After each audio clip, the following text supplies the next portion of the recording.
You are listening to My Hildegarde, a strange story of adventure in the land of revolutions, by St. George Rathborne. Chapter 1. Gay Old Bolivar. I was tremendously jaded, weary of knocking about the world in the vain hope that a succession of strange sights and rubbing elbows with queer people might cause me to forget some very unpleasant events in my past, but which obstinately persisted in clinging to me with a zeal I could not appreciate. So it chanced that in my earnest endeavor to run away from the phantom that seemed to pursue me, I managed to double on my trail and actually overtook it. It was in Bolivar, one of those semi-tropical cities on the great gulf to the south of our American Republic. Of course, Bolivar was not the real name, but it will answer the purpose just as well, especially since a narration of the remarkable events that came under my observation there might stir up a hornet's nest in the gay little republic, should the bare truth be set forth. Somehow I quite fancied the place. There was a bustle in the air rather unusual in Latin American capitals, as though the good people had imbibed some Yankee ambition from their near contact with the States. Particularly was this the case at this festal season of the year, when, in common with most Spanish-speaking people, the citizens of Bolivar entered with heart and soul into the festival of flowers.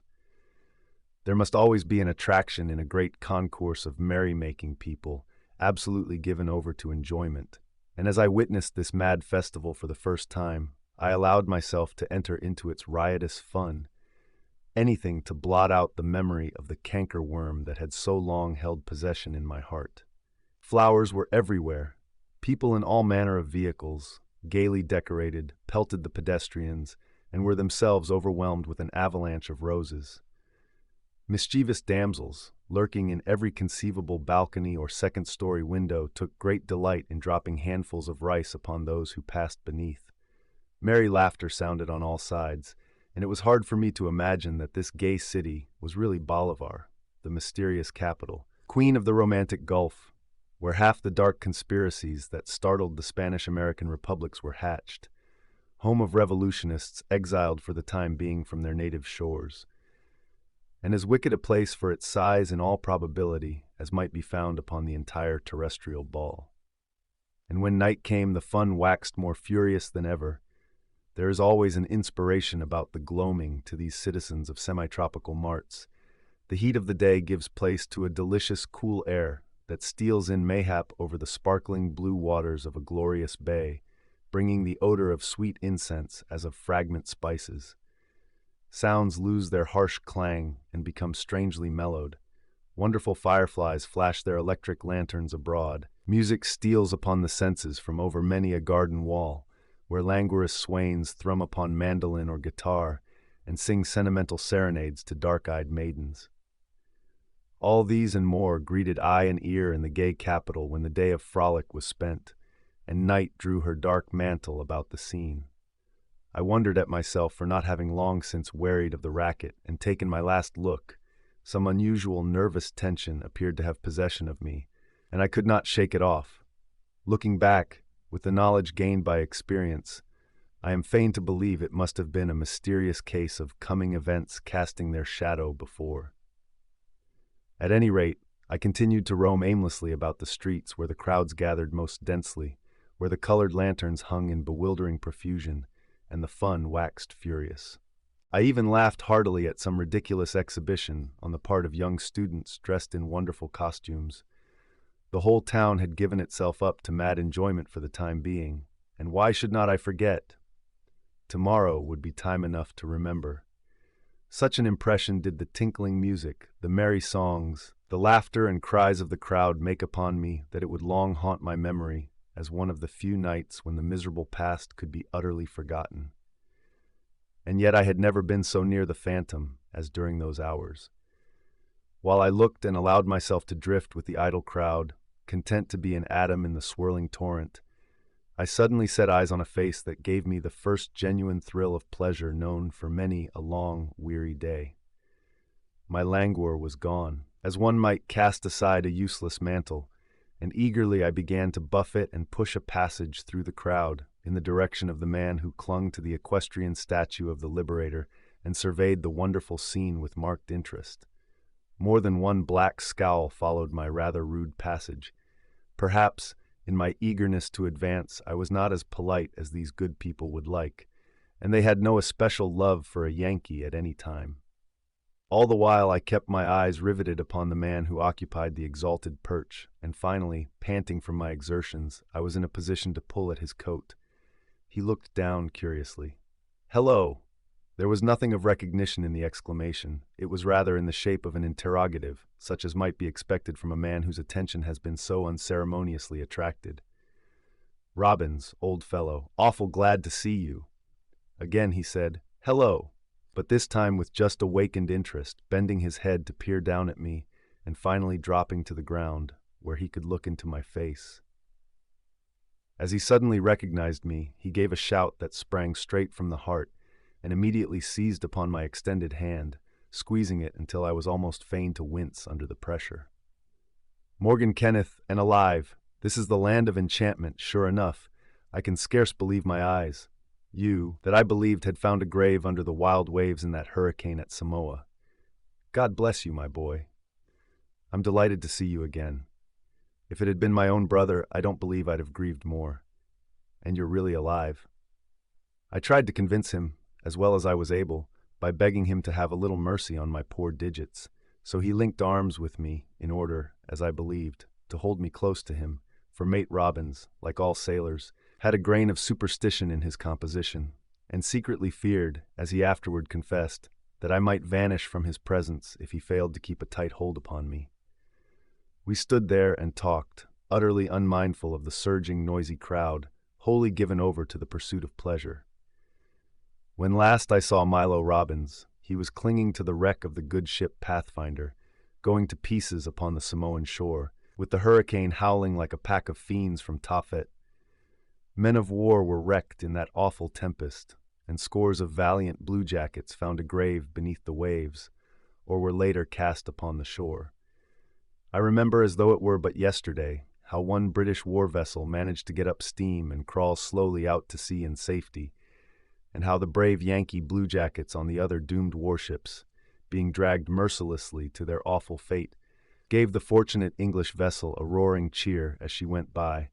It was a specimen of pluck, such as might proceed from no other people. How I escaped the threatening doom would make a story in itself, and has no place here. I recovered my senses in the hut of a Samoan chief where I had lain some days, and it was 2 weeks ere I felt able to go abroad. Meanwhile, Robbins had sailed away on a ship that chanced to be short-handed, and during the years that had elapsed we had believed each other dead. It seemed a strange and very inappropriate place to exchange such confidences, bringing to mind, as they did, the terrible scenes of storm and disaster. But for the time I utterly ignored the music and laughter, and was once again clinging to that frail bit of wreck, the sport and plaything of the crashing waves, while around me great warships were breaking to pieces on that cruel shore. How my heart warmed toward this big, manly fellow. Secretly, I swore in my soul he should not get away from me again, since his coming had brought the first glimpse of sunshine I had known for many a long day. I noticed that the sturdy mate of the ill-fated Pathfinder eyed me curiously from time to time, nor could I wonder at it. Time had made many changes in me since last we met, and I had much to tell him when the opportunity offered that would almost shake his credulity, so like Aladdin's tale or the story of Fortunatus would it appear. Robbins still followed the sea, and his arrival at Bolivar on the night of the festa was in the nature of an accident. A lucky one I deemed it, since it brought me once again in contact with a valiant, honest spirit I had always greatly admired in the past. The romance that once infested the ocean is not yet wholly dead. Some miserable lascars and his crew had conspired together, secretly overwhelmed the faithful sailors, and made prisoners of them. Put the mate. The captain was killed in the melee adrift in a jolly boat and sailed away to perdition, for the vessel was never heard of again. Robin's luck still pursued him, for he was picked up some days later by an English tramp steamer bound for the Gulf ports in search of a cargo of bananas and cocoa nuts. So he landed in Bolivar without a picayune in his pocket beyond the few dollars loaned him by the English captain of the tramp. I could have shouted when I heard this. He belonged to me, this valorous son of Neptune, and I was pleased to believe my fortune had, indeed, taken a turn for the better. The sea that had snatched him away at Samoa now restored him to me at Bolivar. Time surely brings its compensations, but there are some things that can never be remedied on earth. At least, I believed so then.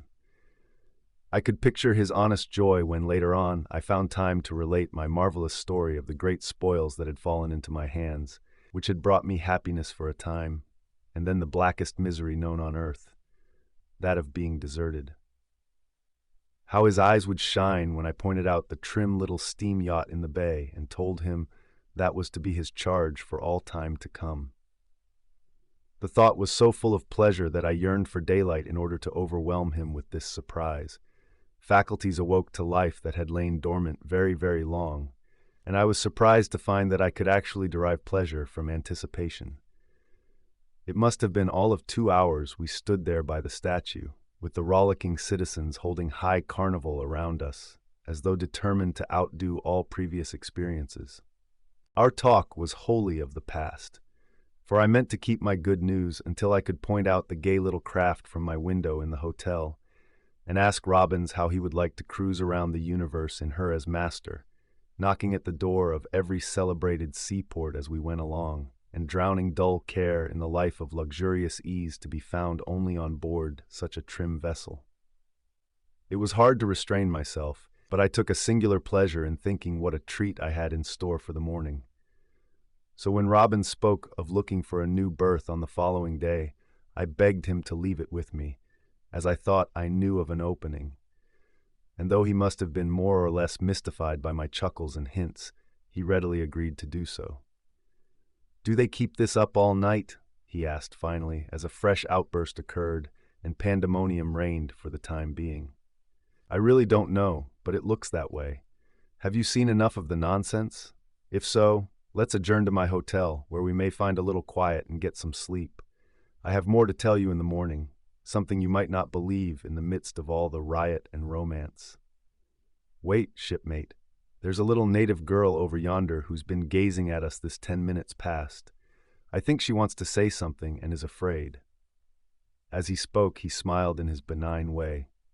Rough sailor that he was, Mate Robbins certainly had a face that won confidence, and when he thus allowed his bronzed features to relax, his expression was so inviting that the child hesitated no longer, but darted forward. Of course, I supposed she was only a beggar, better garbed than the general run of them in Bolivar, and so confident did I feel with regard to this thing that I put my hand instinctively into the pocket where I was accustomed to keeping copper coins, to be used on such occasions. There I paused, for the child, looking up in Robbins' still smiling face, said quickly, "You Americano, senor?" Robbins nodded. He was not the man to deny his country, no matter what trouble might be in ambush. "You read Americano?" asked the waif, still more impressively, her bright black eyes all the while fixed on his own. "Passably well," with a double nod. "It is for you, then," she said, suddenly thrusting a paper into his hands, and uttering more words in Spanish, among which I detected thanks to her patron saint that she had found such a thing as an American in the hot old town of Bolivar. Chapter 2. Perhaps a fool's errand. Curiosity may have had something to do with my leaning over Robin's shoulder as he unfolded the paper. I, too, was an American, and had as much right as he to enter into the spirit of the game. Besides, if it proved to be a begging epistle, cunningly contrived, as I suspected was the case, I was better able to stand the racket than poor Robbins, just rescued from the sea. When he had straightened out the paper and held it so that the light from neighboring lamps fell upon its face, I was surprised at two things. The writing was plain English, and it was in a decidedly feminine hand. My eyes read the heading, "To any American in Bolivar," and somehow it seemed to strike me as an appeal quite out of the ordinary. Further down I found this idea strengthened, and in a manner calculated to touch whatever of manliness there might be in a fellow. Here, then, is what I read.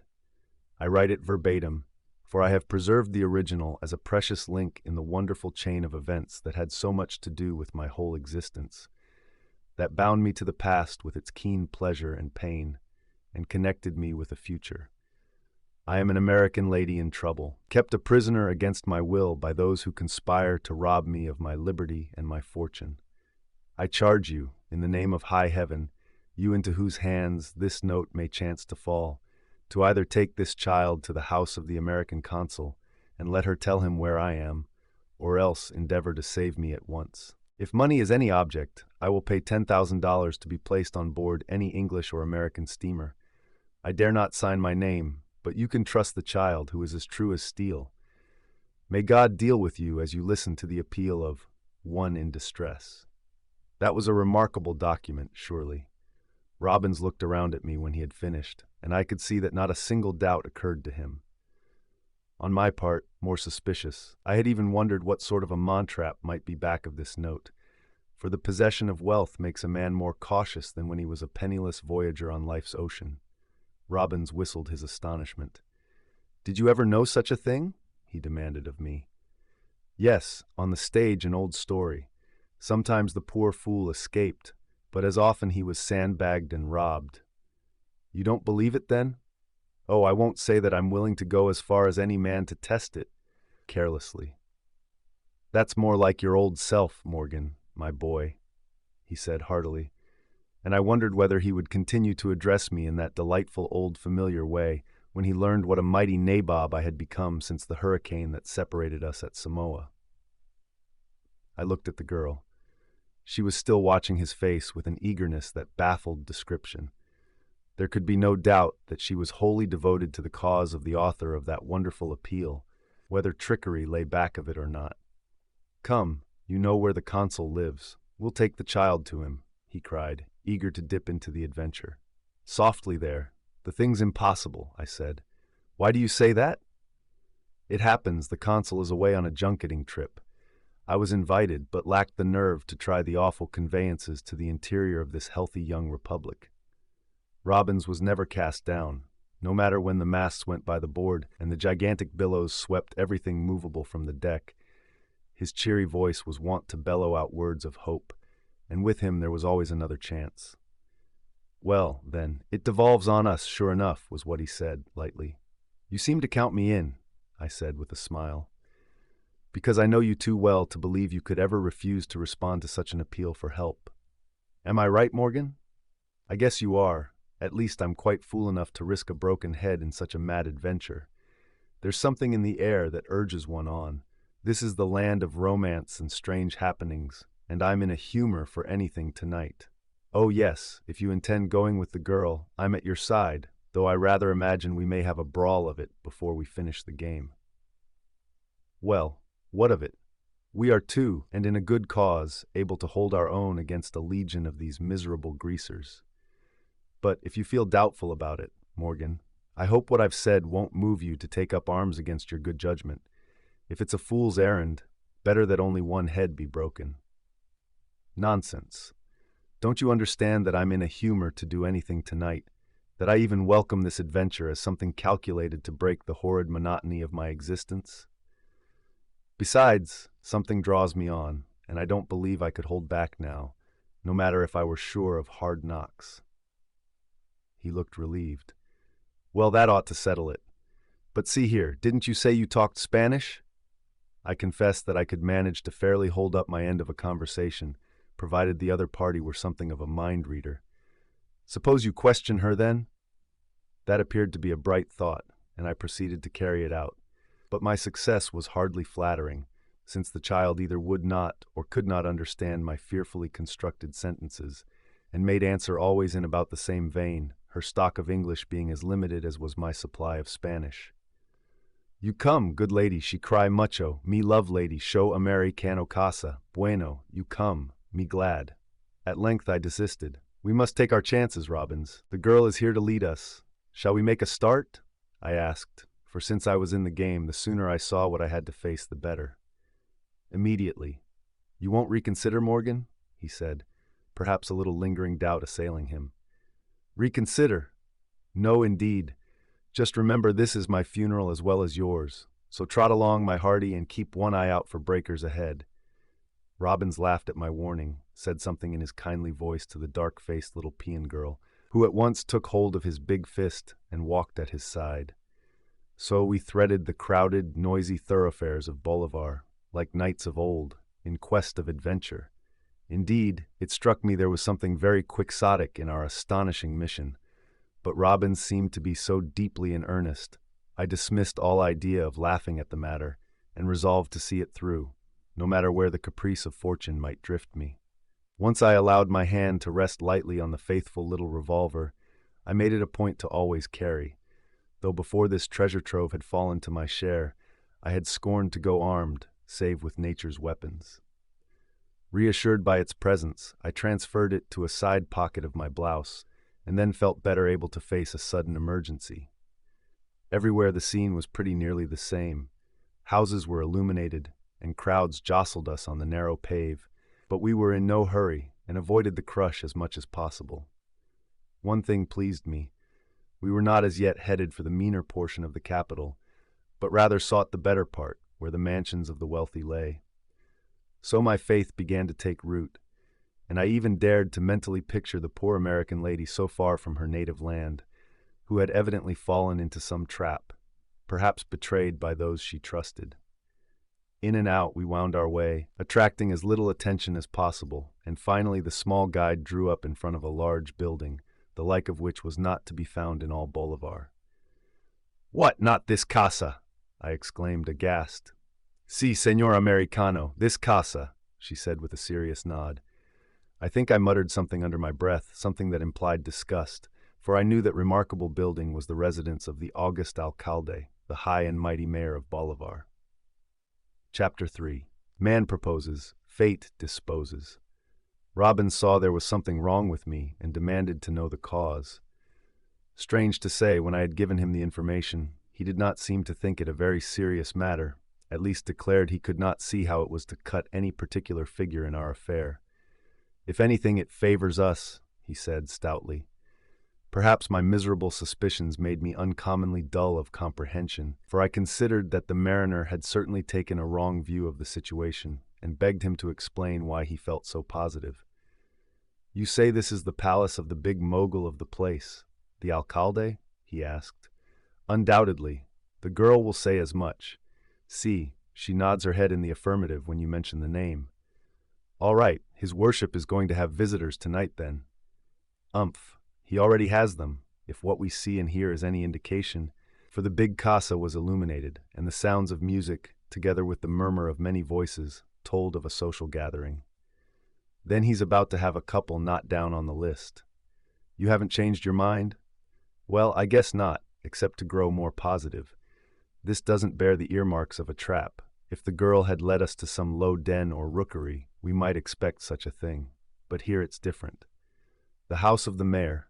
Then you can wager it was a lady wrote that, and she's in trouble." I surrendered. His reasoning was so clear, his manner so confiding, that he carried me with him. "No doubt you're right. I withdraw all my objections, and stand ready to back you in anything, even to facing the Alcalde before his guests and demanding our fair countrywoman." "How'd I know she's fair?" "No? Oh, I guessed it. They always are on the stage, you know. Besides," clutching at a straw, "the girl said something about the beautiful lady. Well, I don't think it'll come to facing the old fox among his guests and taking him by the nose. This girline has other aims in view, or I'll eat my hat. Say when, and she'll show us a way in." "Vamos," I said, which, being interpreted, means "let us go," and the girl, who had been watching us eagerly during the brief discussion, at once clutched my hand. Perhaps it had suddenly dawned upon her mind that I was a power in the land. Or it may be my knowledge of a little Spanish led her to believe I was head and shoulders to the front in the expedition. Robbins grunted his satisfaction at this turn of affairs, and I really suspect the fellow had an idea the child feared, lest I might spoil all by backing out, and meant to cling fast to me, so that I would come under her influence. When we began to move around to the rear of the great wall that enclosed the gardens of the Alcalde, I realized that Robbins had guessed one thing right, and that in that quarter there must be some secret door through which we were to enter. It proved exactly so, and when 5 minutes had gone by, we stood among palms and ferns and tropical shrubs that grew in rank luxuriance. With colored lanterns hung here and there, the garden was a scene of enchantment, and music stealing from some concealed orchestra within the house added to the charm. Luckily, few persons were abroad, and these the girl managed to avoid by following a path that was not often used, leading as it did to the tool house, where the gardener kept the implements of his calling. By this time I awoke to the fact that this little affair had all the earmarks of an adventure far above the common, and I even began to forget my cynical distrust of all who wore petticoats, and felt the honest thrill of satisfaction that must always accompany any effort to assist a woman in distress. We cautiously entered the house. Now, not being accustomed to sneaking in at the back way, I experienced a cold chill at the possibility of our being taken for common burglars with suspicious designs upon the worthy Alcalde's silver. It was not a pleasant thought, and the possible consequences loomed up before me with startling distinctness. But having come thus far, nothing on earth could force me to back out. So I permitted the girl to draw me along just as she willed, while the big mate came at my heels. I was quite taken with the amazing dexterity shown by the little guide in avoiding anything that threatened discovery. Several times voices told of persons approaching, and on such occasions she hustled the two of us into a convenient room until the danger had passed. Once we were even jammed into a closet where we almost suffocated, but the movement was a brilliant success, for the party went by without a suspicion that two skulkers stood within arm's length of them. I saw they were ladies handsomely dressed and wearing flashing jewels, doubtless the wives of the leading businessmen of Bolivar, and the sight of those sparkling gems made me chuckle as I remembered that we were apparently sustaining the character of rogues, for who else would enter a worthy mayor's house in the secret fashion we had done? And the thought occurred to me that we were bound to have considerable trouble in leaving the building, even though we succeeded in accomplishing our design of reaching the fair prisoner. Another startling thought occurred to me. Somehow, these brave ideas are apt to leap into existence after one has gone too far to retreat. What if, after all, this lady who wrote such a touching appeal for aid should turn out to be some member of the Alcalde's own family circle, with a singular hallucination, sending out these letters by wholesale under fortune hunters' zeal? In short, crazy? Were we the only ones victimized? Then my common sense arose and throttled this base suspicion. It was an American woman appealing to the chivalry of her countrymen, and I was a fool to believe anything to the contrary. The fact of the house owner being the Alcalde did not prevent him from meriting the name of a rascal. I had known governors whose hand itched for spoils, and who were not above the common follies of life. Well, at any rate, we would soon know. All seemed to be going smoothly, and presently we would be able to meet the writer of the note face to face. Various reflections came to me as we skulked along, now creeping up a back flight of stairs, seldom found in a Bolivar house, and anon scouring a dark corridor that turned and twisted in a manner positively confusing. Once we came out upon a narrow porch that looked down upon the patio or court, always found in the dwellings of well-to-do Spanish Americans, and fashioned after the Moorish type, from which it was copied centuries ago, when those people overran southern Spain. Here plashed the fountain amid luxuriant flowers and cozy seats, where I could see a number of couples taking their ease. But there was danger of discovery here, and we did not linger, but once more entered the corridor. Finally, the girl stopped before a door, and I knew we had reached the climax of our adventure. Presently we would see our countrywoman, in whose interest Robbins and myself had entered upon this quixotic cruise. Really, it was quite exciting, and would doubtless arouse a languid interest upon future occasions when I smoked my cigar and pondered upon this night's work. I turned to look at my good comrade. The light was not of the best, but I could see that Robbins was looking as serious as an owl. This sort of thing appealed to his chivalrous nature. He should have lived in the days of the Crusades, and my word for it, he would have won renown as a model knight, ever ready to flash his sword in beauty's cause. For Robbins, I was fain to believe, had never as yet had an affair of the heart, and was full of old-fashioned ideas about womankind that were in vogue during our great-grandmother's time, but seem woefully out of date among the butterflies of society's swirl today. The girl knew where the key was hung, and I wondered why she had not ere now attempted to lead the beautiful prisoner from the house to the calle, where in due time she might have reached the protection of the stars and stripes over the door of our consul's office. So she opened the door, and in a whisper bade us enter. Perhaps Robbins was more eager than myself. Somehow I stepped aside and allowed him to enter first. Was it a sense of chivalry? If any romance was to grow out of this escapade of the night, I was just then quite willing that he should carry off all the honors. For myself, that sort of thing had, I believed, lost all its attraction, since it is said the burned child dreads the fire, and I had been singed. As I passed beyond the door, the girl cautiously closed and locked it, but suspicion had now ceased to worry me, and I looked upon this simply in the light of prudence. For I had already discovered there was a lady in the room. The lamp, shaded with a crimson globe, was burning with less than full power, but the light was sufficient to show me that the apartment was handsomely and sumptuously furnished. Robbins was just ahead, and his big bulk allowed me only that fleeting glimpse of a lady rising in haste from her chair. But even then I seemed to grasp the idea that she was a charming personality. Ah, perhaps our mission was not fated to be such a fool's errand after all. I was content for the time being to let Robbins play first fiddle, ready to back him up should he need assistance in words or deeds. The mate, thrown upon his resources, was bowing hat in hand. "Madam, I am an American, and you can trust us," he managed to say boldly. Then I heard her utter a cry of delight. "At last, it has come. I shall leave these hateful scenes, never to return. O Carmencita, blessed child, what do I not owe to you?"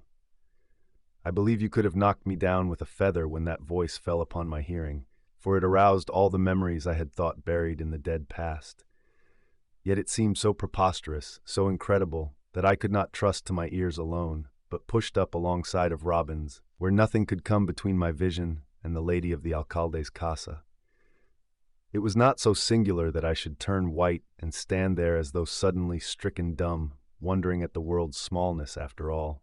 For I found myself looking upon the face that had haunted me, sleeping or waking, these 2 years, which I had roamed the world over in the endeavor to forget, yet without success, the fair countenance of one whom, in the fondness of my heart, I had once called my wife, my Hildegarde. Chapter 4. Worse than strangers now.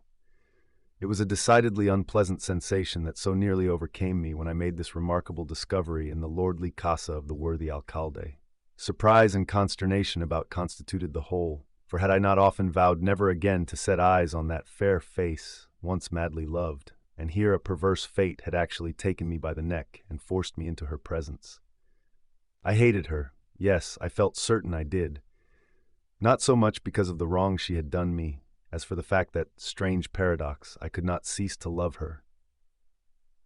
This weakness, how often I had cursed it, and then dreamed that once again my Hildegarde and I were making love among the flowers, dead to all the world, only to wake up furious with myself because I could not bruise my heart sufficiently to stamp out her false image. And there I was looking upon the same maddening beauty that had once made a fool of me. By heaven! She was prettier than ever, and I ground my teeth with rage when I felt my miserable traitor heart throbbing like a trifammer against my ribs. She knew me too, despite the fact that I had grown a mustache and Van Dyke beard since last we parted, and looked 10 years older. I saw her eyes dilate as though she were unable to believe her senses. What the various emotions that chased each other over her pink and white face meant, I was unable to decide. But she must have seen from my cold and haughty manner that I had not come to sue for her queenly pardon. My wrongs still rankled in my breast, or something did that answered the same purpose, and there was no sign of yielding in my appearance. And yet, God knows I had difficulty in fighting down the mad longing to rush forward and seize upon her, to crush her to my heart as I had once been wont to do, and casting aside all doubt and pride and hateful memories, call her again, my Hildegarde.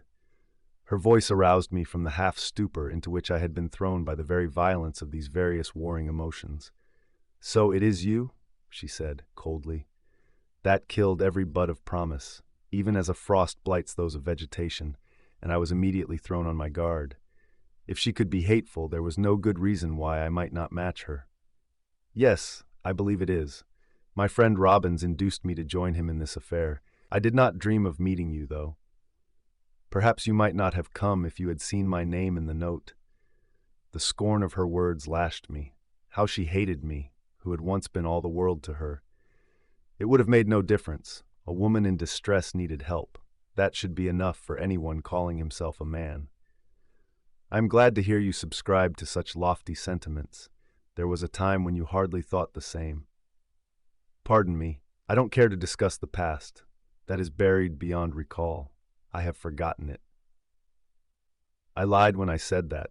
What man can ever forget who has lived a year or two in paradise, even though kicked out finally? But no matter, it served my purpose, for she took especial pains to show how she hated me, and I was not the one to be outdone by a woman. There was some more play of the emotions upon her face.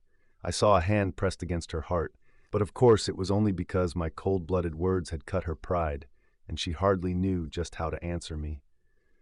Then she arose to the occasion, and I could see her blue eyes flash as they had flashed that day we had the nasty quarrel ending in my abandoning the palace I called home. "You are a brute, Morgan Kenneth. Oh, how I detest you," she said, hotly. I smiled in derision. Knowing that she hated me anyway, there was no reason why I should cringe to hear her say so, and yet, despite that sarcastic smile, deep down in my heart I quailed under her scorn. "I beg of you to ignore the past, at least until we are in other quarters than this. You have appealed for assistance. I confess I haven't an iota of understanding as to how you came here, with whom, or what manner of danger you wish to avoid. It does not matter. We have come, and we are at your service. Where would you go to seek an asylum from your enemies?" I spoke as calmly as might be expected of a man under such remarkable conditions. She had become so nervous that, unable to stand still, she walked up and down with her fingers locking both hands together. Heavens, what punishment for a man who had wrestled for 2 years to forget this queenly creature, and now to meet her thus. Finally, she said, "I hope to find safety at the home of the consul. But he has gone out of town and will not be back short of a week. Perhaps he may be killed on that wretched little railway." "Then an American or English vessel might give me a refuge," she continued. "Robbins, is the steamer you came on still in port?" I asked. "I am sorry to say that it is not. The captain found a letter awaiting him to start for Guayamas without delay and load bananas there." "Then there is not an American or British vessel in the harbor?" "I saw only one, a little steam yacht that flew the Stars and Stripes," he answered quickly. I turned to my lady. "That steam yacht is mine. You can find an asylum on board and will be taken wherever you wish." Then her eyes blazed again. So far as I knew, I had not said anything uncivil or calculated to arouse her temper, and yet she seemed to look upon my proposition in the light of an affront. She even stamped her little foot in anger. "Thank you. I prefer remaining here and enduring all things to going aboard that hateful yacht." Now what was there about the beautiful boat to incur her anger, save that it had been my lonely floating home for a long time, and must in that way be associated with my hateful personality that it had to come in for a share of her obloquy? "Oh, if you object to my presence, I shall remain ashore and let Robbins take charge of the boat while you are aboard," I said quickly. She gave me a look as of daggers drawn, but I could not interpret it, stupid that I was. "Pray, give yourself no concern about the matter. If I had dreamed it would cause you this trouble, I would have died rather than send that note for help. It was all a dreadful mistake." "Yes, a dreadful mistake," I murmured. Again she gave me a quick look, and then resumed her theatrical air that made her seem so irresistibly charming that I found it extremely difficult to keep on hating her. "I am sorry to have given you so much trouble, Mr. Robbins, but after all, I have decided that there are situations more painful than the one I am now in under this roof, and that I must change my mind and remain here." Chapter 5. Where jealousy can lurk, love is not dead. Of course, they say a woman has a perfect right to change her mind, and that we lords of creation must submit with a good grace, but occasions may arise when such a face-about seems too exasperating to endure. Such a sensation overwhelmed me when I heard Hildegarde positively declare that, Much as she desired to escape from the old Alcalde's roof, she preferred remaining there, face to face with some evil that had heretofore frightened her, to owing her freedom to me. It was not at all flattering, and cut me like a two-edged dagger, but, all the same, I was more than ever determined she should escape from her prison, even though I were compelled to use force in the transaction. Really, it was a situation that seemed fast bordering on the ridiculous, rather than the tragic. A woman convinced against her will is of the same opinion still.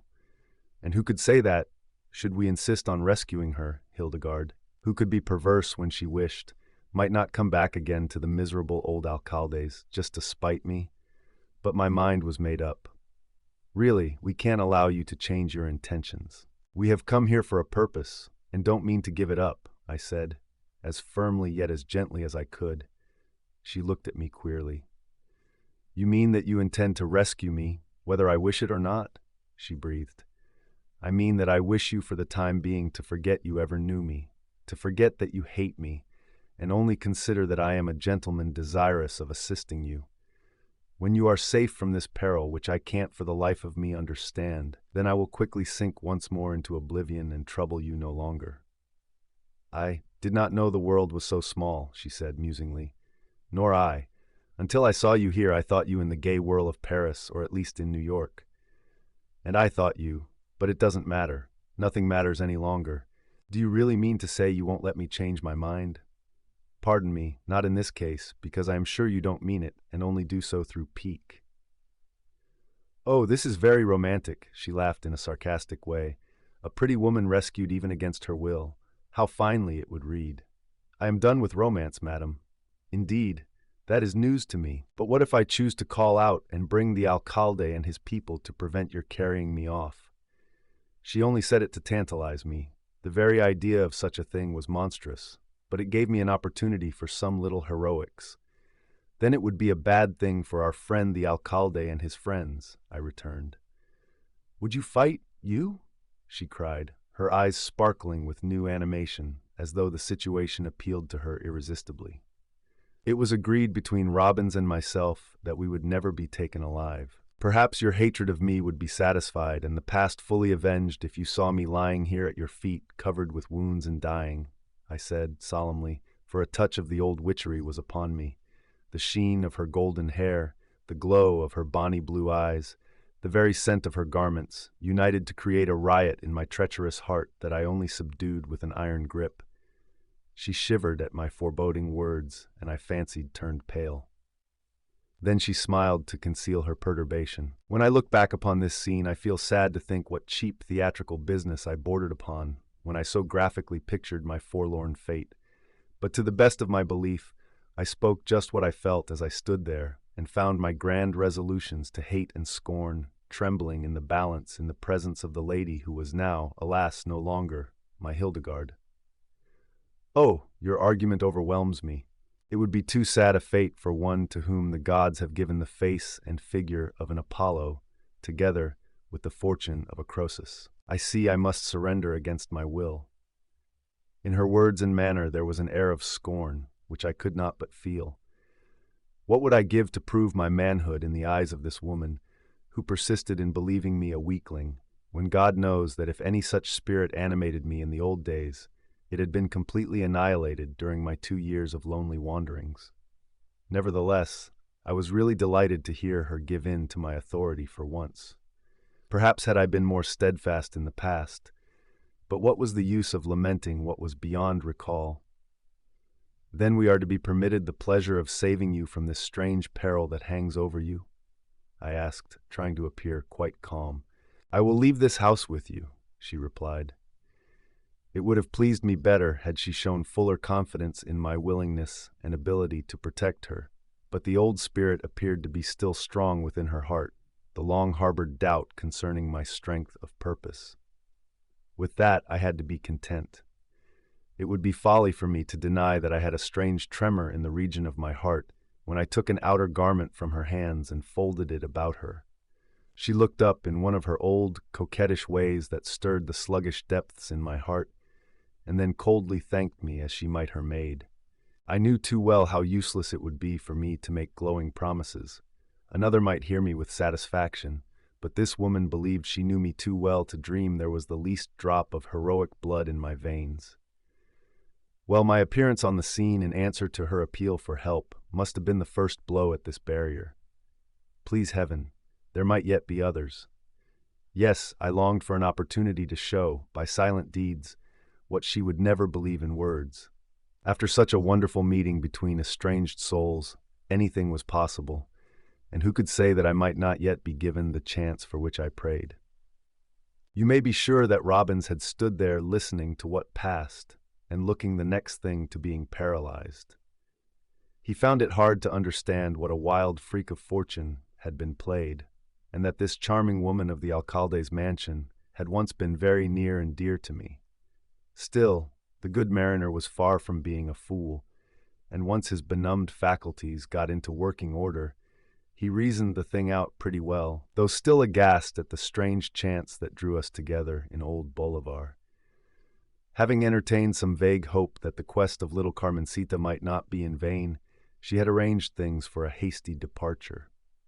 All she seemed desirous of taking with her was contained in a very small handbag. I saw that she was dressed for walking and could not but admire her good taste. But then, she had always been sensible in all things save one, and that, alas, the most vital concerning her estimation of her husband's qualities as a man. As I watched her gather up a few trinkets and put them in the bag, I suddenly received a tremendous shock. My eyes, in glancing toward the quaint dresser, had fallen upon a diminutive silver frame that enclosed the photograph of a man's head. Perhaps it is a very ordinary occurrence for a lady to thus decorate her dressing table, but all the same, it gave me a dreadful shock. Involuntarily, I clenched my teeth and took a step forward, with flashing eyes. But just then she snatched up the miserable silver thing and thrust it into the handbag, at the same time looking over her shoulder at me with suddenly flaming cheeks. I said nothing, but a demon had sprung up in my heart. Whose picture was this which she was so eager to keep, where she could look upon it the last thing before retiring and the first thing upon arising? Well, what did it matter to me? What reason had I to be jealous? I who had fled from the sight of her after settling half of my fortune on her, and who had written that henceforth, since I was unable to make her happy, we would be as dead to each other. I was a fool to care. Of course I summoned those forces which I had been so carefully marshalling these 2 years back, and whipped my traitor heart into line, but it was a close shave, for I would have given much for a sight of that picture, in order to discover what my successor looked like. "I am ready," she said quietly. The color had left her cheeks as suddenly as it flamed there, and I could easily see she was annoyed at something, perhaps because I dared presume to be impertinently curious regarding her private affairs. Well, I deserved it all, for had I not given her to understand she could never more be other than a stranger to me? What a fool I had been! Perhaps there might have been some way in which I could have convinced her of my worthiness without desertion. But what wonders we might perform if our foresight only equaled the result of our bitter experience. I turned to Robbins, who, feeling that after all he was to be recognized in the adventure, assumed an air of importance, though he could hardly keep his eyes from Hildegarde's face until she drew the hood of her cloak so as to almost conceal its rounded contour. "After you, old friend. I think you're in a clearer state of mind than myself, and better able to lead. We must trust to the child." "You can trust our lives with her," came from under the hood. I nerved myself for the ordeal. "Will you let me assist you?" I said to Hildegarde. "Thank you, I do not need any help," she replied. Well, I had done my duty as a gentleman, and she could not complain that I was a bore. "At least allow me to carry the bag." She hesitated, I know not why, and then gave it over. I recognized it as one I had picked up in London when we were doing the sights of Europe. It had had my name on a silver plate. Almost unconsciously, I raised it to see if that tag remained intact. Yes, there were the distinct letters, Morgan Kenneth-esque. She must have forgotten to have it taken off, for of course with the man she hated the name, and had undoubtedly resumed her maiden one after procuring her divorce, to which she was entitled by my desertion. How strange it was to be gripping that little bag again. How different the conditions now from the time when I purchased it. Then my cup of bliss seemed full and running over, with a charming wife and a grand fortune all in 1 year. Now it was filled, but alas, with gall and wormwood, my hopes lying cold in ashes, my feeling toward the world one of suspicion and disgust. There was at least a singular satisfaction in the fact that while we fled to the uttermost parts of the earth to avoid each other, fate had brought us face to face in this old city that I had never heard of 2 months before. What did it all mean? I dared not allow myself to hope there could be the faintest chance of a reconciliation. She hated me. Had she not just said so? Even as I now loathed myself forever, giving up such a charming being. Perhaps it was intended that our dead romance was to be finally buried with a fanfare of trumpets and some tragedy. Perhaps ere the end came she was to discover how terribly she had misjudged me in the past, when she was wont to taunt me upon my lack of heroic qualities. Robbins had some few words with the girl, and then Carmencita, giving one earnest look at the lady whom she adored, led the way. After Robbins came Hildegarde, while I, like a dutiful follower, brought up the rear, grasping in my hand the little bag that held her trinkets, her jewelry, and the picture which she had seriously objected to my seeing, the picture of a man who had perhaps crept into the heart I had basely deserted, and was now enshrined there as her hero, a position I had never been able to obtain in those days of old when, as I have said, she deigned to allow me to call her my Hildegarde. Chapter 6. A Bad Blunder. Really, the governor of the city and his guests were bent on having a merry time, if the noise they made could be taken as an evidence. I hoped they might be so fully occupied in their feasting as to allow us a clear field to escape from the house. The stupendous surprise had given me much to think about, and my mind was in a pretty whirl as I walked humbly behind the hooded and cloaked fellow countrywoman in distress, whose bag, once my bag, I carried. Suppose we should run across some of the servants, who, grasping the situation, would give the alarm. I could easily imagine the excitement that must speedily follow. Could we reach the garden in safety? Well, Robbins was a man of remarkable resolution, and I believed there was another in a savage enough frame of mind to back him up should the occasion arise, so that we could make it extremely interesting for the Alcalde. Carmencita did her part well. She seemed to be constantly alert for signs of danger. But we were making progress all the while, and the garden drew nearer. Once under the shelter of that tropical growth, we might believe ourselves in a fair way toward safety. When we reached the call beyond the walls, what then? I felt almost certain Hildegarde would utterly refuse to accept a refuge on board my yacht, so great had been the antipathy she had shown at mention of such a thing, as though it might be freighted with horrors and dissipated roués, instead of being the sedate bachelor quarters of a very lonely fellow who endeavored to forget that he had once been happy by surrounding himself with books and curios from many lands, perhaps a poor nest in which to install a lady, but with a pure atmosphere, please heaven. Then I reflected that it was time enough to cross a bridge when we came to it. We were not yet out of the house, and she might change her mind with regard to the yacht. Indeed, out of curiosity, be as eager to go on board as she had at first seemed averse to it. Now we were on the lower floor, and as yet all seemed well. 5 minutes, perhaps less, would tell the story. It was a serious thing, this braving the anger of the Alcalde, who as judge and mayor might yet have the chance to condemn us to the execrable miseries of the black hole.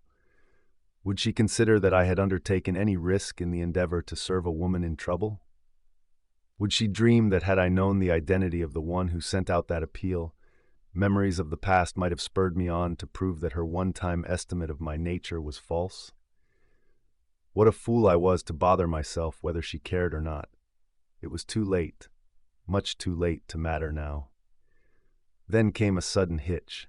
Things did not continue to move along as smoothly. Someone came upon us. I heard a voice questioning little Carmencita, and then roundly abusing her, though much that was said was Greek to my ears, I being but an indifferent Spanish scholar. Then Robbins took a hand in the matter, fearing that the child would be struck. Such was the anger in which the man addressed her. I saw her try to hold the mate back, as she uttered a terrified little cry, but the big fellow's indignation was too keen, and with Carmencita clinging to his coat, he rushed at the bully.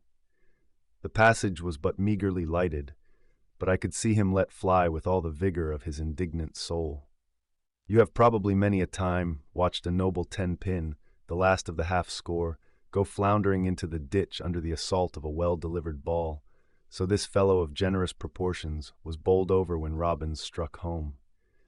I would that it had been my arm that sent him sprawling, for Hildegarde gave Robbins such a look of undisguised admiration as to arouse my deepest envy. Perhaps my turn would come next. The bully, who would have laid a hand on the child, scrambled to his feet. He made off in so hasty a manner that it struck me as ludicrous, nor did it occur to us that we should have prevented his flight until it was too late. That was a bad blunder, which was apt to cost us dear. He no sooner found himself clear of us than he began to whoop it up at a lively rate, calling, "Murder! Thieves! Fire!" in a manner that was bound to attract attention, for though the music was on, the boom of his great voice echoed far above all else. "That was well done, sir," said Hildegarde, "but we must surely run for it now, for you have knocked down the Alcalde himself." That was certainly a wretched piece of luck all around, but having done so stupendous a wrong, we were dolts not to have tied him neck and crop and thrust him into some corner to cool his heels while we made off. Robbins did not seem to care an iota. I believe he would just as soon have given the same medicine to the President of the Republic, should an occasion arise that called for heroic treatment of this character. Carmencita no longer tugged at his coat to hold him back. Indeed, it was just the opposite, for, horrified at what he had done to the doughty mare, who in her young eyes was a very august individual to be greatly feared, she was bent on urging him to make all haste to leave the hacienda. All of us were of one mind. We did not seem to have the remotest desire to linger there. Any natural curiosity we might be supposed to feel concerning what our worthy Alcalde might do on his return, backed by a troop of guests, was wholly swallowed up by the thought of reaching the garden, and eventually the calle. In our forward movement, we had the bad fortune to run upon certain of the servants engaged in carrying various hot foods to the dining chamber, where the guests were soon expected to assemble. Here Robbins, confound his luck, was right in the swim again, while I, being only a rear guard as it were, had to jog along carrying that miserable bag and cheated out of my due. He seemed to have his hand in and assailed those terrified peons hip and thigh with a lusty vigor that would have done credit to any knight-errant or swashbuckler. They did some remarkable acrobatic feats under the influence he brought to bear, and it was a miracle that Robbins escaped the deluge of flying viands that strewed the passage after the encounter. But our end was attained. We had a free and unobstructed way to the exit, and the gardens lay beyond. The music had abruptly stopped. I could easily imagine how the demoralized Alcalde had hurled the players over each other in his fierce desire to make himself heard. His booming voice sounded like a broadside from the old frigate Constitution, and what he said brought out a tremendous ovation from the male part of his hearers. We were not lingering just then to discover what his idea of the whole matter might be. In fact, we had not the slightest curiosity in that direction, and but one aim in life, to reach a harbor of refuge. I was well pleased to see the rear door again. Here we had gained entrance to the grand casa, and it was necessary that it serve us again as an exit. Doubtless, already the numerous visitors of the noble hidalgo were scouring every room and corridor of the great pile of masonry, eager to discover the bold rascals who had dared set upon his excellency and use him as though he were an ox in the shambles. Let them hunt. The garden lay before us, and after that the street and safety. Just as my foot crossed the threshold, there arose a strange sound. It was the wild clang of a bell, harsh and discordant, and there seemed to be concentrated alarm and terror in its brazen throat, just as the peal of the fire bell at dead of night awakens the liveliest anticipations of dread. To me, it seemed to go with the rest. I was so thoroughly aroused that 1,000 bells could not have added another thrill, but Carmencita uttered a wail of anguish as she cried aloud half in Spanish, "It is the alarm bell! Oh, dear lady, the Holy Mother protect us now. They will have fastened the door in the wall by the time we reach it." We are lost. He will kill us all. Chapter 7. The Lost Key. What Carmencita wailed may have struck dumb terror to the heart of her mistress, but for my part I saw as yet no reason to despair. The association with such a man as Robbins was in itself quite enough to inspire confidence, and besides, there were other good reasons why I should scorn to show the white feather. We had already started to traverse the gardens, while that infernal alarm bell kept up its fearful clatter, loud enough to awaken the dead. "Don't be anxious. We will surely find a way out, door or no door," I managed to say, close to the hooded head. Hildegarde turned as if to look at me, but made no attempt at replying, for with such a din it must have been quite useless. Robbins permitted himself to be guided by the girl, for though he may have felt sure as to the route, it was best to so act that a blunder was out of the question. We were lucky enough not to run across any gardener, and the idea flashed into my mind that this fellow might be busily engaged fastening the door in the wall. Hildegarde bore herself well. I am bound to admit, many women must have been dreadfully shocked by the clamorous racket which we had aroused and bordered close upon hysterics, but she was able to contain herself, though I had no doubt that she must be trembling violently. Somehow a wave of great pity seemed to fill my heart, for it was truly a most abominable situation for any lady as gently bred as I knew her to have been, carefully sheltered from all scenes of violence, and with the blood of peace-loving Quakers running in her veins. Then the wall loomed up ahead. How dreadfully lofty it seemed. I had paid little attention to its height before, but now it appalled me, for there seemed a chance that should the door be closed to our exit, we must clamber over the wall in some way if we would escape. There was a moving figure that caught my attention, coming toward us on the run, and as he rushed into the glow of a lantern that hung from a bush loaded with flowers, I saw that it was the gardener. He held something in his hand, which I immediately determined was the key to the door, the panacea for all our troubles. Apparently he caught sight of us at about the same time, for his forward motion ceased, and it looked very much as though he were about to begin a retrograde one. Here was my chance. Robbins might have run at him, but such a move must have only added the wings of fear to the gardener's flight. I had a better plan, a swifter messenger, for that key was decidedly essential to our comfort, and even heroic measures might be pardoned in the effort to secure the talisman that would prove our open sesame. Accordingly, as quick as a flash I rushed to the fore, giving Robbins no time to act, and as I jumped I drew from its place of concealment the reliable little firearm which I had learned through excessive target practice to use almost as well as an expert. "Stand, or you are a dead man!" That was what I shouted in Spanish. At least I tried to say it, though assured later on by little Carmencita that what I so fiercely ejaculated was more to the effect that I took the fellow for a ghost come back from the dead, and was ordering him to return to the kingdom of the departed shades. Never mind. My fierce demeanor should surely have convinced him that he was in dire peril unless he surrendered. The fool did not have sense enough to see he had not the ghost of a chance to escape, or perhaps he took it for granted that I was as abominable a pistol shot as his countrymen. When I saw that he meant to disregard my stern command, and that there was immediate danger of both man and key slipping through our fingers, I realized that the time had come for action rather than words. Now it was not in my heart to kill the poor devil. I had never sent a human being into the other world as yet, though coming uncommonly near it while attacked by Italian brigands on one occasion, and later on when some heathen Chinese thought me a soft mark on the outskirts of Old Canton. Besides, this fellow was in the Alcalde's pay, and only did his duty in the premises. To wing him then was the height of my ambition as I threw my little firearm forward in a fashion in vogue among all good pistol shots. Then came the spiteful little crack, hardly louder than the snapping of one's finger, for modern powder is next to noiseless in its detonation. "He's down!" exclaimed Robbins, setting his 6-foot frame in motion. I remained with our charge and advanced more quietly. "Oh, I hope you have not killed him. It was too bad to shoot," said Hildegarde. I felt chagrined. What I did never appeared worthy of praise in her eyes, yet she could applaud that tall athlete Robbins when he knocked down a man a foot under his height.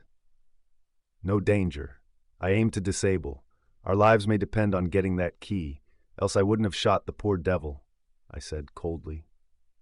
All the same, I knew I was in for rough usage in case we were caught, for I had drawn the blood of the Alcalde's servant, and while in these queer little republics, money is a plaster that can cure almost any political ill, still, it must needs be a liberal dose that could soothe the ruffled feelings of the enraged mayor after what we had done on this night of nights. But we were not captured yet, far from it. Why, the game was young, and there must needs be many a twist and turn before one could call the cards. Meanwhile, we reached the spot where the wretched gardener lay. He only had a small leaden pellet in his leg, but the shock had quite overwhelmed him, being unused to warfare, and no doubt he believed himself on the road to a speedy dissolution. At any rate, he bawled lustily in terror one instant, and then called upon his patron saint to ferry him over the Styx the next, mixing up his appeals in a manner truly laughable, until Robbins made a threatening gesture which hushed his vociferation. "The key!" I shouted, for if anything the noise had swelled to still greater volume, and one must raise his voice to be heard.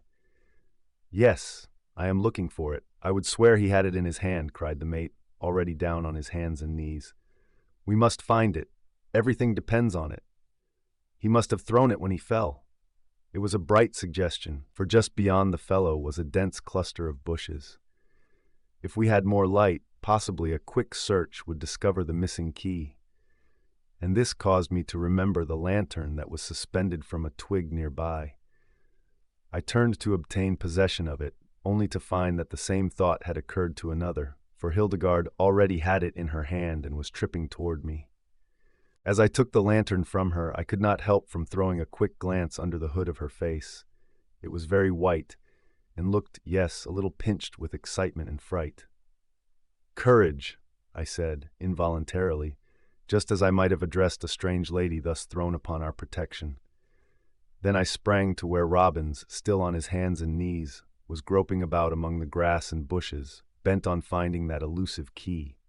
It seemed to take a fiendish delight in mocking our search, and as the seconds crept by I began to tremble with apprehension, lest, after all, we might be cornered like rats, and eventually fall into the hands of our enemies or be cut down.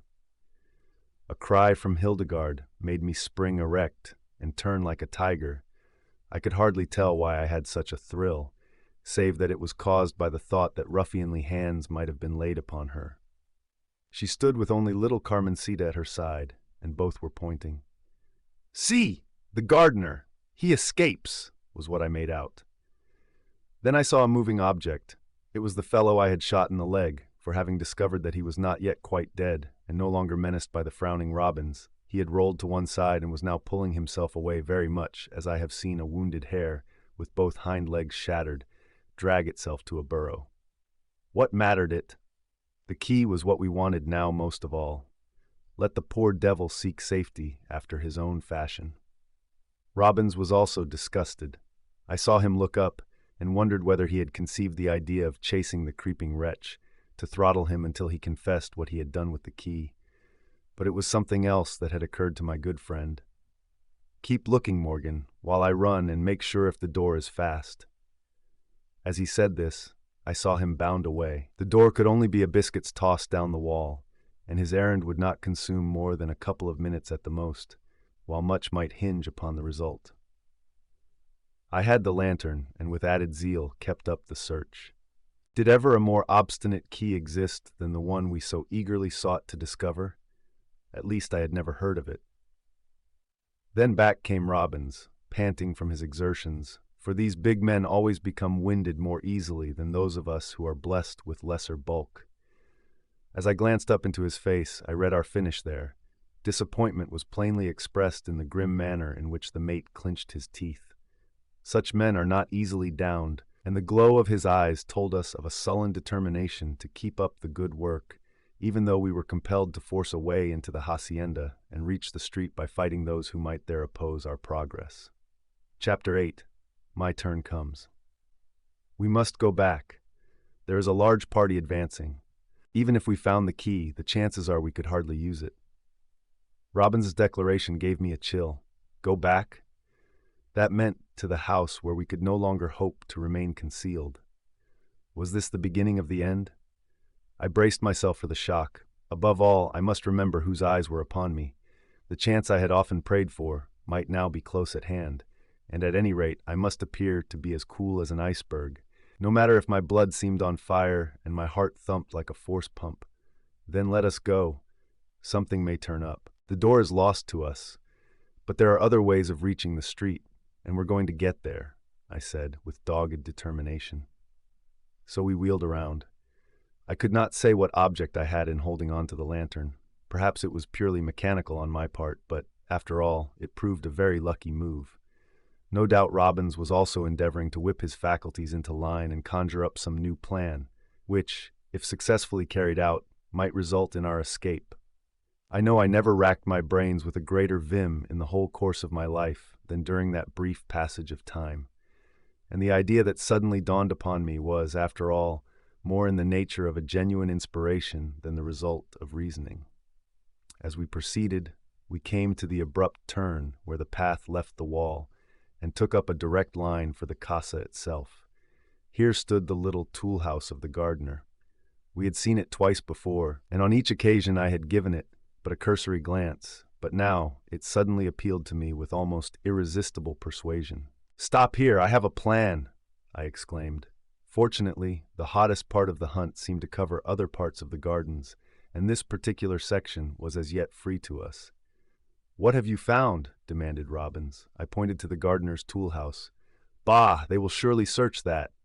"But I don't mean to hide," I said. "A fort, then. It might serve for a little time, but capture would be sure."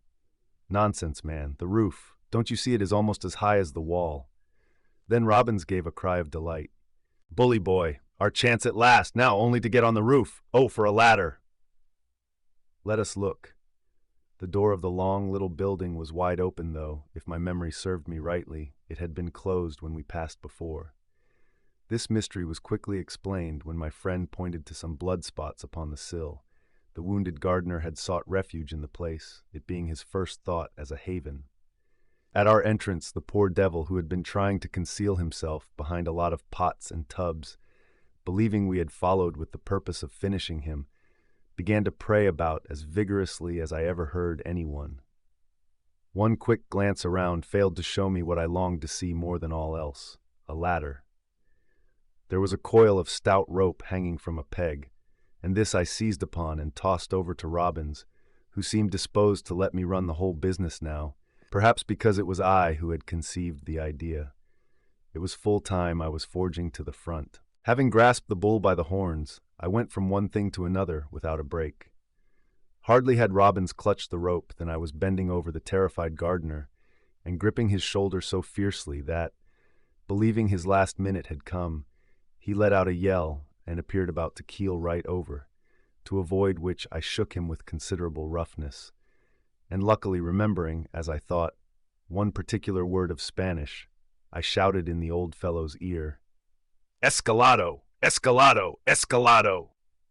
And he actually comprehended me this time, which fact must be put down to my credit. Understanding that he had a chance for his miserable life, the fellow aroused himself and sprang a jargon upon me, which was about as intelligible as so much Sanskrit or Hebrew would have been, accompanying his words with vehement and eloquent gestures. For the life of me, I did not know whether he was begging me to spare him for the sake of his 16 motherless bairns, or asking the favor of being buried in the true faith. I shook him again and shouted louder, "Escalado! Escalado! Where is the Escalado?" More wild protestations that were as Greek, more flinging of the arms. Confound the old chap! Why couldn't he speak English? "Señor, oh señor!" It was little Carmencita who called aloud, and looking up I discovered that both she and Hildegarde were in the doorway, surveying all that went on with eager curiosity. Oh, here was an interpreter, and my misery gave promise of being ended. "What does he say?" I demanded, furious to think of the time wasted. "The ladder is behind the tool house," she said, in a mixture of Spanish and English. "Good! Good!" Robbins lay hold on it. "We may be happy yet." I withdrew my hand from the frightened chap, who straightway fell to groaning his prayers as though desirous of preparing himself for being speedily ushered into eternity. I cared no longer for his woes. There was good Robbins buckling under the weight of the ladder, which he had found just as the girl had said. I was more than once inclined to believe her bright eyes had discovered it sticking out, and that the gardener had not, after all, understood my elegant Spanish phraseology. Bad luck to him. Robbins quickly had the ladder slanting up to the roof of the tool house. It was long enough to extend a foot above the wall, a fact I noted with extreme satisfaction, for I had to think of getting down as well as up. "Can you ascend?" I half extended my hand to assist Hildegarde, but perhaps she failed to note the fact, or else did not care to accept my aid, for she mounted the ladder with the agility of a gazelle leaping over the green veldt. A swish of her skirts, and she had landed upon the gently sloping roof of the tool house. I wanted to cry, "Well done," but something seemed to hold my tongue. She would not care for such an expression of appreciation on my part. "You next, Carmencita," I said, and the child was up in almost a twinkling to meet the eager, outstretched hand above and be drawn safely to the roof. "I'm last," declared Robbins. "Very good," was my reply, and with a rush I darted up the ladder. Then came the sturdy mate, the lantern I had blown out and left below, as we had no longer any need for its services, and its light might betray us to the enemy. They had scattered in various directions, so that the whole garden seemed to be undergoing a species of spring cleaning, bushes being roundly whipped and every foot of ground closely searched, all but the very corner where we were so busily engaged in working out our own salvation. No sooner was Robbins able to plant his feet upon the roof than he laid hold of his side of the clumsy ladder, even as I had grasped the other. It was a cumbersome affair that certainly reflected no great credit on its builder, but something had to come when the two of us got to work, and hence the ladder was successfully hoisted and swung over the outside of the wall. What did this mean? It failed to touch the bottom. There must be a greater depth in the street than on the garden side. We bent down, holding it with main strength, and still found no footing. "It must go," I gasped, red in the face. "Surely, we take chances. Say when," was the reply of the mate. "Now then." Both released our hold together. There was a dull sound below as the foot of the ladder struck, and I listened with my heart in my mouth, expecting a crash as it toppled over, but it failed to come. At least we did not seem reduced to the sterner resort to the rope as yet. "Hold on, let me go," I cried, clutching hold of the eager Robbins, who was already halfway over the parapet of the adobe wall. "Nixie, my business, yours is to look after her, Morgan," he hurriedly answered. Undoubtedly she heard him. I could not contradict the fellow. Surely that was not the time or place to enter into a discussion as to what my duty might be toward Hildegarde. Once it had been my highest ambition to serve her, as a man may only serve the one woman he loves on earth, but that had long since passed, and I was no longer anything of a factor in her world, only a bitter memory of a past that she would sooner forget. Meanwhile, Robbins had found a footing on the top round of the ladder. "Will it hold?" I inquired eagerly, fearfully, for I dreaded lest the old thing would topple over and precipitate him into the street. It was bad enough with Robbins, but deprived of his cheery presence, our chances would be poor indeed. "Yes, I think so. Take this rope and lower one end with me. It will help steady things. Once below, I'll put the ladder on a secure foundation." Then he went down. A few brief seconds of suspense. I knew he had reached the street, for he let go the rope, which I pulled up and made a noose at the end. I could hear him move the ladder some in order to plant it more steadily. It was a time of great suspense. Those in the garden had discovered our presence on the roof of the tool house, and while some ran to the door in the wall, hoping to get out and cut off our escape, others gathered below, and not only shouted at us, but began to throw things, the curse.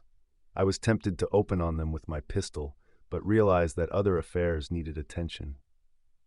The noose was slipped about Carmencita, and the child, lowered by my arms to the ladder, made the descent in safety.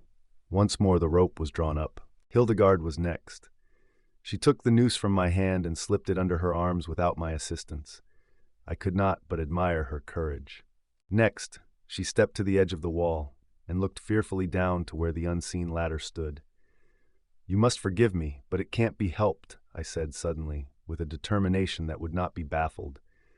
In another instant I had her again in my arms, she whom I had not seen for 2 long years, and yet who had once been flesh of my flesh, the woman I had loved above all else on God's footstool, and whom I had in my fool's paradise called wife.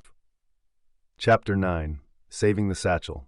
There were certainly enough dramatic elements concentrated in that critical moment to make it an epoch of my life, long to be marked with a white cross.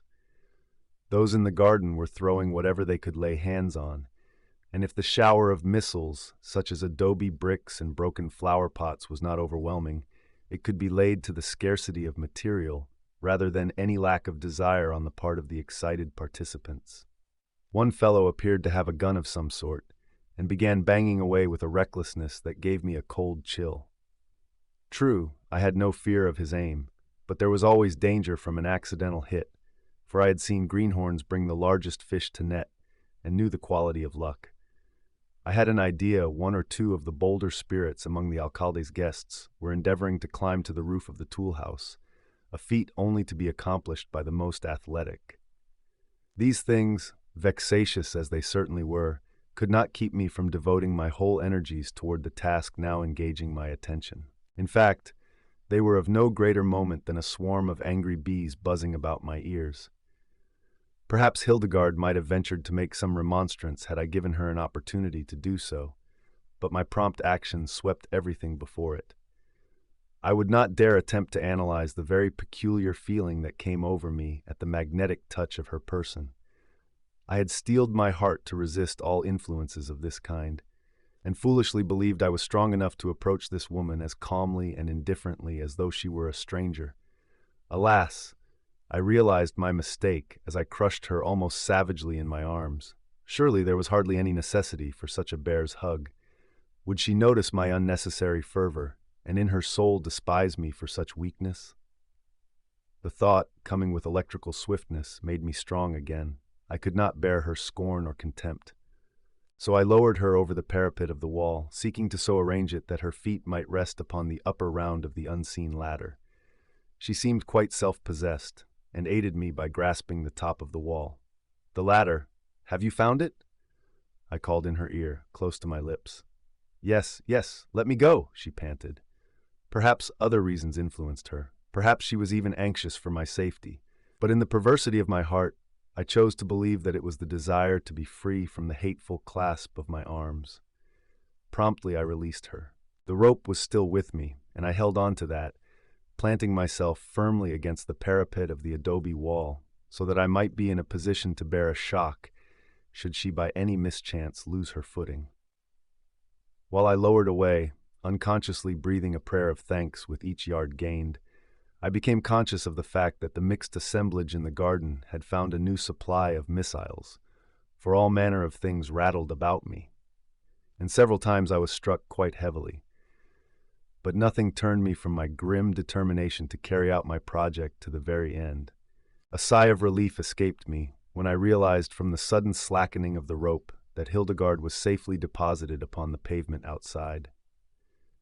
Now I could pay attention to my own case. It was high time. One of the bold climbers had managed to gain the roof of the tool house. He was just staggering to his feet, and I could see in the faint light from the lanterns carried by those in the gardens that he wore some sort of gorgeous uniform. Then it flashed across me that this could be no other than the illustrious Gen. Torriedo, commander-in-chief of the grand army of several hundred barefoot soldiers, a man who had been a soldier of fortune all his life, leader in 10 revolutions, and one not to be lightly offended. It was not my intention at that particular moment to tarry there. I had no reason to desire an interview with the ferocious old fire-eater who was wont to go raging up and down like a burning brand through these wonderful little Central American republics. My hand was on the parapet of the wall, and I knew I could reach the ladder and hustle down to apparent safety before the general could scramble over the gently sloping room to prevent me. This I was just in the act of doing, when of a sudden I remembered something. It was that confounded satchel. I had of course laid it down, the better to place Hildegarde on the ladder. To abandon it was not to be considered for even an instant. What would she say to me? It contained perhaps her jewels. Yes, and there was that silver picture frame enclosing the photo of my lucky successor. Surely these things were worth risking my life for. At any rate, I did not take the time to think over the matter. A man is bound to act pretty much on impulse in such a case. I abandoned all present ideas of retreat, and instead sounded the charge. No doubt that sturdy old warhorse, Gen. Toriato, was considerably surprised when I gave an Indian yell and descended upon him with all the fury of a young tornado. I did not mean he should have any chance to draw a weapon, not caring to spit myself, carried forward by the violence of my rush upon his Toledo blade. He was a much older man than I, but a soldier must take hard knocks as they come, and it was neither the time nor place to solve questions of military etiquette. I rammed him good and hard, meaning to clear the deck in one round. The general had doubtless found considerable difficulty in making the ascent, for he was still breathing heavily when I ran up against him. It was much easier going down. All he had to do was to spread out his legs and arms like a huge jumping frog, take a lovely somersault, and presto, the thing was done. If one looks far enough, there is usually adequate compensation for all laborious efforts. But I am of the opinion that the venerable fire-eater never fully realized how striking an example of equation I solved when I tumbled him so neatly from the roof of the tool-shed. And should I ever have the misfortune to fall into his hands, something besides gratitude would mark his action toward me. Of course, I had not the slightest idea of ever becoming his prisoner. Another head had cropped up above the edge of the roof, but when I made a dash in that quarter, the fellow let go in a hurry and crashed down on those who were so industriously boosting him from below. All of this in plain view of the Alcalde and his merry guests, who were almost beside themselves with astonishment and rage. The missiles flew hotter than ever, a perfect bombardment of Fort Sumter, so to speak. But my mind was now set upon finding the precious bag, and I did not even try to dodge the magnificent assortment of decayed vegetables, adobe bricks, and miscellaneous gardener's tools that clattered upon the roof. Could I have unconsciously kicked the satchel overboard when I made my furious rush for the doughty general? This was my first thought when I failed to locate it immediately. Singularly enough, the loss of the exasperating thing affected me tremendously. I even dreaded the thought of facing the owner again without my trust. What would she say, and how her tears must flow for that lost photo in the silver frame? Hang him. Then sudden joy, an object caught my eye that looked suspiciously like the bag. I pounced upon it with an eagerness born of despair, and almost shouted, "Hallelujah!" when I found it was what I sought. Now to conduct a masterly retreat. No one else had as yet appeared on the roof, and apparently my enemies had ceased to worry me for a brief interval. I tried to do everything decently and in order, but found it convenient to make each second tell, for I had already received several knocks from various missiles, thrown with more or less vigor, and there was danger lest one might do me irreparable damage. When I flung myself over the wall, I was at first unable to find the ladder. My swaying feet struck only an empty void, and the awful thought came into my head that perhaps enemies had arrived in the cala and removed my only means of escape. Just then, however, I heard a voice which I recognized even in the midst of the riotous proceedings as belonging to Robbins. "To the left, only a foot or so to the left," was what he shouted. Of course, I knew this was for my guidance, that he had seen my ineffectual search for the ladder and was bent on telling me where it lay. So I readily found footing, and lost no time in sliding down to the ground, where Robbins caught me in his arms and set me on my feet. It was just as well, for my head had begun to spin a little, possibly from the effect of a collision with an adobe brick that had not been any too soft. "Why did you go back?" asked a voice, close to my ear, Hildegarde's voice. "To get the satchel," I replied grimly, "and to do it I had to tumble that magnificent old Toriato from the roof. It was splendid, but oh, so foolish of you." That served as an enigma for me, and often I pondered upon its possibilities, without being able to decide just what she meant to imply. But Robbins, like a sensible fellow, had no idea of letting us stay there a second more than was absolutely necessary for me to get my wind. "Come, let's dust it," he said. "The beggars are bearing down on us yonder."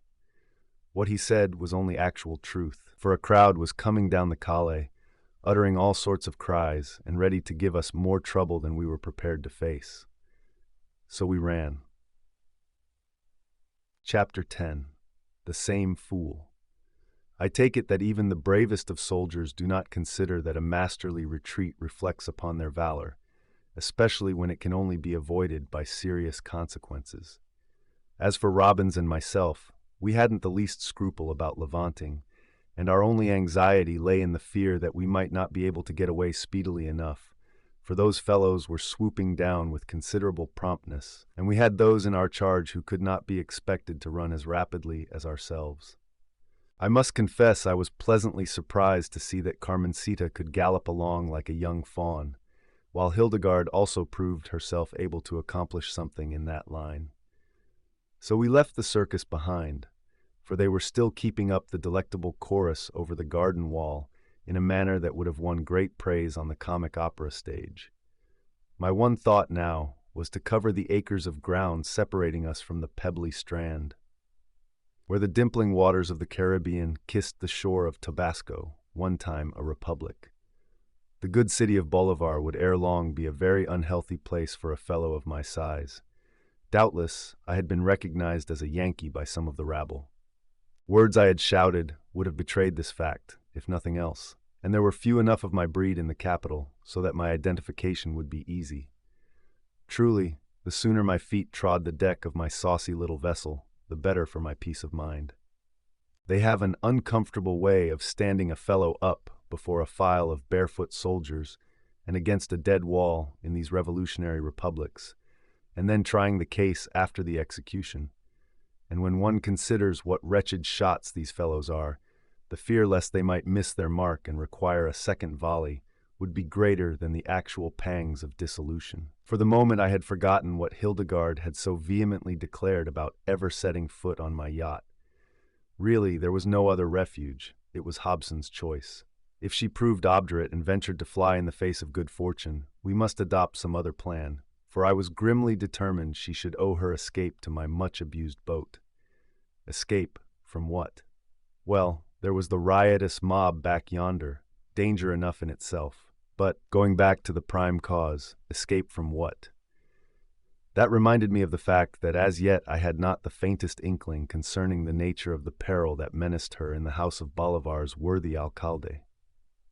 My willingness to risk life and liberty in her service for what might simply be a whim, to do all this while utterly in the dark as to the cause, would these things occur to her as worthy of notice? Well, we were making good time, you may be sure, hoping to outdistance the crowd. They had sighted us, however, and were in full cry, like a pack of hounds after a fox. We chose the more unfrequented streets for many reasons, chief among which was the fact that on the main thoroughfares our passage must of necessity be blocked by the merrymaking crowds. There was always a danger lest some fellow, prowling in these darker calls for some evil purpose, might endeavor to bring us to bay. I would feel genuinely sorry for him if Robbins found a chance to smash a blow straight from the shoulder into his face, for the big mate possessed the power of a bull. At the same time, while I ran alongside of Hildegarde, I held something in my hand, the one that was disengaged from that accursed satchel, something that few men care to face, at least when the finger of desperation toys with the trigger. I was not in a mood for play. It had apparently reached a point where the whole population of Bolivar was arrayed against us, men, women, and children. The man who raised a hand against Hildegarde would rue the consequences. I was bent upon saving her, perhaps for that other fellow whom I hated, but nevertheless I was determined to save her at any cost. All the while we were zigzagging across the city and nearing blue water. I tried to imagine I could smell the salty air, but that was impossible in Bolivar, since every cable had an odor peculiar unto itself, and each exceeded the preceding one in intensity. Now and then I bawled out which turn Robbins was to make, who galloped in the van with the little dark-faced girl, for he was a complete stranger in Bolivar, while I had haunted almost every street in the days of my idling. Once I saw a dark figure rise up ahead as if about to seize upon the mate, doubtless thinking all that came to his net fair prey. Poor fool! He did not know that it would have been better for him to have run up against a steam engine than that son of Neptune, with his sledgehammer fist. I heard an awful impact, saw the fellow go whirling back into the darkness whence he had so eagerly sprung, and, when passing the scene of the encounter, doleful groans told me that chap would trouble us no more. About this time, another thing occurred to give me anxiety. Hildegarde had tripped along in a fashion to arouse my secret admiration, for it had never occurred to me in the past that she had the making of a heroine in her. I had considered her simply a little domestic despot, who would rule the family roost or at once abdicate. But the chase was beginning to tell upon the little woman. Excitement had lent her wings, as it were, up to now, but even this goad began to fail in spurring her on. We could not be far away from the shore now, and possibly in 5 minutes our eyes would be gladdened by a glimpse of the dancing waves shimmering in the tropical night, with the lights of my yacht gleaming there like a beacon of hope. Yes, Hildegarde was failing. I could hear her panting. Being no experienced sprinter, she had not learned to keep her lips together while she ran. There was danger of a collapse. Really, this would not do at all. I could hardly pick her up and carry her, even though she were willing, but there was a way in which I might assist. The now useless weapon I thrust into a pocket, changed that miserable handbag to my other set of digits, and then, for the second time that night, without so much as by your leave, threw an arm around Hildegarde. Did she shrink? Was her hatred for me so bitter that she would face any danger rather than suffer such contact? Well, I did not feel any movement of this sort, nor would it have made the least difference to me in the desperate condition of affairs that confronted us. Now we made out better. With such assistance as I could give, Hildegarde was enabled to keep up. Strange how I should at such a critical moment allow my thoughts to fly far back into the dim past, to where a young man and a maiden fair sauntered through wheat fields and clover patches, each forgetful of the fact that there had been lovers true before their day. Perhaps close contact between a sturdy arm and a winsome waist has been responsible for some very queer things, but I venture to declare it never gave a man more utter contempt for present danger than fell upon me just then. Why, I felt as though I could have taken wings of the morning and soared away with her far from the maddening crowd, so that we two might once more go maying as in those halcyon days before she chose to consider me deficient in manly attributes and renew the vows made under the chestnut blooms. I suppose men will continue to make fools of themselves until the end of time. That is perfectly natural. But it may be set down as a little surprising when one deliberately swears he means to remain a celibate the remainder of his life, and then bows down a second time before the cruel goddess who had been the cause of his wanderings. Bah! I grew disgusted with myself, and unconsciously fierce in my actions, until a little "oh" close beside me gave warning that it was something more fragile than a stone idol of the ancient mound builders of Mexico that I embraced. The bay, would it ever come into view? And what then? How were we to pass over the intervening water so as to reach my yacht? I kept a boat ashore during the day, but it was now late at night, and it would be only through the merest luck if such were the case at this time. Besides, where we reached the water might be a considerable distance from the spot where the yacht's boat lay. Still, there was others, and we would not find fault because the craft lacked the conveniences of my own dainty naphtha launch.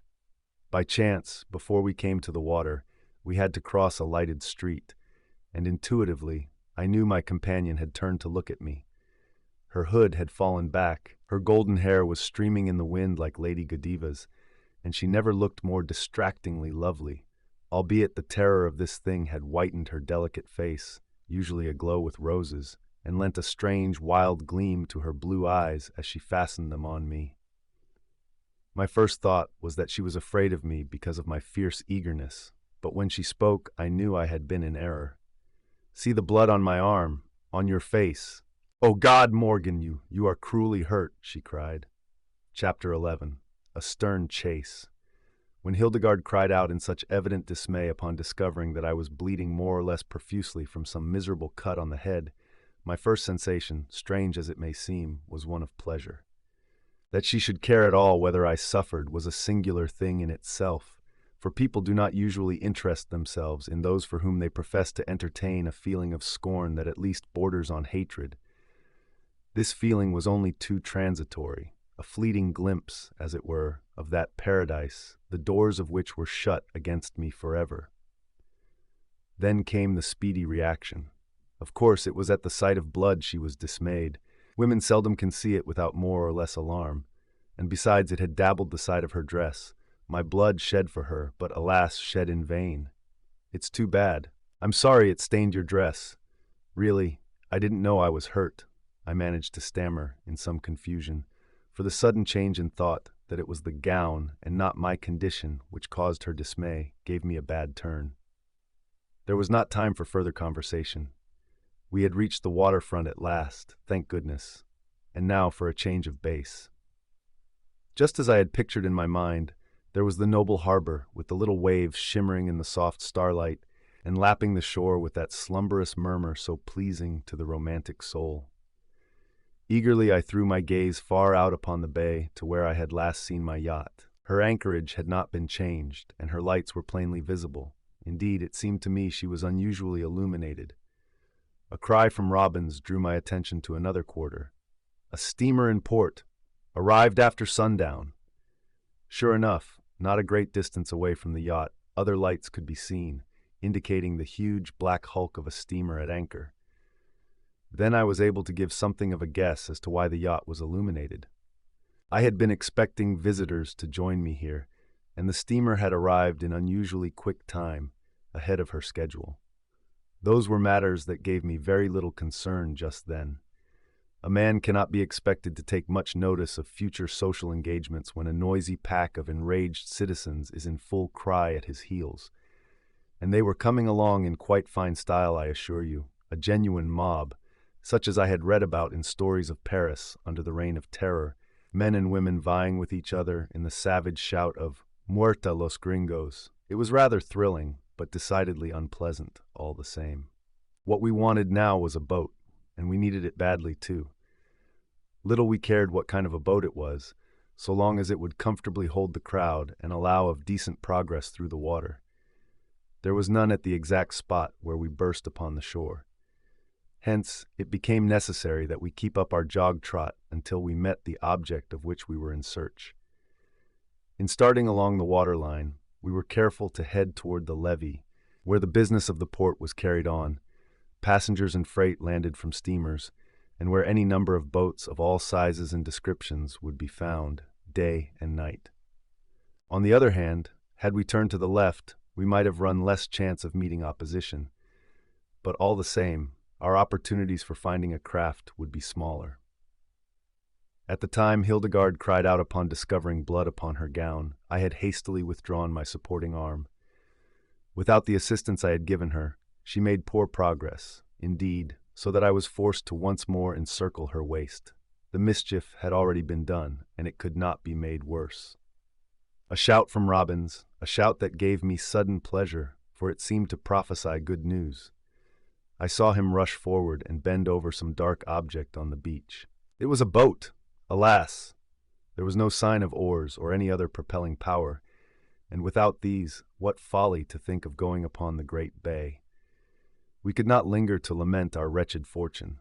Already the leaders of the pursuing mob had come stringing out from among the houses and were even now chasing along the strand. Better luck next time. Because one boat proved unavailable was no reason for despair. There would be a number of them presently, and it would be a singular thing on this still night if we did not find one already in the water ready for use. I knew a spot where we always landed from the yacht, and there I felt positive of discovering just what we sought. Ha! Another dark object hove in sight, but this time Robbins did not shout. One disappointment had made him shy. It was just as well, for, while this boat was equipped with oars, it was far too small to hold the four of us. Here Robbins and I had a very brief clash, springing from a bit of brief generosity on his part. "Two can go, you and the lady," he said. "Even the child might squeeze in." "And you?" I demanded. "I'll take my chances farther on," was the unabashed reply. "I'll see you, in Guinea first. Just gallop along, and remember we sink or swim together." Robbins was forced to give in, but he did hate to lose this chance of sending us to safety. No doubt he knew from the tone of my voice that I was accustomed to having my own way and wouldn't be balked. But I never could forget the brave fellow's genuine, disinterested generosity, though I would see him even farther than Guinea ere I would accept his sacrifice. We were again on the jump. These two disappointments were serious in more than one way. They aroused false hopes, and at the same time allowed our pursuers to draw nearer, for while we halted they continued to advance, eager to close with the gringos who had created such an uproar in Bolivar this night of the flower feast. No doubt they were very anxious to make our acquaintance at short range. The rumor that a glittering reward for our apprehension, dead or alive, by the worthy Alcalde had permeated their ranks and enthused them with the most ardent zeal. On our part, we respectfully declined the honor of an introduction, and were even more anxious to shake the dust of Bolivar's metropolis from our shoes than they were to have us depart hence. We were now drawing close to the wooden landing stage. Here, I felt positive we must find what we sought, but should this prove a fallacy, then was our finish in sight. At least, I seemed to feel a grim sort of humor in the fact that Hildegarde would realize my worth when I had departed hence. She could not have gone much farther, I am positive. That had been a killing pace for the little woman, surely something she had never done before, and might never again have to undertake during the whole course of her natural life. I could feel her becoming more and more a dead weight on my arm. At length, just as we drew near the stage, her feet lagged, and then utterly refused to move.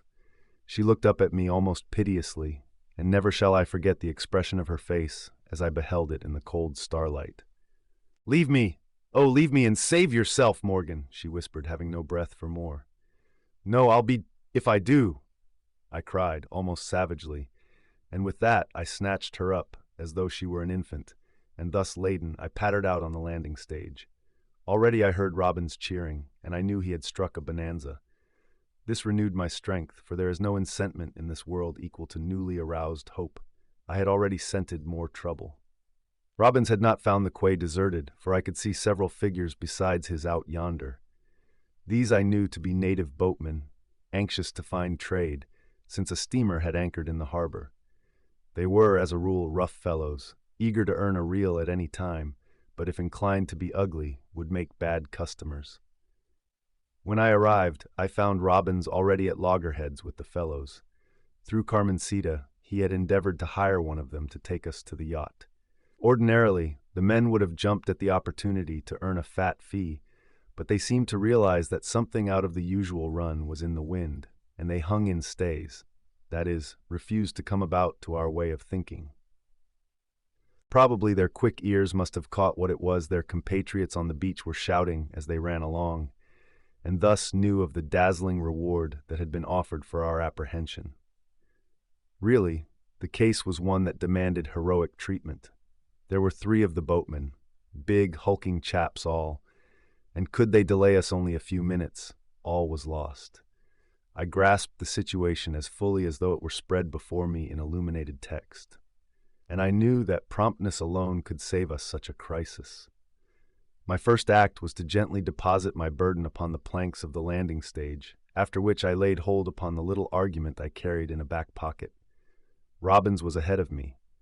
One of the boatmen, itching to possess some of that dazzling reward, had reached out and actually laid his dirty hand on the mate. Talk about your catapults of olden days that hurled huge stones against the gate of citadel or fortress. They could not have gotten in their insidious work with greater effect than did the mate of the Pathfinder.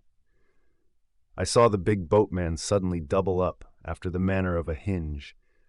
At the same time, he seemed propelled through space, vanished in blackness beyond the end of the platform, and immediately a tremendous splash announced his safe arrival below. It was now my turn to take command. "Put the ladies in a boat and be quick about it, Robbins. I'll keep these chaps in check." "Sing out when you're ready," I cried. The other boatmen had recoiled when they saw the starlight gleam wickedly from the blue barrel of the revolver with which I confronted them. "Get out! Run! Or you are dead men! Vamos, muerta!" I shouted. They comprehended the menacing action, if not my elegant phraseology, and began to back away from such dangerous quarters. Still, they were ugly and treacherous customers. It was my desire to have more of their room and less of their company about the time I must jump into the boat. The crowd had almost reached the quay, and in 30 seconds all would be lost. But in good time I heard Robbins' cheery voice over the edge of the string piece shouting, "Ready, Morgan! Jump for it, man!" And I jumped. Chapter 12. The Last Resort. The native boatmen made a rush at the last instant, encouraged by the near proximity of their fellows, but they missed me by 10 feet. I landed in the stern of the boat, just where Robbins had intended I should.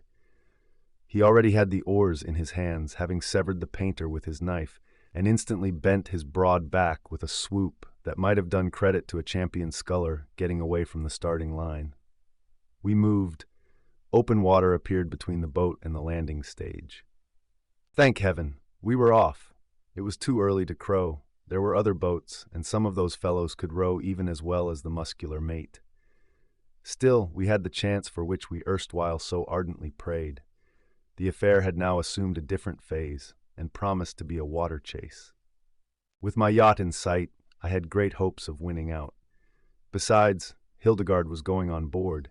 She must have forgotten her violent declaration that nothing could induce her to set her foot on that detestable yacht. When I dropped into the stern of the boat, I naturally floundered a little, but it was beamy enough to allow one a chance to recover, and I knew I had business to attend to at my end, as well as Robbins did with his oars. For instance, there were 2 ugly boatmen on the landing stage.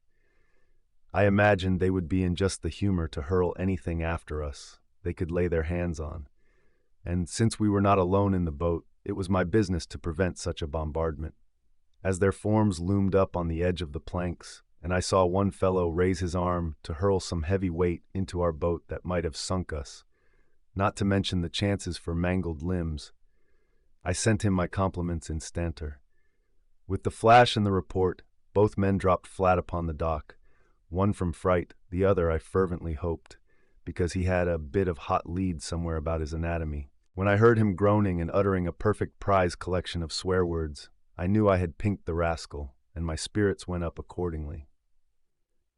Robbins was tugging away like an engine, but the clumsy old boat seemed to move through the water like a tub or a derelict. I heard the mate grumble. "What's wrong, old man?" I called, watching the quay for expected figures, for we were still too close for comfort, despite strenuous exertions. "Pulls like she had an anchor down. Holy Moses, how'll we ever get there at this rate?" His words gave me a sudden thought, born of suspicion. I looked over the rounded stern of the boat, and was just in time to discover a human head, which instantly vanished. "Now she moves," cried the mate. "Yes, it was that lubber holding on to the keel and dragging, the fellow you sent in. It was fortunate I discovered his clever ruse when I did, for a little more of it would have ruined us." We were leaving the quay well behind now, but I could see that it was rapidly filling with people, who shouted in a way that might not be misunderstood. Of course, they would immediately seize upon all the available boats at the landing stage and put out in hot pursuit. Who cared? With the open bay before us and my good yacht in sight, I felt as though this stage of my troubles was nearing its end. We could hear them tumbling into the boats, and I only hoped their eagerness to share in the golden reward would cause them to overcrowd every craft. Then came the splash of oars in the water, and we knew we were in for the last stage of this really exciting affair. I had great confidence in Robbins, more than I felt in the oars he handled, which I feared were of the usual treacherous character habitual among those shiftless boatmen of Bolivar, and which might snap under his mighty strokes. Still the crowd gathered, as though half of the city's population had been drawn to the waterside by this modest little affair of ours. Never had the frail landing stage been put to such a severe test. I trembled for the result, and my fears proved not without foundation, for suddenly there came a tremendous crash, a din of shouting and shrieking, not unmixed with laughter, for the tide was low and the water shallow, and then we knew Bolivar would be put to the expense of a new landing stage as one result of this wonderful gringo hunt. Hildegarde was naturally alarmed at the tremendous commotion back of us, and feared that some scores of persons might be drowned. But I calmed her as best I could by explaining how very shallow the water was and what amphibious creatures these people were. Besides, we had troubles of our own, and in a case of this kind, every tub must stand on its own bottom. The rude boat was but a hollow mockery when it came to a question of speed. Perhaps by some accident we had chanced upon the very poorest of the lot, but it could not be set down against Robbins, who at the time was compelled to accept what the gods gave him, and to be influenced more by the position of the various craft than anything else. I had hoped we would hold our own, and thus lead the pursuers a merry dance up to the very side of the yacht. It was not to be. My ear was not finely educated in matters of this sort, but even I could tell that we were being steadily overhauled. There was no mystery about it. The other boats pulled 2 pairs of oars apiece. That probably meant more work for me. I remembered that I had discharged a number of shots, and that in its present condition my revolver was next to useless. And I also joyfully recollected purchasing a box of cartridges that very evening, intending to take it aboard the yacht. What great good fortune! Why, things were working harmoniously all around. My nimble fingers started to search for that godsend of a pasteboard box, which was discovered snugly reposing in a pocket of my coat. Then I tore it open and proceeded to load. I rather guess few men ever replenished the chambers of a revolver under more singular and exciting conditions, with a jerky boat, only starlight to see by, and closely pursued by several detachments of fierce, vindictive natives. Who the fellows in the other boat might be, I neither knew nor cared. Perhaps some of them might have been numbered among the original guests of the mayor, although I doubted this very much, as those chaps, if they had kept up the long chase, would have been too winded to do much rowing. More likely they consisted of other watermen, or soldiers recruited by the riotous mob in its whirlwind passage through the town. Men in all lands are mightily moved by the alluring glitter of a golden prize, and these fellows risked everything with that in view. Hence, I had no other feeling for them save contempt. They might have aroused my respect could I have believed them influenced by any patriotic motive, but hired assassins deserved no mercy at my hands. And I was grimly resolved that, having enlisted for the war, I was not to be deterred from doing my duty, with a precious cargo on board and a haven in sight. Let them come on. There would be more blood than mine to flow, for no man should put a foot inside this old tub while I had a shot left or could wield a boat hook. Straining my eyes, I could see 2 boats coming up. The other had fallen behind, being like our own, a poor makeshift. They were overhauling us fast enough, and unless some miracle offered, we must take our chances with them. As near as I could make out in the starlight, there were about 4 men in each boat. The odds were certainly overwhelming, but true Anglo-Saxon hearts do not quail when the difficulties mount upward. I believed I could materially lessen their number ere they came alongside, and perhaps create something of consternation in their ranks. Nearer still, until I could see the figure in each bow waiting to grapple with us. Nearer, while Robbins strained every muscle, pulling as man never pulled before. Then came a shout of joy from our pursuers, the meaning of which I realized only too well, for I had heard one of the oars snap in my comrade's fearful grip, and knew we were at last helpless on the water. Chapter 13. Lively while it lasted. Really, it seemed as though the fates were against us in this adventure, since we had to fight most desperately for every small advantage gained. I had, it may be remembered, more than once fervently longed for some opportunity to prove my valor in the sight of this doubting little woman, so that she might realize how she had wronged me in the past. Perhaps it was a childish desire, but a most natural one withal, such as most men would feel under similar conditions. But, really, I had not expected such a deluge of desperate conditions to overwhelm us, even as the avalanche does the unlucky traveler on the Swiss Alps. One may even have too much of a good thing. At least, I thought so when I heard that miserable oar snap, and found the boats of our enemies swooping down upon us. Robbins made no further effort to escape. He was like a lion at bay. I heard him give a roar of rage as he snatched up the boat hook and threw its barbed end aloft. Just as might have been expected, the 2 boats came up, one on either side, as if the whole thing had been previously arranged. My first thought was of Hildegarde, fearing she might receive some injury in the melee that was imminent, and surely that feeling did me credit. "Lie down in the bottom of the boat, quick!" Now I could distinctly remember the time, since it was not so far back, when she had absolutely defied my lawful authority and blankly refused to heed my request. Not so now, for she seemed to recognize that in this case I not only knew what might be right, but was also in a position to command. So she crouched down, with the terrified child clasped in her arms, while we two desperate men prepared to put up the best fight we knew how. And strangely enough, in that second of time, when there was a breathing space before the arrival of the boats, my strained ears caught a sound that thrilled me with renewed hope. It was the distinct chug-chug-chug of a little naphtha engine, and I knew that the launch had set out from the yacht and was bearing down upon us. If we could only resist this savage attack for a few moments, we were saved. "Keep back! Keep back!" I shouted as I stood up in the stern and waved my pistol, for I wanted no man's blood on my hands if it could possibly be avoided. Perhaps they understood, for they laughed derisively and pulled wildly on. It was time to begin. I had the sole power of bridging the little distance still separating the boats, but which the rapid pace with which they advanced was quickly annihilating. Again, my long practice with a pistol served me a good turn. My first shot was all right. I had picked out the fellow who leaned over the bow, like a gaunt harpy, eager to lay hold as they came up and to fasten the boats together, while his companions smothered us with very numbers. He made quite a fuss over the matter. Really, you might have thought he was the recipient of a cannonball somewhere about his anatomy instead of a tiny leaden pill. I knew he was not much to be feared in the coming encounter, and turned to present my further compliments to the fellow who dangled from the bow of the other boat.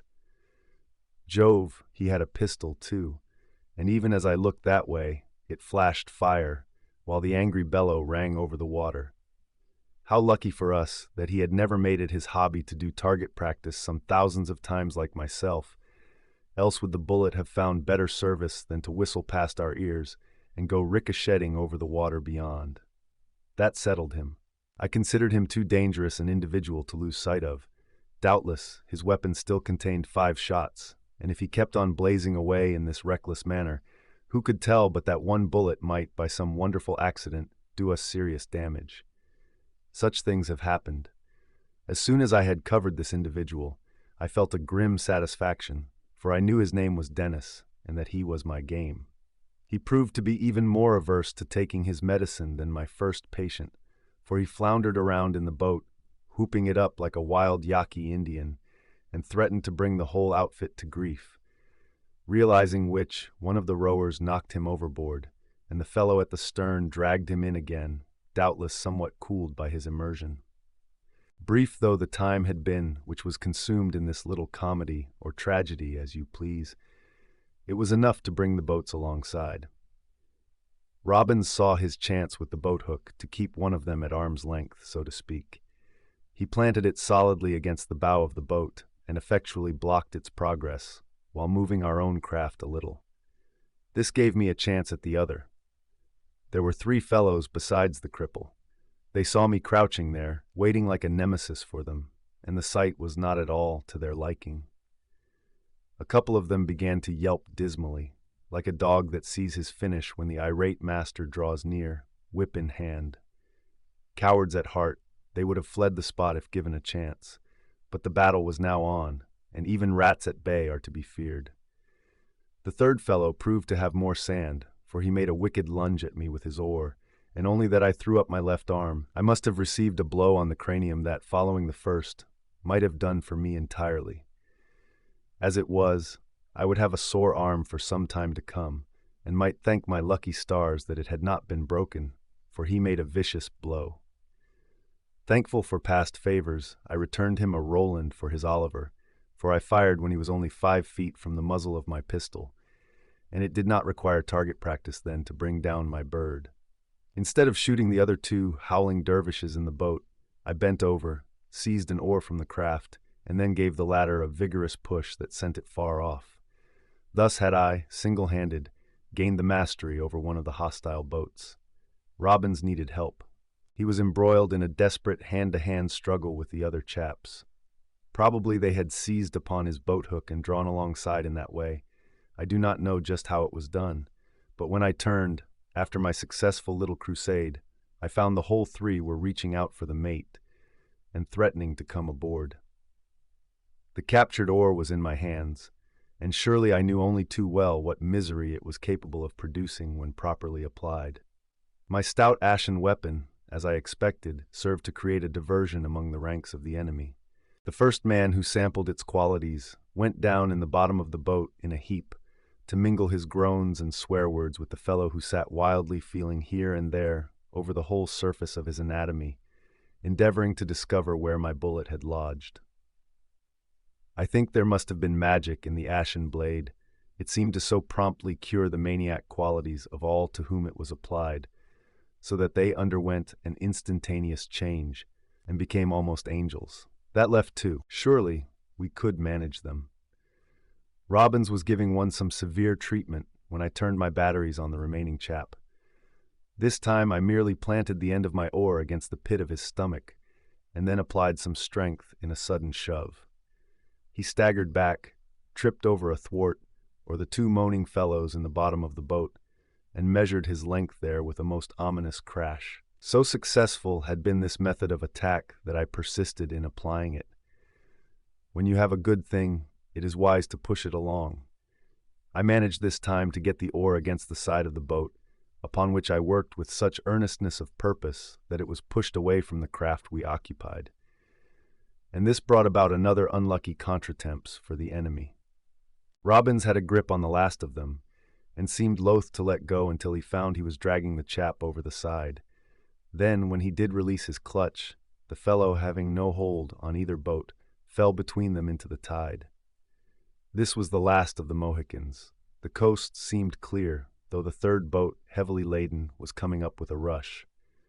We did not mean to wait for them.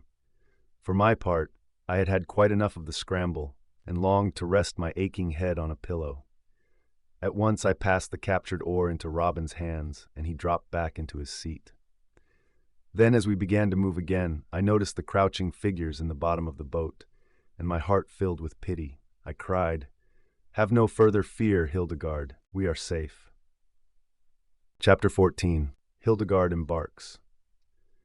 To tell the truth, I must have imbibed something of the pride that came to old-time Romans when returning victorious from the wars. But if they felt as rocky as I did after my experience with adobes and ashen oars, surely they were not to be particularly envied.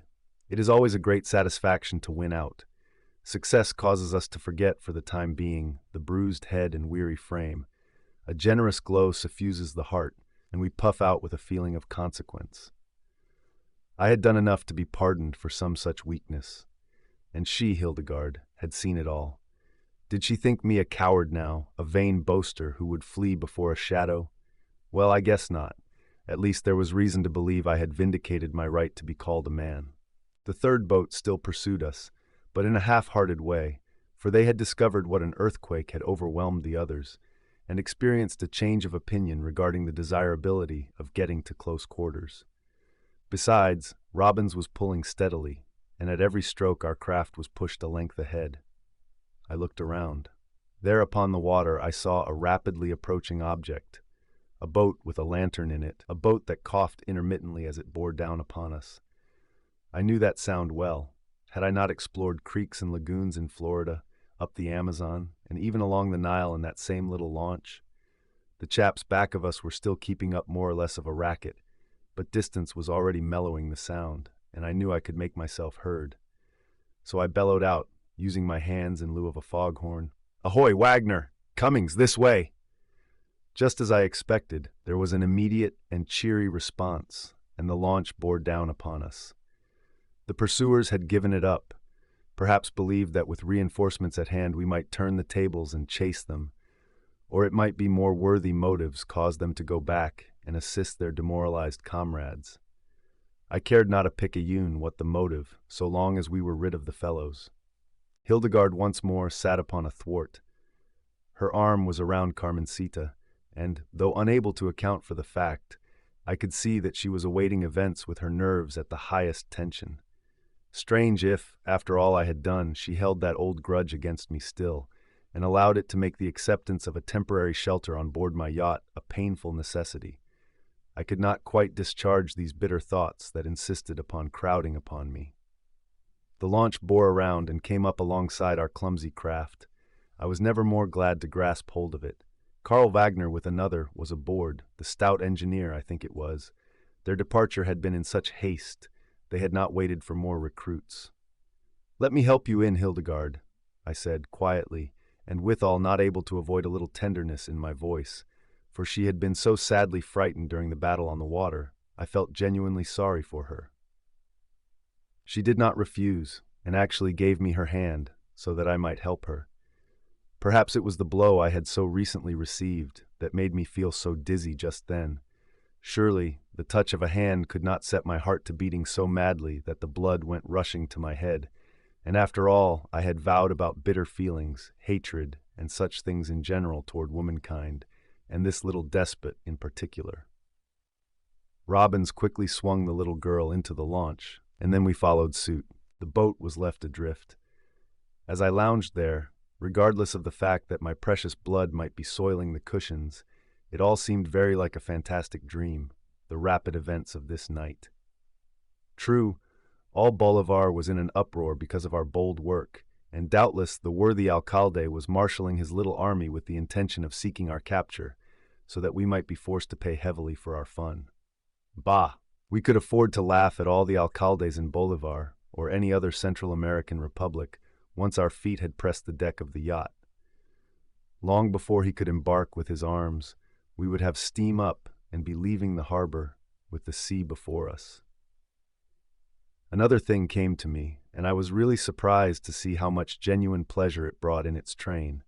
She must be aboard the yacht for days, perhaps weeks, and it would surely be my fault if I failed to find some golden opportunity for effecting a reconciliation. Yes, there was little use deceiving myself. I loved her still, loved her better than before, and I was ever willing to bow my proud head to her yoke if so be. Phew! I had forgotten that there might be some disagreeable news for me, since I had refused to hear from her during the 2 years of our separation. What if she had secured a divorce? I had some reason to believe this were so, but, good heavens, what if she had gone even further, and in pique married some other fellow? That brought out a cold sweat. I remembered that I had not taken the trouble to ask her how she came to be in a foreign city like Bolivar, and a guest of the Alcalde. Perhaps someone vested with authority had taken her there. I remembered the silver frame and the photograph of which I had obtained but a glimpse, enough to see that it was a man. It would have pleased me had this bag been forgotten and left in the abandoned boat, but little Carmencita had kept tight hold of it. Apparently, my condition might be considered very much mixed. We were now nearing the yacht. I could tell that those on board were anticipating a speedy move, for acting under orders, someone had started up the fires, and fresh sparks were shooting out of her funnel. This was fortunate. Bolivar, with its noble harbor, would not be the place for us after this night. We must skip if we desired to avoid the consequences of bearding the august Alcalde in his ancestral castle and outraging his person with a knockdown argument. Besides, much blood had been spilled, for which we must justly be held to account. I did not know that we had killed anyone. I hope not, even though the provocation had been great. But we had seriously incapacitated 6 worthy citizens of Bolivar from continuing their regular avocations for some time to come, and would be held strictly accountable if caught. The justice in these Central American courts always leans in favor of the citizen as against the foreigner, who, whether in the right or not, usually finds himself bound to pay the costs. Against this the Yankee spirit rose up in arms, and since protests never avail in such a case, the only resort was flight. Hildegarde had not said one word. I thought I had felt a little pressure when I held her hand, but it may have been imagination. As we drew closer to the yacht, I saw her turn and give me a quick glance, though she did not speak. What it was influenced her I had no idea at the time, though later on the secret was laid bare to my gaze. Looking myself to the yacht, I saw there were a number of persons along the rail, about the place where we would draw alongside, there being a landing stage swung over, with several steps to it. One was a woman, for I could see the skirt of her light gown swaying in the gentle breeze. I knew who it was. My expected guests from the steamer were aboard the yacht. It never occurred to me to see any connection between the presence of Diana Thorpe aboard my boat and the intense antipathy shown by Hildegarde to coming aboard. Then a strange thing occurred. Hildegarde, as if possessed of a sudden overpowering notion, suddenly veiled her face behind a flimsy web that had apparently been fastened to her hat. This act surprised me. Evidently, she did not care to be immediately recognized. She knew who leaned over the rail, her elegant figure outlined against the lights beyond. I was too dizzy to understand why she should do this thing. I can remember that it struck me as queer, and yet, at the same time, I was not unwilling to humor her caprice and keep her secret for a little time. At least, I would be better able to wrestle with it when I got rid of this awful ringing in my head and could ponder upon it rationally. She had some reason, that was evident. At last we were alongside. Robbins lifted Carmencita up, and willing hands helped her on deck. Hildegarde neatly avoided my proffered assistance and allowed the mate to help her, which caused me to bite my lips in chagrin. Then I climbed aboard, to be immediately met by an effusive young woman and a handsome, dapper little gentleman, who wrung my hands and acted as though they were really very glad to see me. Chapter 15. The Embers Are Stirred. Hildegarde. Strange how that name has always affected me, above all other names on earth. Hildegarde had immediately walked some little distance away upon reaching the deck of the yacht. No doubt she felt the curious eyes of the royal Diana fastened upon her, and though I had known the time when this beauty had to be content with the role of second fiddle when Hildegarde was present, the latter seemed to shrink from facing her now. Why was this? Indeed, I could not guess, though half a dozen vague thoughts flashed through my racked brain. Perhaps she had no reason to be proud of her presence in this Central American metropolis and hotbed of revolution. Perhaps things had happened of which I was utterly ignorant, but of which Diana must be cognizant. Perhaps, and here was the keenest rub of all, for it came as a personal blow, perhaps she was utterly ashamed to be seen in my company after the manner in which I had once left her. Well, I had no shame in the matter, and stood ready to do the thing over again, if I might serve her. When Thorpe had wrung my hand like a pump handle in his old mechanical way, so characteristic of the fellow, who pretended to be a snob, yet was at heart a good chap, he began to bombard me with questions. Really, I could not blame him for being eager to know what I had been doing to get myself embroiled in such a hot mess with the citizens of Bolivar, and as for his fair cousin, Diana, she was almost consumed with feminine curiosity. The presence of a mysterious woman in the case added to its piquancy in her mind. I was not in the humor to gratify this curiosity, at least just then, since other things needed my attention. Pardon me for the present, my friends, I beg, and when the opportunity arrives, I will relate the story. Just now much demands my attention. I am wounded, the yacht must get out of here before we are overwhelmed, and a lady needs my attention. In half an hour I will join you. Then I bawled out to Cummings, who had taken charge since our captain was left seriously ill at New Orleans. Mr. Cummings, we must get out of this without delay. Have the launch aboard, the anchor up, and before we are an hour out, I'll talk with you about our course. Aye, sir, he replied, for Cummings was an old nautical man, whose home had been for many years upon the briny wherever his hat chanced to be hung. I forgot Robbins for the time being, but he was just the chap to make himself quite at home anywhere. Hildegarde had stood at a distance, waiting to see what disposition I would make of her. She could not have heard what passed between the Thorpes and myself, and I rather fancied she had no desire to listen. There was an attitude of pride in the way she stood there which I did not like. Surely I had given her no fresh cause for dislike or scorn. On the contrary, I was fool enough to cherish a fond hope that my battles in her behalf on this mad night might serve to blot out my shortcomings of the past, if such a thing were possible. I must apologize for leaving you even for a minute, I said, in a low voice. It does not matter. You need not apologize. I expected this, and must pay for my weakness in coming, she replied coldly. That was certainly Greek to me. When one has the key, all these puzzles become as simple as the easiest sum in arithmetic, but lacking that, they prove enigmas. She expected what? That I would neglect her? Surely she had become captious indeed, when a minute's unavoidable delay on my part was to be so keenly resented. I bit my lips with vexation. If you will go with me, Hildegarde, I can show you your stateroom. My stateroom? She echoed, with just a trace of bitterness in her voice. I beg that you will not deprive any lady or yourself of an apartment on account of my presence on board. I would not have it for the world. Make your mind easy. No one has occupied this stateroom since I left Algiers, where I had a party of friends aboard. In that case, I accept. It will not be for long. I shall expect you to land me at some American port, where I can be in telegraphic touch with New York. I did not answer, perhaps because I wanted to make no reply that would commit me to a measure I might be averse to carrying out. We entered the cabin. It was brightly illuminated, and if I do say it myself, who perhaps should not, that cabin was about as cozy a den as anyone would desire. There were books in racks, easy chairs, divans and furnishings that had cost me quite a snug sum of money. The prevailing tint was old rose, her favorite color, as I knew well. That person must be hard to please who failed to find solid satisfaction aboard the Wanderer. Hildegarde threw back the veil that had concealed her face, for which I was more than glad, as I felt eager to look upon her beauty again, strangely eager. She was no longer deathly pale, as when I carried her in my arms to the quay, or when she crouched in the bottom of the boat, while Robbins and myself engaged in our hot little engagement with the enemy.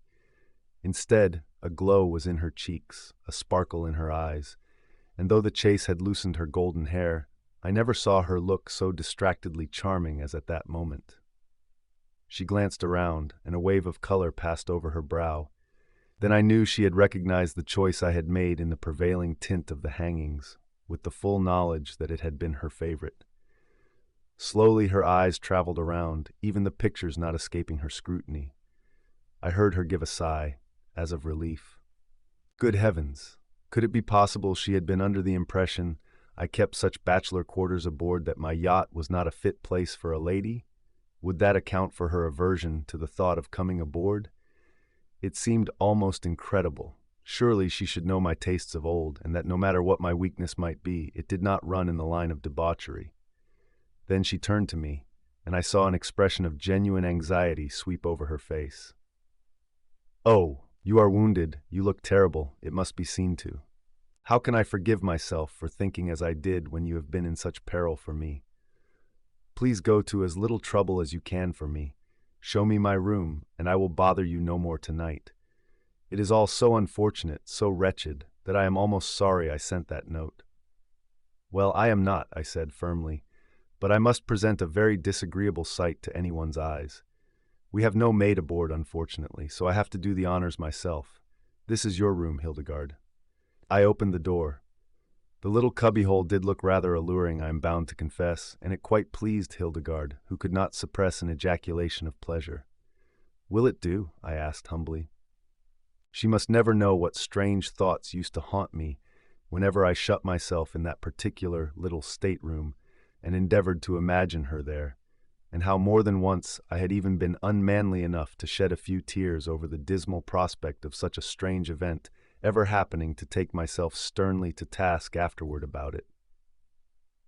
"It is very sweet and lovely. I thank you for all your kindness, Morgan," she said, with a tremor in her voice that affected me curiously. "I'm glad you like it," I replied, tempted to tell her that she had been in my mind when I fixed up that little place, but realizing the folly of any sentiment between us whom fate had drifted asunder until a whole gulf yawned between, an impassable gulf. "Now go and have your wound attended to. I should be very sorry if you suffered any serious inconvenience on my account. Of course, you are mystified because of finding me in Bolivar. It is a strange story, and I promise to tell it to you some other time, perhaps tomorrow. I confess I am very curious about it. Nor can I blame you. On my part, I am amazed at the wonderful chance that brought you, of all men on earth, there to my assistance. It seems incredible. It worries me to think the world is so very small, or that a cruel fate persists in throwing us together. Cruel, Hildegarde? Yes, cruel, because it is needless, since we can never be even friends again. It would not do. It would be monstrous. Her words shocked me. They seemed to suggest some dreadful barrier between us. On my part, I knew of none, save our dispute and separation, both of which might be forgiven, and the abyss bridged with the planks of love and charity. Ah, perhaps it was on her side. The old suspicion arose again concerning her having obtained her freedom at the hands of the law, and married again. I shivered as with a chill, and then ground my teeth together. She must not suspect my weakness, at least until I had heard her story and knew the worst I might expect. It shall be as you say, Hildegarde. This has been such a strange fortune that threw us together. I had begun to hope there might be a meaning to it, but I shall respect your wishes always. I turned to go. One other favor, Morgan. A dozen, if you like. Would it be possible for the present to keep my identity unknown? I knew she was thinking of Diana. Her red cheeks betrayed her. Why not, if you desire it? I replied. You are very kind. It would please me. Shall I send Carmencita to you? She can act as your maid, as I presume she is. Yes, please, and Morgan, once more I thank you. God bless you. And the door closed. Chapter 16. Passing the Fort. It was not very strange that while under the spell of Hildegarde's presence I should forget all about my poor banged head. When a fellow's heart is thumping tumultuously against his ribs, as though laboring under an attack of fever, he cannot be expected to remember such trifles as a few bruises. Of one thing I had suddenly become firmly convinced, and it gave me a spasm of joy such as had been a stranger to me for 2 long years. She loved me still. Hildegarde loved me in spite of all that had passed, of my desertion, and the long interval of silence that had elapsed. What though there were obstacles? Surely they could be hurled aside. I felt just then as though I might defy the world if need be, since my claim was founded on justice. She had been in the past, and, if heaven were kind, might once more be my Hildegarde. So it was in almost a merry frame of mind I made my way out of the cabin again. My spirits were lighter than they had been these many moons. Much remained to be explained, and difficulties to be overcome. But oh, the ecstasy of believing that the old love still burned within her heart. Once on deck, I looked for the girl. Already they were getting the anchor up and raising the launch aboard by means of block and tackle attached to the davits. Carmencita easily found. The child was shrinking against the cabin bulkhead and seemed overwhelmed with shyness in the presence of Diana. I imagined the latter might have been endeavoring to extract some information from her, but from my own experience, I knew how hopeless this must be without a knowledge of Spanish, which, I felt sure, she did not possess. Come with me, Carmencita, to your mistress. What is that you have there? Oh, her bag. Let me carry it for you. I saw Diana's eyes fastened curiously upon the little article as I took hold of it, but thought no more about the matter, or what she might weave from the fact of my initials being on the bag. It gave me a queer feeling to take hold of the thing again. That photograph, you know. After all, was there anything so strange about that? Suppose someone would point out a very handsome fellow on the street and say confidentially to you, 2 years from now that chap will be your wife's husband? I suppose it would give you a start, and every time you saw him after that, you would be certain to have a bad feeling. Well, that covered my case, only it was even more aggravated, since I had some reason to suspect the 2 years had already flown, and the prophecy was an accomplished fact. I stalked into the cabin and knocked at the door of Hildegarde's stateroom, which she at once opened. I've brought him. I mean the bag to you, and here's Carmencita, too, I said, extending my burden, which she eagerly pounced upon. Oh, I wouldn't have lost that for worlds. I suppose not, I said disconsolately, for it contains something I value very highly, she continued, looking straight at me and smiling in a mysterious way. I bowed and retreated. Now what did she mean? Was it her jewels, that infernal photo, or was there something even more valuable in the bag, something which I had not seen? And why should she look at me in that way if she were referring to the picture of my successor? Did she actually rejoice in this opportunity to give me pain? Women could be so mercilessly cruel when they chose. I was not feeling so merry now. Indeed, my face must have been very long if the doubts that assailed me had much to do with my looks. Remembering what an awful condition I must be in after this series of adventures, I sought my own stateroom and proceeded to remove all traces of wear and tear. The wound on my head had ceased to bleed, though there was a lump there the size of a hen's egg that felt very sore to the touch. I bathed it with witch hazel and managed to make myself fairly presentable. Then my duties as a host forced me to seek my guests. I had anticipated a pleasant cruise in the society of these old friends, and had hoped their genial company would help to dissipate the fog that hovered about my spirits. Now, strange to say, I deeply regretted their presence aboard, nor could I give a plausible reason for such a complete change in my feelings, save that the strange events of this evening had revealed my own soul to my astonished gaze, and a mad hope had sprung up in my heart. My guests awaited me on deck. Already we were beginning to move through the water, and soon the light of gay Old Bolivar would be lost over the expanse of sea. I rejoiced that far and saw nothing to regret in leaving the place. It was a little too hot a town for my blood. We chatted for a time on various matters. I knew both of my guests were just dying to question me about the mysterious lady who had come aboard in such a strange way, and with whose arrival my affair on the bay must certainly have had close connection. But I was in no hurry to speak. They could pique their curiosity until I had arranged in my mind just how much I wanted to tell them now.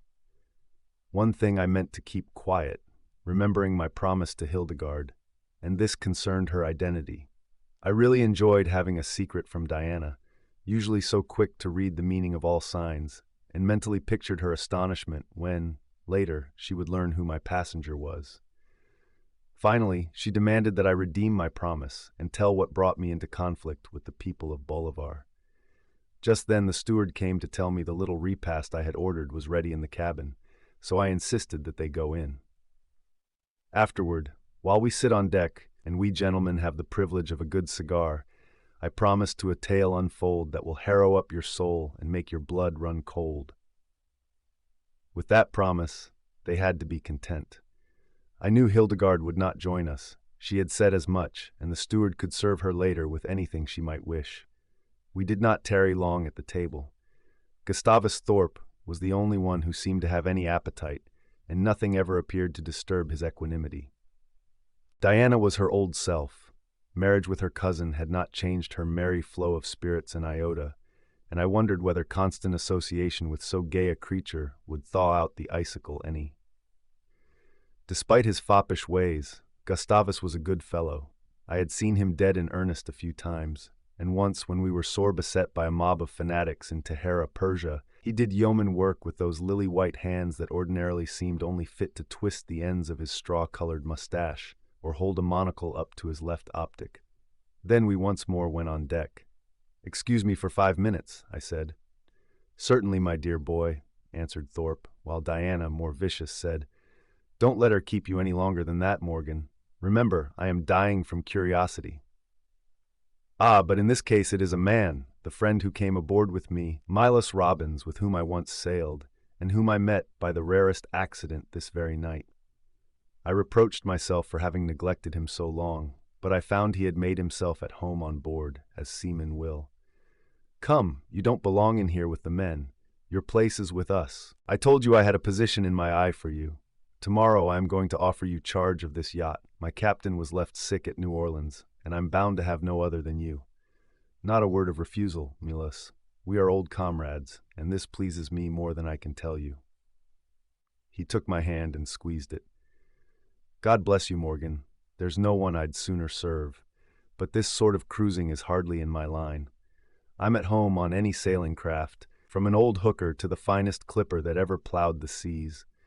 But there is much for me to learn about a steam yacht. Oh, you'll pick it up soon enough with the help of Cummings, and we'll consider it settled, Captain Robbins." He was almost overcome. "Please let me bunk here tonight with the men. We'll arrange it all in the morning, sir. It's dazzled me a bit, you see, coming so unexpectedly, but I'm deeply grateful all the same." "Nonsense. It's all on my part, the luck. And we're comrades too. Think what we've gone through together, and who knows what wonderful adventures the near future may have in store for you and me, Robbins." I spoke lightly, never once dreaming of the tragedies that lay in wait for us beyond, for who can lift that impenetrable veil by which the future, near or remote, is shrouded?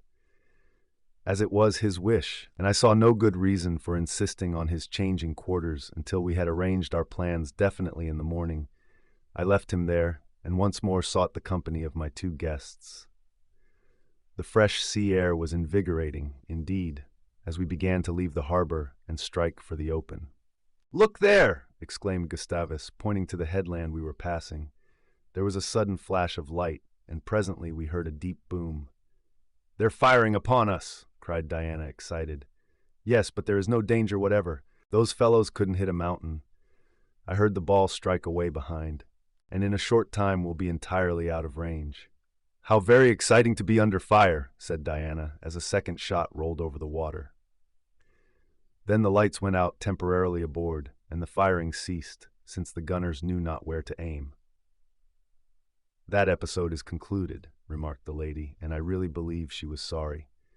Gustavus and I lighted cigars and then found comfortable, easy chairs at a point where the sea air would not be too strong. "Now, please begin at the beginning," pleaded my feminine auditor, and I could remember the time when I thought Diana the fairest of her sex, for she had been an old flame of mine until I met Hildegarde. So, feeling very comfortable after my experience ashore and afloat, and with the yacht dancing over the starlit waves of the Caribbean Sea, I began my story of a night in Bolivar's gay metropolis. Chapter 17. At Two Bells. I have never considered myself much of a yarn spinner, even though a yachtsman by choice, but if ever a man had the material for an engaging story thrust upon him, I certainly came under that head. Since sunset on this amazing evening, there had fallen to my lot a series of the most remarkable adventures the mind of mortal man could ever conceive. Indeed, the only trouble I found in relating my unique experiences was not to tell too much. There was danger of that.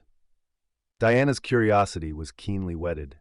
She saw something of a beautiful mystery in the veiled figure of the unknown lady with whom I had come aboard.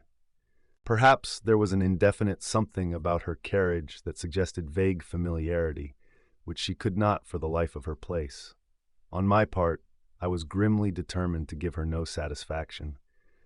Hildegarde had begged me to keep her identity secret for the present, and while I did not quite understand why she should wish this, I was perfectly willing to comply. If Diana discovered the truth, it would have to be through other means.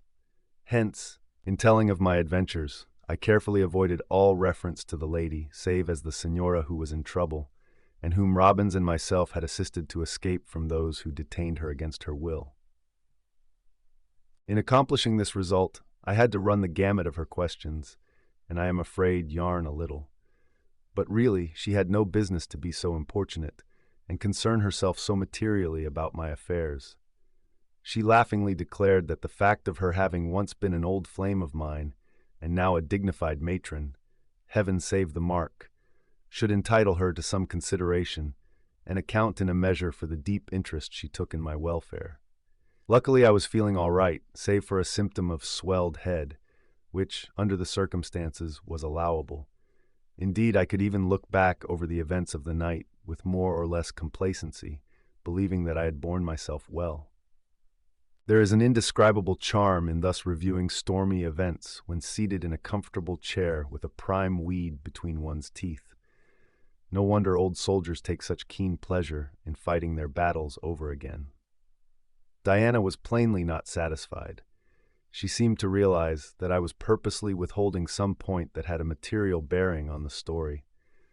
Perhaps she believed the lady to be some young and charming señorita with midnight eyes, whom I had met before. I had studiously refrained from all mention of anything that would lead her to suspect it was an American in whose cause Robbins and myself had enlisted, fearful lest she should put two and two together and solve the puzzle. But she was not quite bold enough to demand a direct answer to her questions, and I left her groping in the dark, hugging all manner of delusions to her heart, and doubtless investing me with such romantic surroundings as had never entered the head of novelist to conceive. We soon branched off upon other topics. I was determined to erase myself as the chief factor in the conversation. They had traveled much, and between wide-awake people who have seen the world, there is always much of mutual interest in comparing notes regarding the odd things encountered. More than once I wished they would retire. Several reasons influenced me. First, I desired to see Cummings and have something to say about our course. We had our plans arranged for the cruise, and if possible, I did not wish to change them, although if she insisted upon being taken to the United States, I would have to about ship and head in the other direction. Then, again, I naturally wanted to be alone. So much had happened that bordered on the marvelous. I wished to ponder it over and endeavor to see a rosy light beyond the gloomy clouds. I had suffered keenly in the midst of splendor and wealth. God alone knew how hungry my heart had been for the companionship I once had known.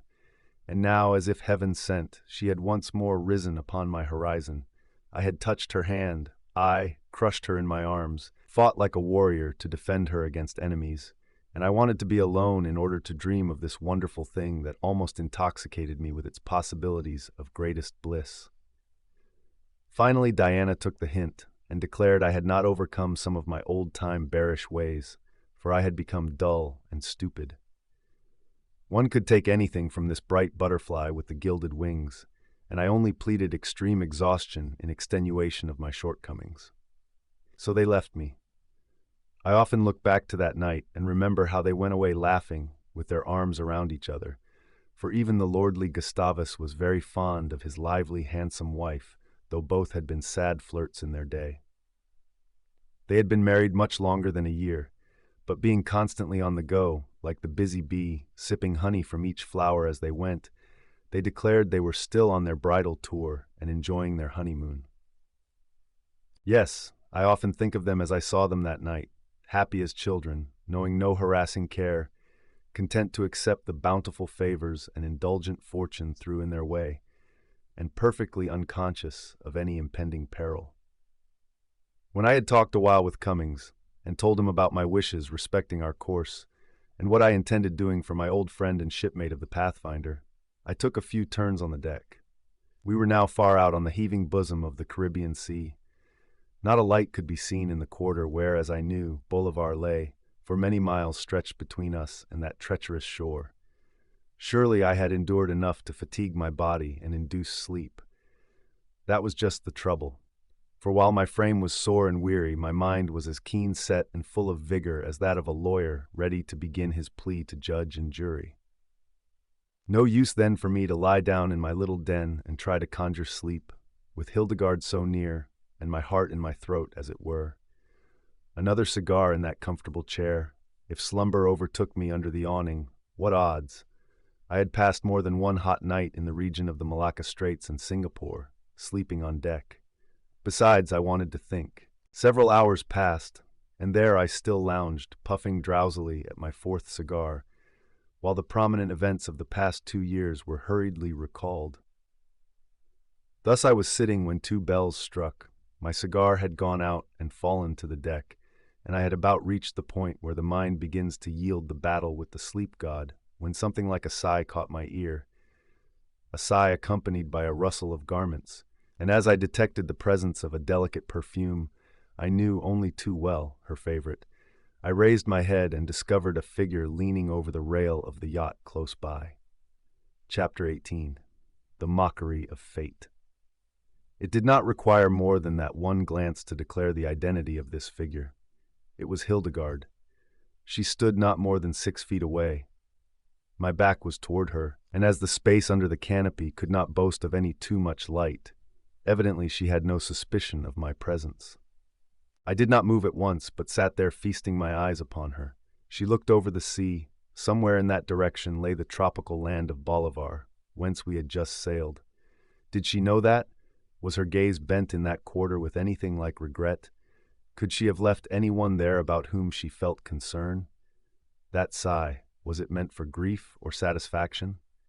In short, had I, after all, done her as great a service as I thought in carrying her away from the disturbed town of Bolivar? Ah, another sigh. Plainly she was not wholly happy. My heart reproached me. I had been the cause of her misery. I who had allowed my pride to force me into an act that separated two hearts intended for each other. Was it too late to make amends? I arose from my seat and moved toward her, and hearing me, she turned quickly. "Hildegarde," I said softly. She started back. "I thought you all must be asleep. It was so warm below I could not rest, and I felt I must come where I could get the air," she said quickly, as though desirous of having me believe it was not her intention to seek me.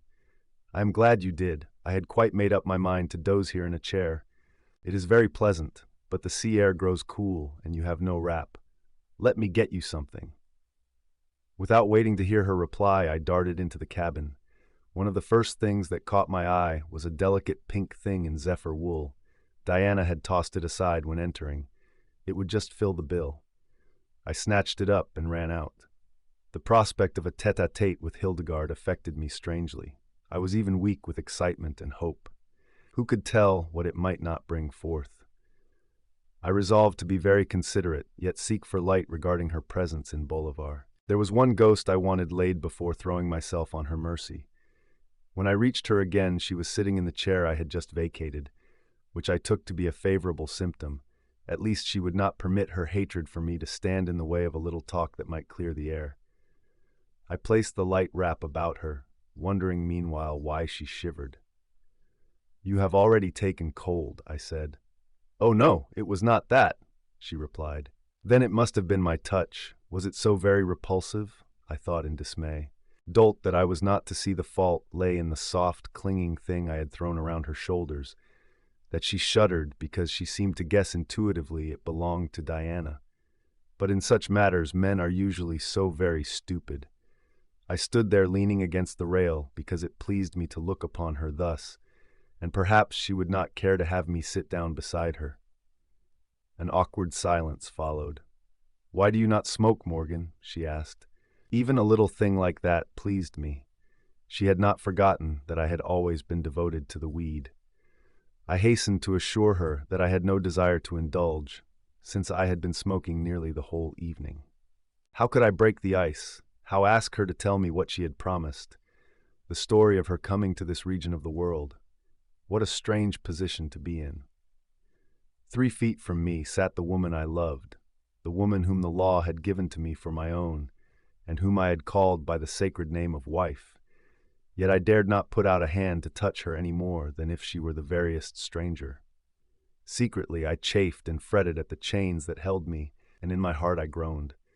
Hildegarde it was who spoke first. "How long had you been in Bolivar, Morgan?" she asked, showing that her thoughts had been going back to what we had endured. "Just 4 days. I had intended sailing by tomorrow, but the steamer came ahead of time." She did not ask what the steamer had to do with my movements, nor did I think to insist on explaining that point, which would no doubt have proved the part of wisdom. 4 days, and I was there 10, she said, as though reflecting. 10, in the house of the Alcalde? I asked, determined to pursue the subject. "Yes, always in that house?" with a shudder. "They kept you there against your will?" "Until you came, yes. At first I defied them, but my spirit was slowly breaking down, and because of the threats they made, threats that concerned others besides myself, I must soon have yielded. I began to feel my blood boiling. Who was it dared to threaten her? Who had any right to demand that she do this or that? Since I had released her from her vows, what man on earth had any authority over her? What was it made me suddenly gasp and cringe as though a bucket of ice water had been dashed over me? What but a flash of memory, as that hated photograph again played the deuce with my nerves? Some other man might indeed have the rights I had chosen to discard. I had a little struggle with myself, and managed to gain the mastery over this weakness. If my hand trembled as I mechanically passed it over my head, it did not affect my voice. "I don't know that I have any right to ask you to tell me all about this affair, Hildegarde. I forfeited that privilege long ago.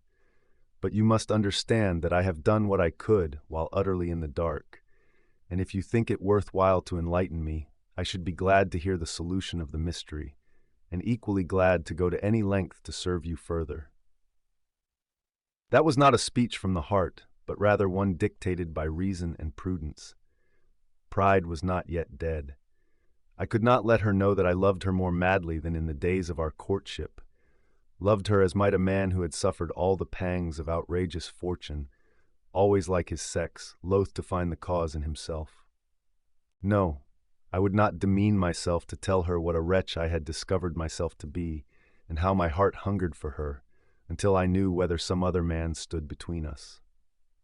There had been several, one I remembered in particular, who had been hard set to win her in those days, a fellow who had given me many a twinge of jealousy by his boasts, until finally I dared put my fate to the test and discovered how I had been fighting phantoms. If it were he now, what agony, what punishment would be mine? You are kind, Morgan. You have done much for me tonight. Sometimes I am glad, and then again it makes me sad, and I even wish you had left me there to struggle against my fate, or that it had been someone else who came, a perfect stranger, whom I might reward with gold for serving me, she said, sadly, almost brokenly. I did not fancy that. It seemed to take the conceit out of me. Plainly, I must have been mistaken when I thought she still cared for me. She would rather it were a stranger to whom she owed her escape. She did not fancy being under obligations to me of all men. Surely that was enough to cool me off. I hope you won't trouble yourself about the reward part. You can give me nothing I would care a snap for, except, of course, your gratitude. Men of my stamp don't do these things for reward, Hildegarde. She looked up at me, as though trying to weigh the meaning of my words. You are much changed, Morgan, she said slowly. Naturally so. I have led a misanthropic life for some little time. Things don't look rosy through smoked glasses. I didn't mean that, but you are not the same as then. What you have done tonight, how you carried me through the streets and stood up in that boat, I can never forget it. Yes, with a sigh, you are much changed. A thrill of exultation possessed me at this declaration that I had appeared in her eyes as at least a mild type of a hero, and then it was gone again. Pardon me, I am not changed so much as you may imagine. It was the same man then, only no opportunity arose to put him to the test. When once you dared me to get you some flowers growing on the face of a precipice, and I firmly declined, it was not cowardice that influenced me, but a determination not to risk my life for a pretty woman's mere whim, even if she did happen to be my wife. There was a low cry, almost a sob. I have never forgiven myself for such wickedness, she murmured, but it was music to me, that late confession. Well, I have, I said nonchalantly, as if all those things in the past had very little interest for me any longer. She had started up somewhat eagerly in her chair, but immediately sank back. It is kind of you to forgive, even if you cannot forget, she said. I was on the point of bursting out and declaring what a sinner I was, and how I yearned for absolution on her part, to throw myself on the mercy of the court, pleading guilty to the charge, when she spoke again, and what she said rather took the wind out of my sails. I promised to explain in a brief way how I came to be in Bolivar, and why I was kept a prisoner in the Alcalde's house. This I should have told you tomorrow, or before you landed me at New Orleans, but since we have been thrown together here, and sleep is impossible, I shall relate it now, so that you may know how basely one of your boasted sex has acted toward a defenseless woman who loaded him with favors, and for whom she had only shown affection. I snapped my teeth shut and ground them together. Then it was as I feared. She had married again, perhaps my old rival, Hilary Tempest, and he had turned out a villain. I do not know why I should be so furious, since I had renounced all alliance with her, and my taking up cudgels in her defense would be quixotic indeed. But there it was, the glow of righteous indignation. I had once loved her dearly, and no matter who he might be, the man who abused her in any way must settle with Morgan Kenneth. But what folly to thus arrange matters when I had not as yet heard her tell the story that was to decide my fate. Chapter 19. Poor, weak, old Papa. Hildegarde remained silent for a short time.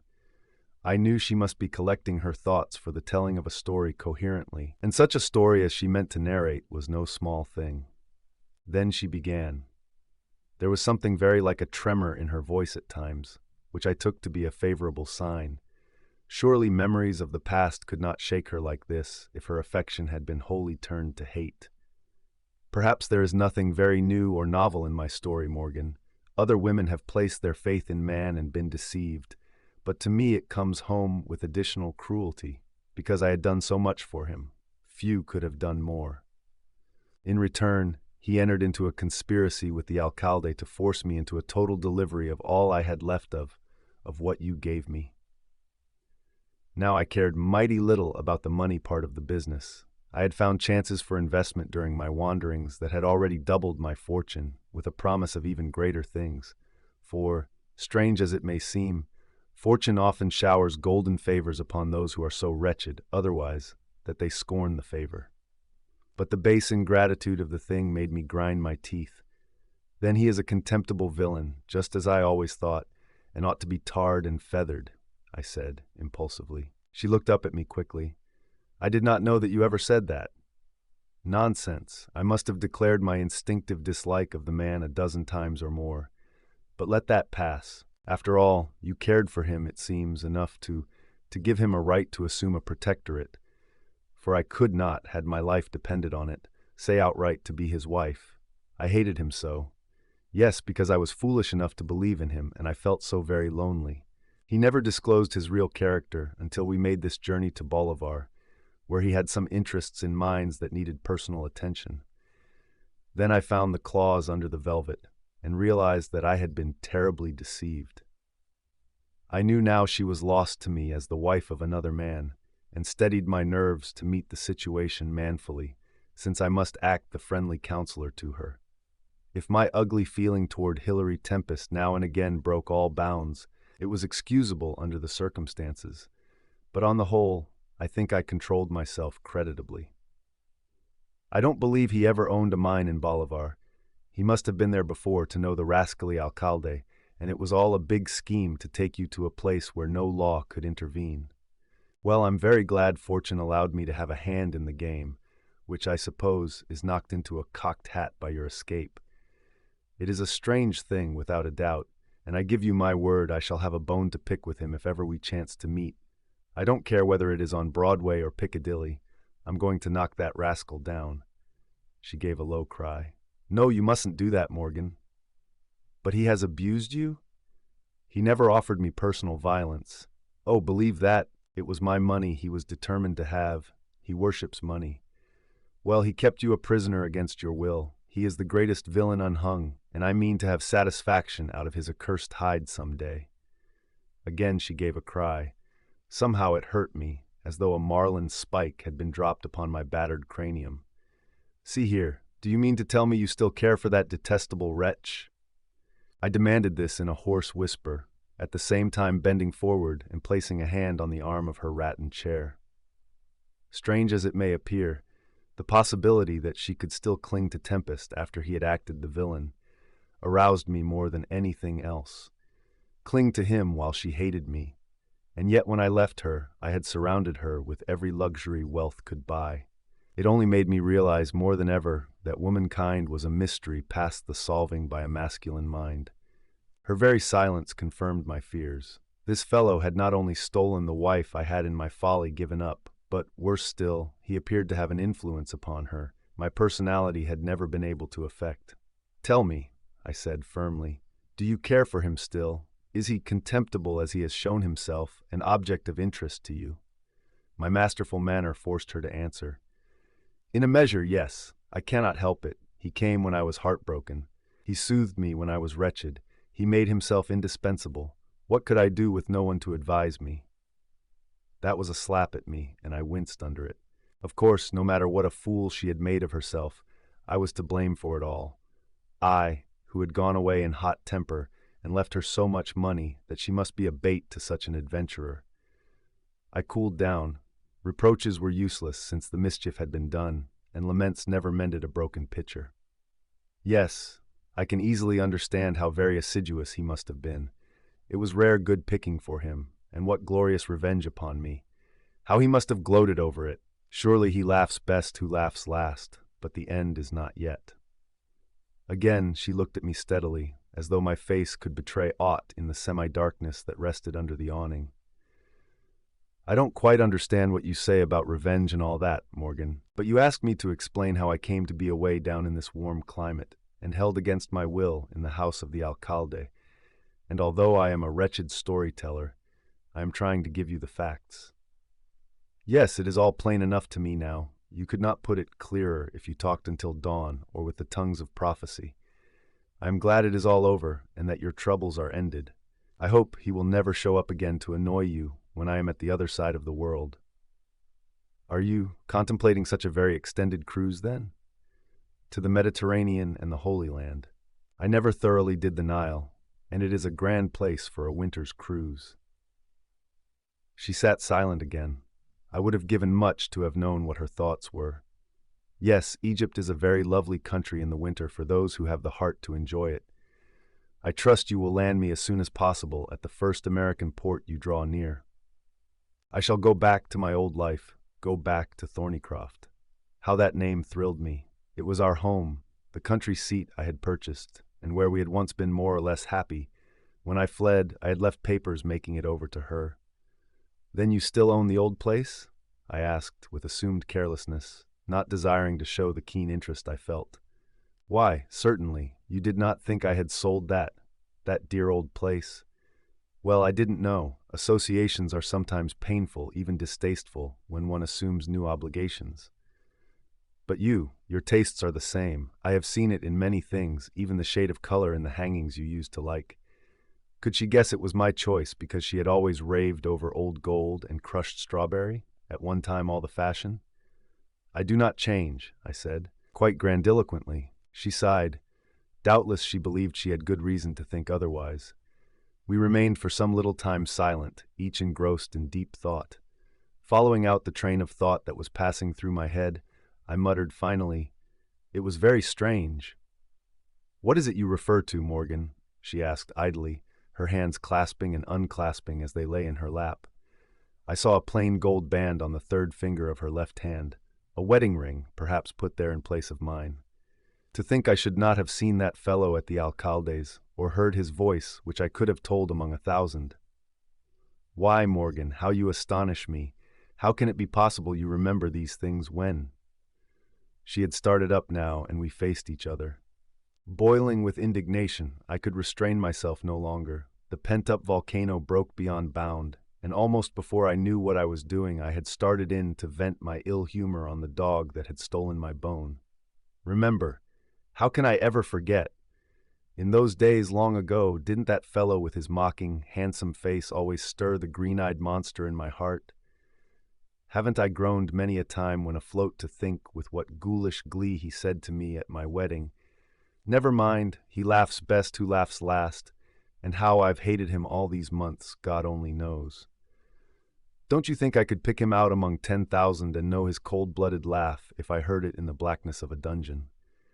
I tell you, hate has eyes and ears where other senses might be blind and deaf. So I say it was very strange I didn't discover him at the Alcalde's. We might have had it out then and there, instead of putting it off for the future. Morgan, she exclaimed, jumping up with a flutter of garments and an eagerness that was not assumed. Tell me, who is it you think I have been speaking about, this man you hate and mean to fight? Tell me, sir, at once.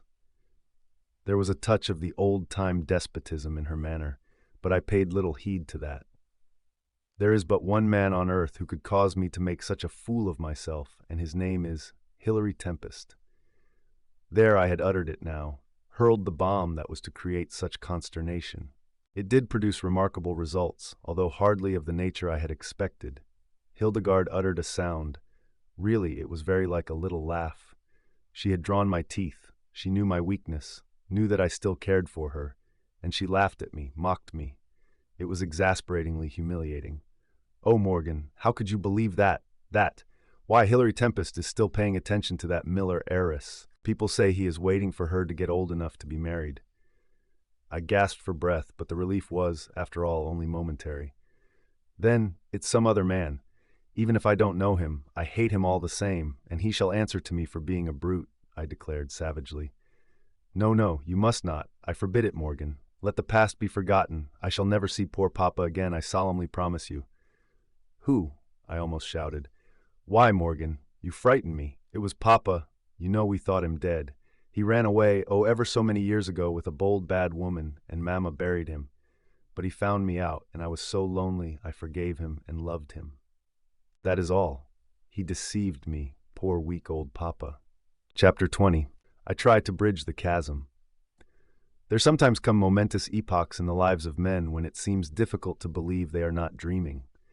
Such a dazzling event had come to pass in my own experience. I was not prepared for the shock. It was so entirely unexpected that my faculties seemed benumbed for the time being. All but my brain, I could still think, although the one refrain that danced with many changes through my mind seemed to be, Hildegarde did not marry again. Hildegarde may even yet be my wife. Joy, joy, my wife, my Hildegarde. Her father, yes, I remembered now how conscientious she had been upon that matter, and insisted that before our marriage I should know how the old reprobate had brought a certain stigma of disgrace upon his family by eloping with a pretty widow who had fascinated him, and he a parson at that.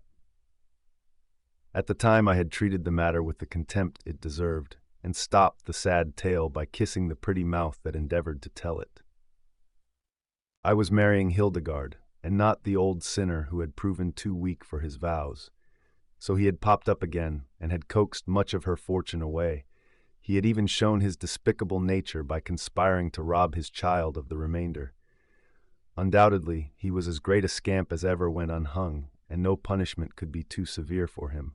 But strange to say, I actually felt a softness toward the reverend fraud, for surely he was a vast improvement over the fascinating Hilary Tempest, the phantom that had long pursued me. Hope, that shuttlecock of human souls, again soared upward. Really, the atmosphere had cleared remarkably. If there was no other man in the case, why should I not by degrees win Hildegarde again? All the powers of earth and hell should not, must not, prevail against me. I had made a beginning. Already had she been forced to declare I was not like the man she believed she knew in the past. Other steps might be taken to prove my worthiness, and how bitterly I repented ever having left her. Why, the earth was not a desert at all. She might even consent to forgive, to go with me to the Mediterranean, to the dreamy land of the lotus, and there, along the historic Nile, we could coo and make love like a pair of fond turtle doves. What a blessed vision! Let Hilary Tempest rest. He had my best wishes to secure the heiress. I wished him joy, so long as his wife was other than my Hildegarde. "What do you think of me, Hildegarde?" I managed to say at length. She would not look at me, much as I desired to see her face. "It was a strange mistake," she murmured. "And yet you must admit, most natural. By accident, I can't think it was design. You gave me no clue. You only said some man whom you loved and had trusted had deceived you. Everything appeared to point to him.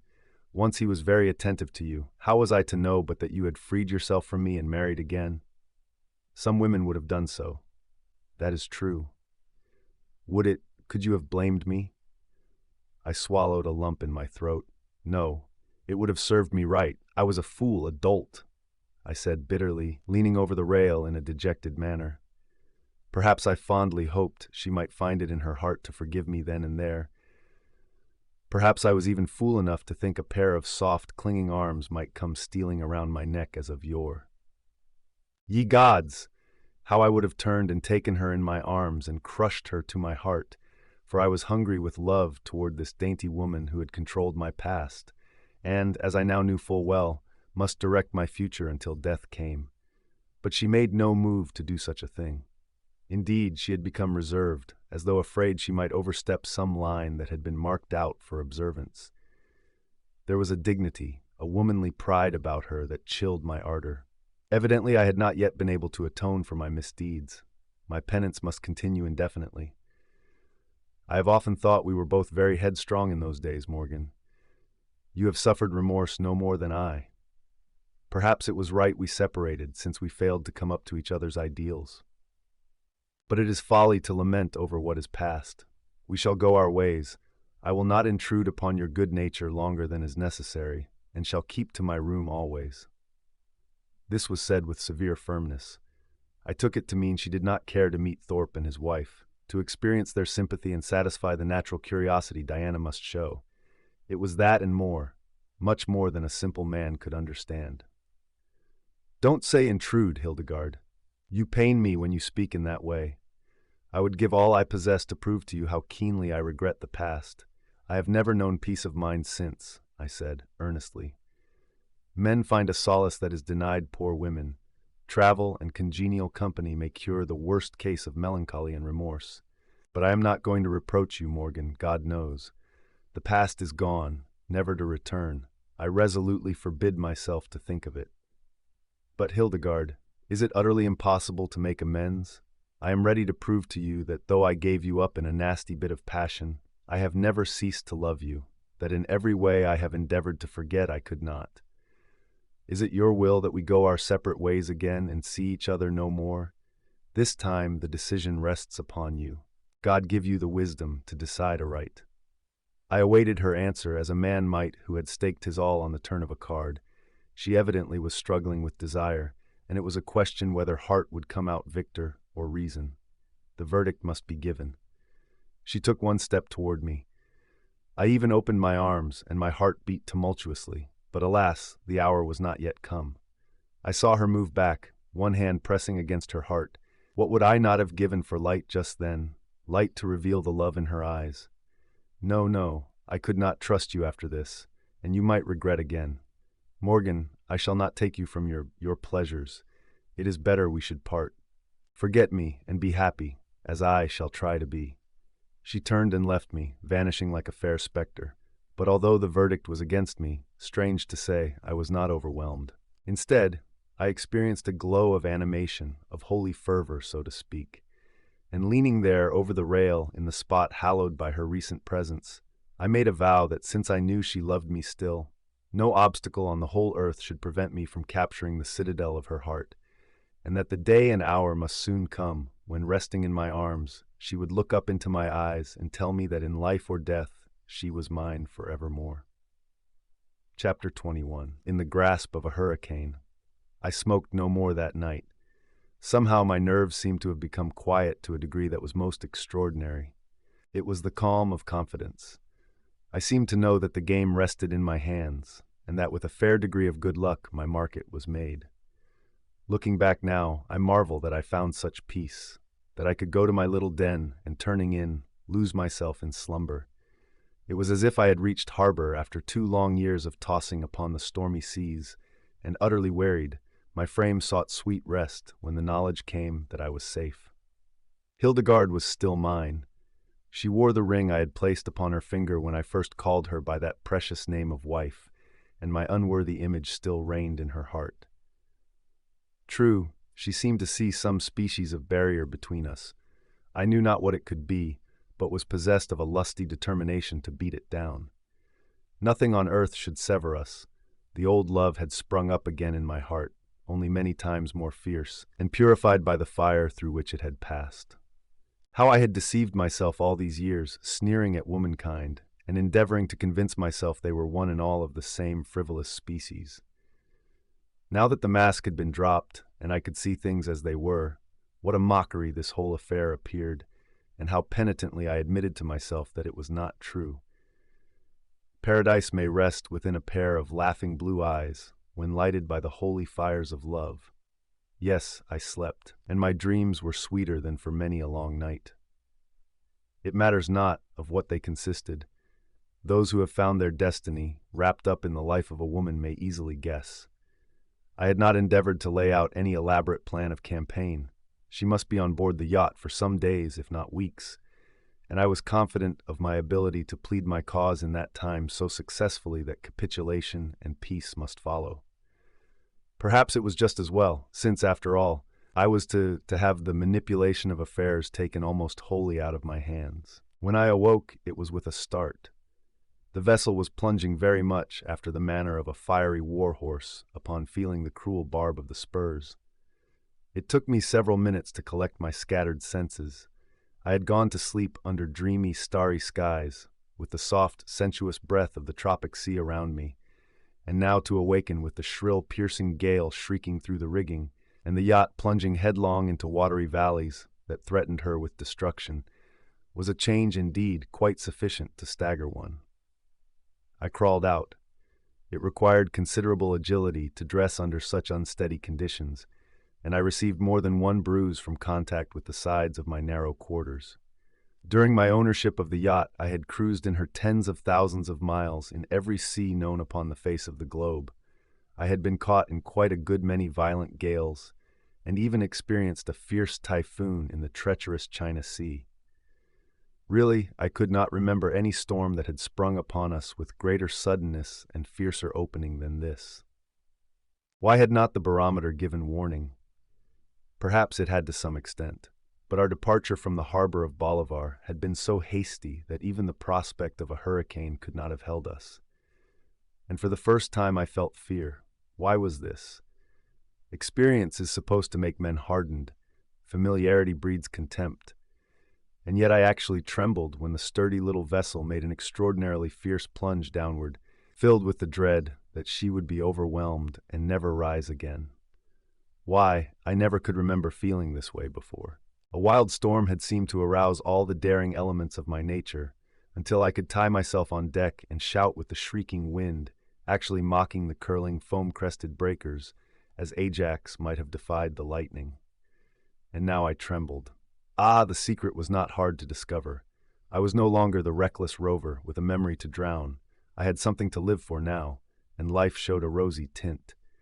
Besides, I was concerned, not on account of myself, but for the precious one who was my guest, for Hildegarde.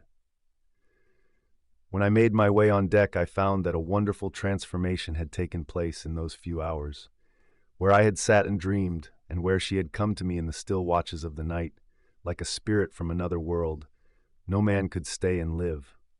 The awning had been stowed away, the easy chairs put below in the cabin, and now the deck was reeking with spume blown from the monstrous waves that rushed on high around us, as if eager to swallow the boat that seemed so like a cork on the angry sea. I was greatly impressed by the sight, which was certainly wild enough to please the most ardent lover of stormy scenery. Once I had been inclined that way, but now a peaceful calm would have satisfied me better. The first person discovered was Robbins. He had secured himself with a twist of rope and was watching the behavior of the yacht. Accustomed as he was to an entirely different class of vessel, I could see even in the gray light of early morning that my old friend looked worried. He had a poor opinion of the quality of resistance in a well-made little yacht. I managed to get near him, when a wave that washed across the deck threatened to carry me over the side, only that Robin's strong hand grasped my arm and gave me assistance until I too had the use of his rope. Conversation was difficult in the midst of such confusion and deafening clamor.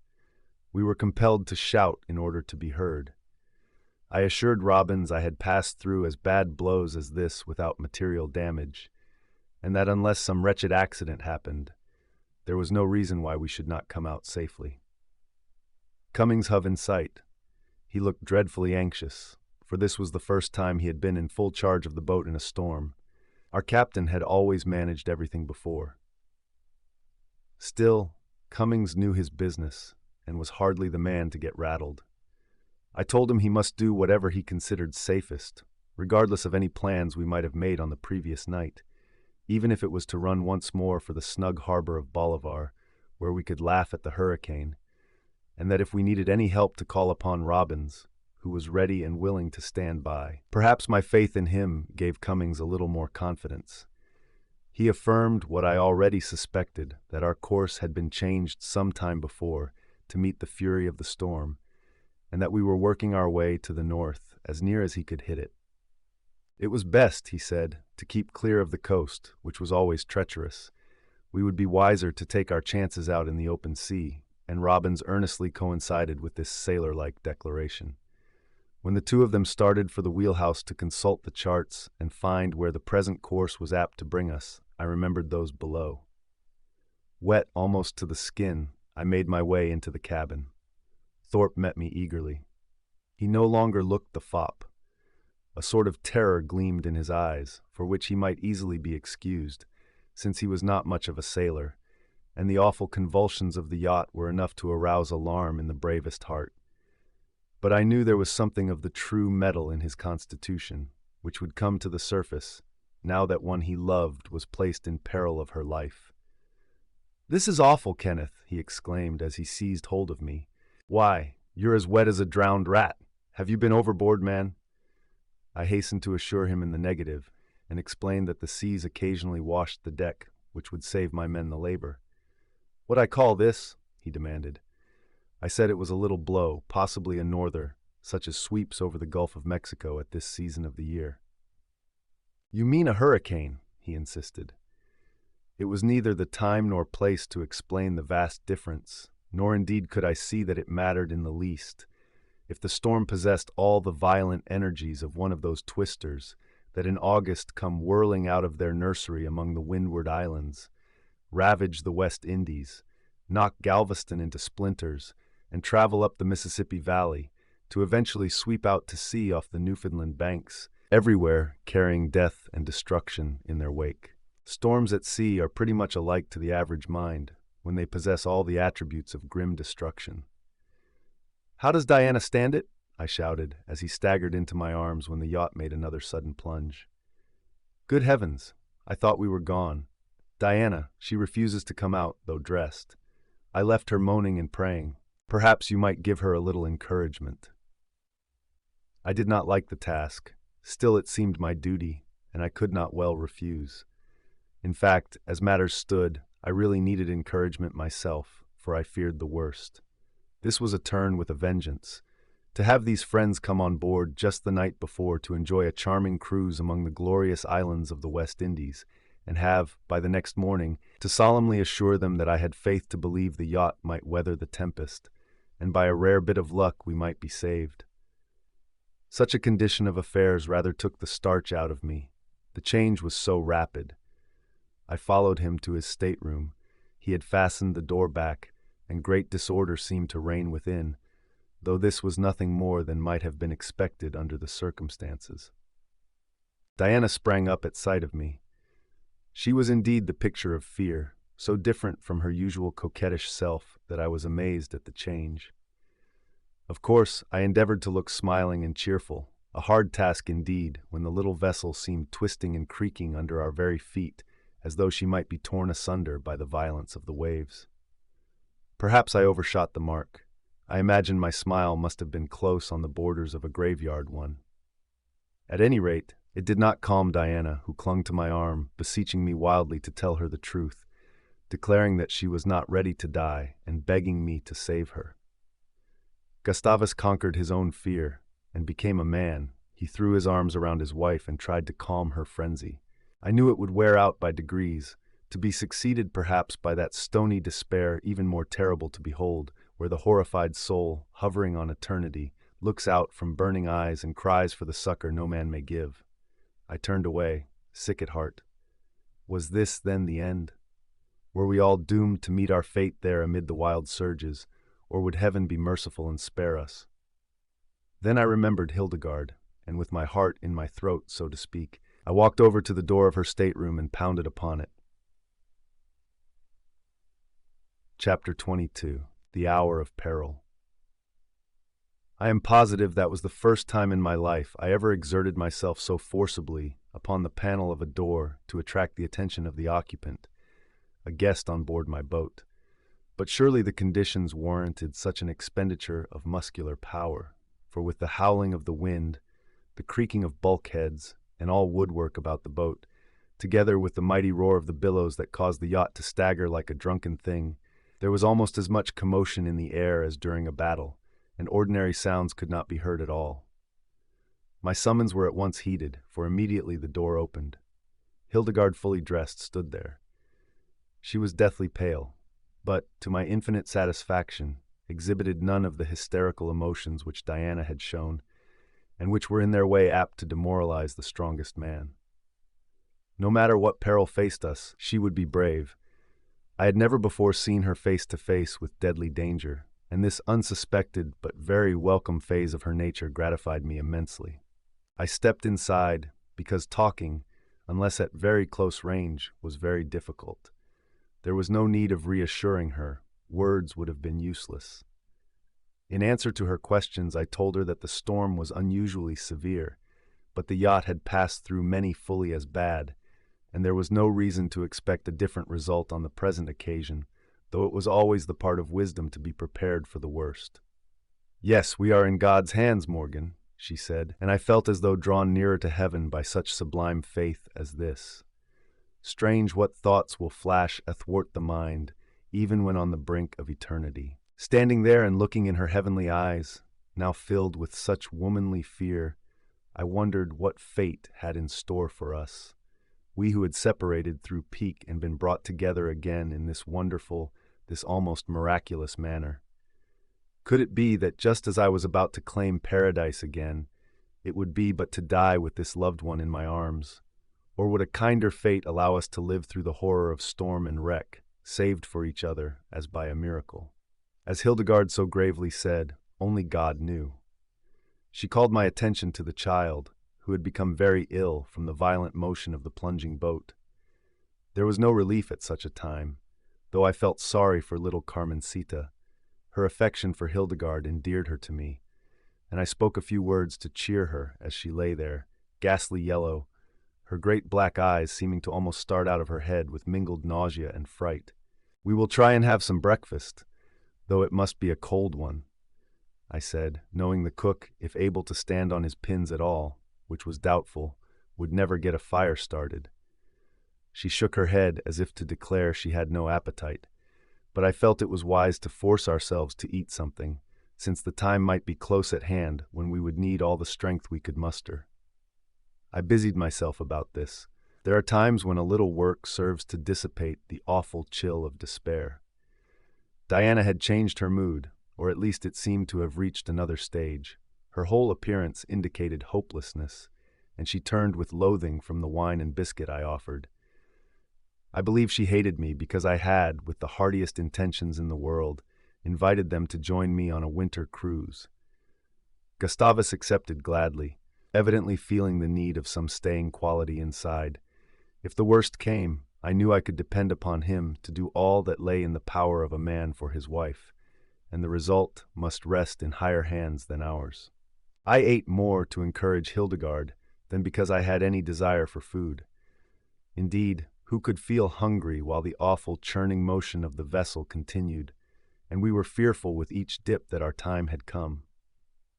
I would have given much to have reassured Hildegarde, to have told her how my heart was filled with a yearning love for her in this dread hour of peril, but that must have consumed words, and the circumstances were against speech. I did take her hand on leaving, and looking in her eyes managed to say, "Keep up a brave heart, and pray for us all, Hildegarde. You can depend upon me at the worst. Always remember that I live or die with you." Such a strange look she gave me. I could not fathom its meaning. There was yearning in it, and at the same time distrust. The barrier had not yet been removed, in spite of my service in her behalf. That was no time to worry over such things, with life and death hanging in the balance. All through the wretched morning, the yacht labored heavily in the grasp of the wild tempest. Surely such a fearful gale had not visited the great Gulf at this season for years. Many times hope was dashed down and despair took its place, as some unusually drastic punishment was dealt out to the struggling yacht, and the danger seemed at a grand climax. Again and again we won out by a bare neck, as it were, and as the day wore on I began to think we might fight the gale to a successful conclusion. I believe I lived years in that morning, and that gray hairs would mark the experience. Such was the awful strain on our nerves. We were doing all we could, and the result rested in the providence that watched over us. So 8 bells found us.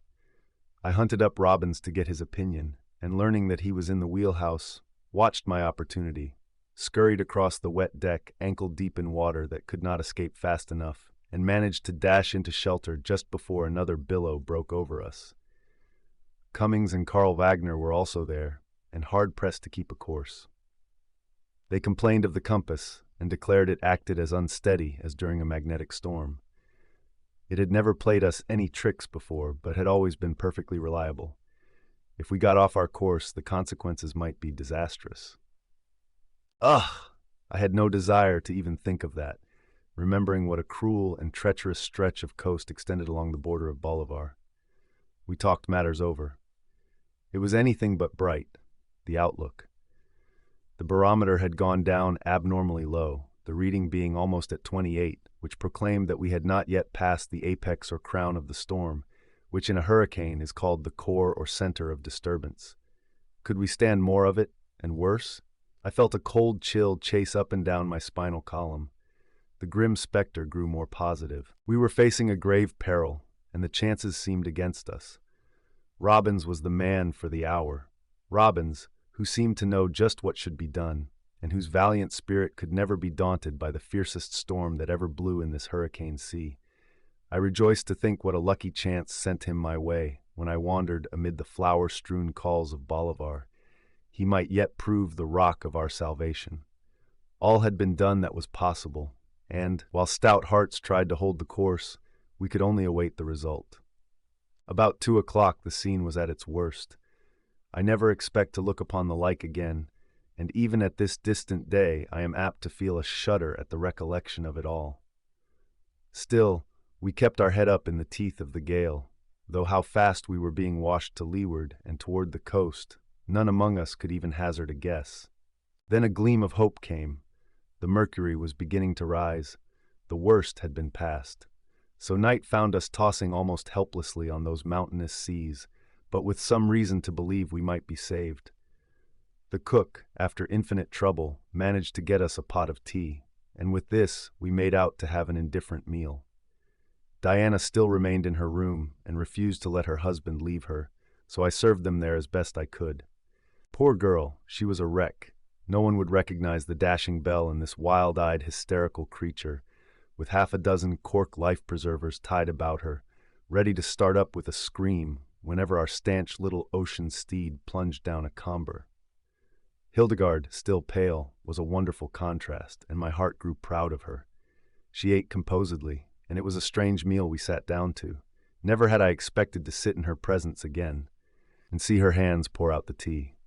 What if half of it was spilled? The charm was there just the same. And my spirits arose. Hope began to weave its subtle cords about my heart. Sharp contrasts exist in this world. Paradise actually borders upon the fields of woe. Just as I was feeling a warmth in the region of my heart and picking up new courage in her presence, there was a sudden, tremendous crash, a dreadful quiver throughout the yacht, and our forward rush came to a sudden end. I knew what the dreadful catastrophe meant. The coast was on our lee, and we had struck a reef. Chapter 23. The Wreck of the Yacht. It is a dreadful thing to have the honeyed chalice dashed from one's lips, just as he is about to drink the nectar. I certainly never had such a rude shock in all my life as when that terrific crash sent a shudder through the yacht, and everyone knew instinctively that the worst had happened. This was the beginning of the end.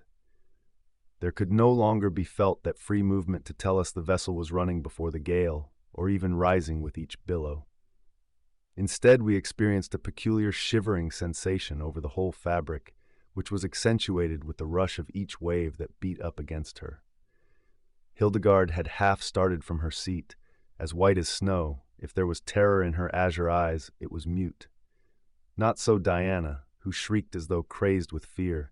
I could also hear the voice of Gustavus amid the chaotic confusion, but whether he were endeavoring to calm his frenzied wife, or had lost his own head in the horror of the moment, it was impossible for me to guess. I staggered to my feet. The weight of monumental disaster appeared to be upon my shoulders. Death was very near us all. If the boat slipped off the rock upon which a giant billow had mercilessly hurled her, the chances were she must sink immediately, for from the horrible grinding noise below, I must believe a hole had been stove in her bottom large enough to overwhelm us. On the other hand, if the force of the impact had been so terrific as to plant the ill-fated yacht upon the reef so firmly that she could not be washed over, then there was a chance of her holding together for some hours, perhaps, heaven alone knew, until daylight. Between the bombardment of each wave we had a breathing spell, when words shouted at the top of the voice could be heard. I knew I must leave Hildegarde. It would only be for a brief time, but there was no escaping my duty to those others who had stuck by their posts with such faithful heroism. First I sprang over to where many cork life-preservers were kept in a rack, especially prepared. Diana had monopolized the major portion of these, without any regard for the rest of us.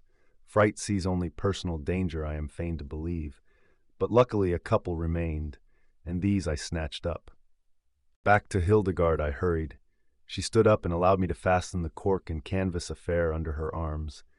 I felt her look of mute entreaty, so the gazelle might gaze upon its executioner, but surely I had little of the power of life and death in my hands, else gladly would I have exercised it in order to save us all.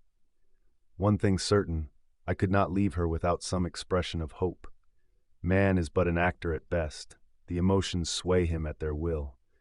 For her sake, then, I crushed down the great fear that kept tugging at my heart, and even attempted to look as though our situation did not possess the horror of being face to face with doom.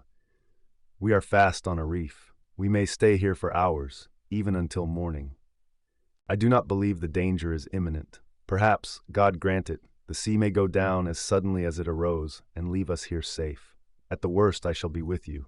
Be courageous. It will increase your chances of safety. Do you understand, Hildegarde? Of course I had to shout this. She nodded her head. I could see that she was a heroine, and even in that dreadful hour my heart did her homage. Yes, I could understand why she had always admired valor in man, why she had been so disappointed because in those old days I refused to be a hero to please her. Well, the time had come, and my hand was forced through sheer necessity. I had proved that no coward blood ran in my veins, though if we were doomed to die thus miserably, the advantage and triumph must be short-lived. There was eagerness in her look now, and I could almost declare I saw the light of love there as she followed my every motion. I must leave you for a short time.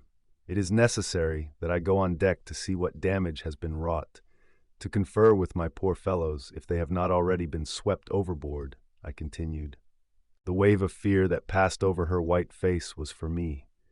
You will be careful, Morgan, I heard her say as a brief lull came. Her trembling hand was on my arm, her eyes looked into mine, and if I had died for it the next moment I could not have refused the opportunity. Love laughs at storm and wreck, yes, often at grim death itself. So I snatched her to me. Whether she resisted or not I can hardly say, for I did not notice. I rained kisses upon her face, her hair, her lips, and then releasing her sprang away. When I glanced back, I saw her standing there holding on to the table and looking after me with an expression I could never forget. As I passed the partly open door of Thorpe's stateroom, I believed it my duty to say at least a few reassuring words, for they evidently expected each minute to be their last, and looked to see the cruel sea bursting in upon them, eager for its victims. Diana was about exhausted, and so I found a chance to shout what had happened and how much of a chance we had. Heaven knew it was slender enough in my mind, but for a little deceit, a little of cheerfulness in a good cause, I might be forgiven. Then I made for the deck. It was a dreadful sight that met my eyes as I looked forth. The night was not inky dark, as I had expected. Even stars were to be seen overhead when the storm-racked clouds parted here and there. But the wind still howled, and the sea gave little promise of abating its fury until morning. Everywhere I looked, there were the same tumbling, riotous waves, curling and hissing, while the wind snatched away their foamy masses and hurled the spume through the air with all the stinging emphasis of hail. It was impossible to see any distance from the spot where we were wedged upon the reef. Consequently, although I might feel almost positive that the land must lie at no great distance to leeward, mortal eyes could not distinguish the outlines of that shore until morning came, however wistfully they might be turned thither. So far as I could tell, we were lodged securely enough upon the rocks, and the chances of being washed off were slender, unless some tidal wave, like the one that must have thrown us there, came along. The question at issue was of another character, that affected our future just as much. How long could the yacht stand this terrific hammering from the billows that broke over her? When she gave way, it meant the end. I had reason to rejoice over her unusual stability. She had been known more as a sturdy sea craft than for any great speed, a vessel in which a man might meet the vicissitudes of the ocean without more fear than if aboard some monster Atlantic liner. This quality must serve us now. Indeed, our lives depended upon how long the yacht could hold out against such constant battering. Having comprehended our condition as well as such a hasty survey would allow, my next thought was of my crew. What had become of Robbins, Cummings, and the rest? Were they forward somewhere, awaiting the end, or had the monster already seized them in his insatiable maw? Even as I looked, I saw a human figure stagger across the deck, coming directly toward me. A wave flooded the vessel more or less, but when it rolled away, amid the churn of yeasty foam, the figure was still there, hanging to a rope. Again he advanced, another wave broke, and this was so much heavier than the first that I gave a faint cry of alarm, confident that its tremendous force must have torn him loose from his moorings and carried him into the midst of that tumbling madness beyond. But no, there the resolute fellow stood still, and with one more charge he reached the spot where I awaited him. It was Robbins. Wet as he was, I threw my arms around my old friend and shipmate. The presence of a man, and such a man, served to arouse new life. Even the ceaseless howl of the storm seemed to lose some of its terror when I found myself in contact with him, for the personality of a brave man may be a tower of strength in cases of emergency. Only by shouting at the top of our voices could we make ourselves heard out there. "This is awful," I said. "A bad job, Morgan. There is little hope. She may hold out. It is a chance. But the sea must go down very slowly. Be prepared for the worst. It may mean every soul," with a quick look to leeward, as if calculating what a miserable showing the stoutest man might have in that awful whirl.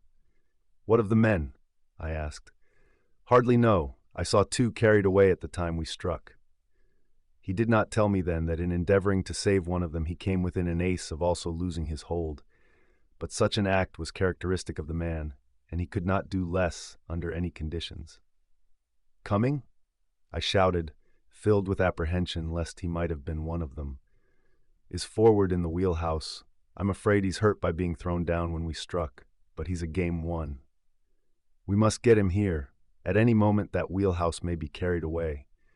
If there are others, tell them to come. It is a common danger we all face, and let this be no time for class distinction. A man is only a man when death hovers near." "I'll go," he said readily enough. Without another word he was about to leave me when I caught his arm. "What can we do with the women?" "Nothing but put the cork belts on 'em and ask them to pray for us. If the vessel holds until morning, we have a chance. If not, God receive our souls." Evidently my friend did not believe there was any hope for the best of us once the yacht broke and hurled us into the clamorous sea. He was a sailor who knew what frightful forces operate to strangle the boldest swimmer when overwhelmed by waves that battle against each other to heave and splash and whirl like the madness of Niagara's rapids. Chapter 24. A Night of Terror. After all, I had not received much genuine encouragement from Mate Robbins. I knew his disposition of old and had seen him make light of many a danger that to me seemed fraught with gloom. Apparently his nature had undergone somewhat of a change, or else the situation was materially worse than anything in his past. This latter, which seemed to be the truth, was rather appalling. Still, I would not despair. I had found a new lease of life in the hope that Hildegarde's coming had aroused, and I would not give up until the very last gasp. When Robbins had made another successful passage across the deck, thanks to the rope that had been stretched between cabin and wheelhouse, I thought to go below again. The charm of Hildegarde's presence drew me. I was determined not to leave her again, for should the worst come and death claim us, it would make the crucial test less cruel if we could die together. That, I take it, is the true mission of love, to soothe, to protect, to save, if possible. But should all these fail, to die for or with the object of its soul's worship. Hildegarde was where I left her. She had the child at her side, and was endeavoring to soothe her, more by the caressing touch of her hands than by words. Her eyes were eagerly fastened upon the cabin door, as if watching for me, and I saw a look of confidence sweep over her face when I staggered in. My hour had come, but I could not glory in it with doom so near at hand. Should we live, she could never again believe me lacking in those sterling qualities that go to make the man. Thank heaven for that at least. And if we died, she would with her last breath know that she was in my arms, that I had battled against overwhelming forces to save her, and failing that I chose to share her fate rather than try to win alone. Sitting down nearby, I endeavored to tell her how matters stood, and what a long night of horror it promised to be. There was no chance for conversation. The terrible din that almost deafened us prevented this, and kept alive our most excited fancies. Again and again I feared the vessel was moving, sliding off the reef into the vortex of waters, and it required a wonderful amount of self-control to prevent my telltale face from communicating these sudden shocks to the dear eyes that watched me so closely. Presently Cummings came in. The poor fellow had been hard hit. I could see that only his grit kept him up. I at once brought him a bottle of liquor, in the hope that it might at least prove a temporary stimulant and brace him up. Between Cummings and myself there was a bond of unusual sympathy. He mourned a good wife, while I, too, had up to now been bereft. Many times we had talked together, and he had in a measure been my confidant, the only soul to whom I had poured out the bitterness of a broken heart. I saw him look curiously at Hildegarde, and while I waited on him, I managed to put my mouth to his ear and say, "She is my wife, my Hildegarde. Heaven has seen fit to unite us, perhaps to let us atone for it all by dying together. It is well, my friend." Then he squeezed my hand in his warm clasp. "I rejoice with you, Morgan. Perhaps the same kind heaven means that I shall no longer be separated from my angel Mary. I feel it somehow, that she is nearer to me this night than since the hour she died in these arms. It is as God wills. I am satisfied. Without her, life is at best a weariness to the flesh." Here spoke a stoic and a philosopher. I confess I did not share in his views to any extent. Why should I, when life meant such a glorious vision to me, with Hildegarde to crown it? Robbins had gone back for the rest, carrying out my plan that we keep together to meet the worst, whatever it might be. I sincerely hoped he would be careful, for his loss would give me a fearful shock. So much did I depend upon his presence, this man who had met danger in every guise, and knew how to wring victory out of seeming defeat. Diana cried out no more. She had exhausted herself. When one faces such terrors, the long-continued strain is apt to bring about contempt from familiarity, or else utter silence from a lack of ability to find further expression. That was the poor girl's case. She had already experienced the terrors of 1,000 deaths, and when the real one came, it would perhaps be less horrible than any of those that only existed in the imagination. Well, we were not yet at the last gasp, and who could say what good luck might befall us? I was bent on cheering them all I could. The cook, poor fellow, had disappeared, nor did I ever learn what became of him. Perhaps he was one of those Robbins saw carried away. I made my way to his galley, and seized upon such food as I could find amid the fearful confusion existing there.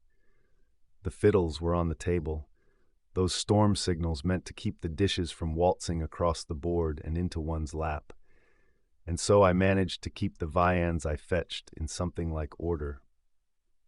If we were destined to watch through the long and dreadful night, we might imbibe something of strength by satisfying the inner man, for I have long since discovered that danger loses one half its terror if faced on a full stomach.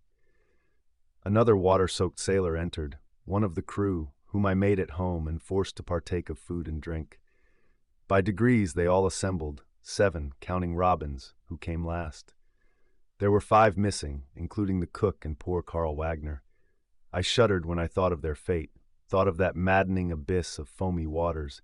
But why should I waste any pity on the poor fellows when long ere now they were at peace, while we must face the worst?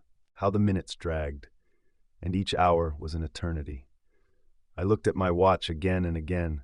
Why, surely it must have stopped, since it could not be only 5 meager minutes since last I turned my eyes on its face. But holding it to my ear, I could hear its ticking still. Midnight! The wild alarum outside kept up with a terrible monotony. It was like the devil's tattoo, sounding our fate in ominous drum beats. How long could steel and wood stand such a ceaseless terrific hammering? Surely the little vessel must be slowly but positively going to pieces. The agony of that night passes comprehension. If I were to sit down and write volumes in the endeavor to tell all we suffered and felt, the actual realization must beggar description. One bright gleam came to me in the midst of all this horrid darkness. Strange how human emotions will rise to the front in spite of deadly peril. I saw Carmencita leave her mistress and make her way into the stateroom. When she reappeared, she carried the little satchel, which I had rescued with Hildegarde. Though some distance away, trying to talk with Robbins and Cummings, I could not withstand the fascination of watching what she did, for I had a certain interest in that bag. First, the woman showed. She took out a little pouch made of soft chamois skin. I knew it of old to contain her jewelry, numerous valuable diamonds and rubies, in rings or some such setting. I had given them to her when we were traveling in Europe, after fortune had poured her favors in my lap. This small bag, no larger than my hand, she proceeded to tie upon her person. I did not wonder at all. If one dies, of course the valuables can do no good, but hope ever reigns in the human soul, and should good fortune bear one to safety, it is well to be provided with the sinews of war. What next? There was something more in that bag. Ah! She took it out, the photo in the silver frame. I saw her look at it, then turn her eyes toward me. I accepted that as an invitation, and rising, came near. Somehow I did not seem to feel as though I were about to be pained. The old jealous feeling was no longer alive since I had learned that my one-time rival, Hilary Tempest, was still gunning for an heiress. It was a wretched picture of myself. No wonder I had failed to recognize it in the hurried glimpse obtained at the time she so quickly stowed it away in the bag. I suppose a man may even become so accustomed to seeing himself in his glass, bearded like the pard, that he may scorn to recognize some early likeness with its smooth, boyish face, and this picture had been taken before my marriage. At least it was a pleasure for me to realize that she had carried it with her wherever she went. I had no objection to that fellow's picture being set upon her dressing table, where it must be the last thing her eyes would behold ere she retired, and the first thing in the morning. I deliberately took it up and tore it in pieces, despite her entreaty. That fellow was a bore, a fool. We'll try and supplant him by one who has come to his senses, if we are lucky enough to reach the land, I declared, and that ended the episode. Time still dragged on. Several of the men slept, but I could not have done so had my life depended on it. The crisis of my existence was near at hand, and my nerves were strung to a high tension in anticipation of the battle. I think Diana was overcome by exhaustion and had given way to slumber, for I heard nothing from her for some hours. Robbins occasionally went out. I knew what was on his mind.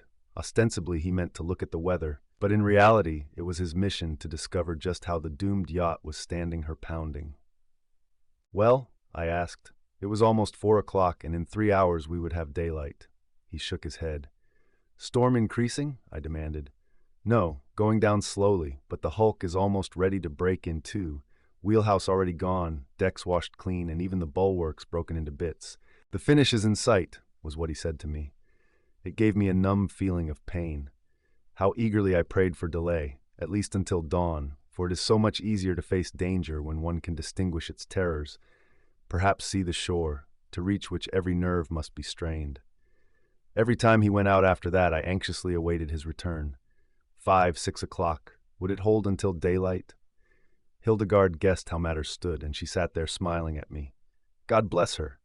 As much as to say she had no fear, but I knew it was done to encourage me, and that her poor little heart was quivering with womanly fright. Then came the summons to the fray. Robbins, with a firm look upon his face, calling, "Every one on deck! The day has come, and it is dangerous to remain below. She may break in two at any moment. On deck all, I say." Chapter 25. On the Brink of Eternity. Mate Robbins spoke as with authority, and no one thought to question his orders. All the same, the announcement created a tremendous excitement in the cabin of the wretched yacht. Diana became hysterical again. Poor girl! The horror of that awful night had almost unsettled her reason. From my heart I pitied Gustavus, feeling that his task of saving a woman whom fright had rendered worse than helpless was something that contained little of hope. Heaven knows the thing was bad enough even when taken at its best. Hildegarde, brave little woman, had just as much reason to allow her natural fears to throw her into hysteria as Diana, yet, white-faced, she controlled herself enough to face the terrible situation, ready to do what little she might to snatch victory from almost positive defeat. I feel sure I would have a more doleful story to tell, even if I lived to relate it, had she been as utterly helpless as the distracted beauty. The seamen, grim fellows, knowing they had to face the fight of their lives, began pushing for the deck. each man strapping on the life-preserver with which he had provided himself. They were apparently cool and ready to match their strength against the brutal forces of the sea. For years they had braved the tempest's wrath, believing, as most sailors do, that it was only a question of time ere their bones must rest far below upon coral beds or banks of sea moss. That hour had come, perhaps, and with philosophical grimness they faced their fate. I had arisen as soon as Robbins announced the dread crisis at hand. "Come, Hildegarde, my darling, we must go on deck and meet what faces us. If it be heaven's will, I shall save you. If not, at least we may die together." It was in no spirit of heroism that I uttered these words. They sprang directly from my heart. To look down upon this woman, dearly beloved, and consider that in a brief time she must be at the mercy of those cruel waves beating so madly around us, was surely enough to wring the soul of any husband. Yes, I lived years in that fleeting time. Hildegarde had also arisen, and her blue eyes were fastened upon my face. I saw love and trust there, but something seemed lacking. "Oh, Morgan, what is your duty? To stand by me or help that woman? I have heard her cry out your name again and again," she said. "That's because she's hysterical. But your duty is to stay with you now and always. Nothing under heaven can tear me away. But Diana, she has a claim, not on me, with you here. Let her look to her own husband for help. I belong to you." My words, spoken so stubbornly, brought out a strange answer.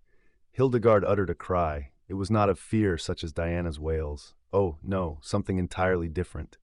Strange how that note of joy sounded amid the exclamations of fright, the bursting of the waves against the stranded yacht, and the whistle of the wind.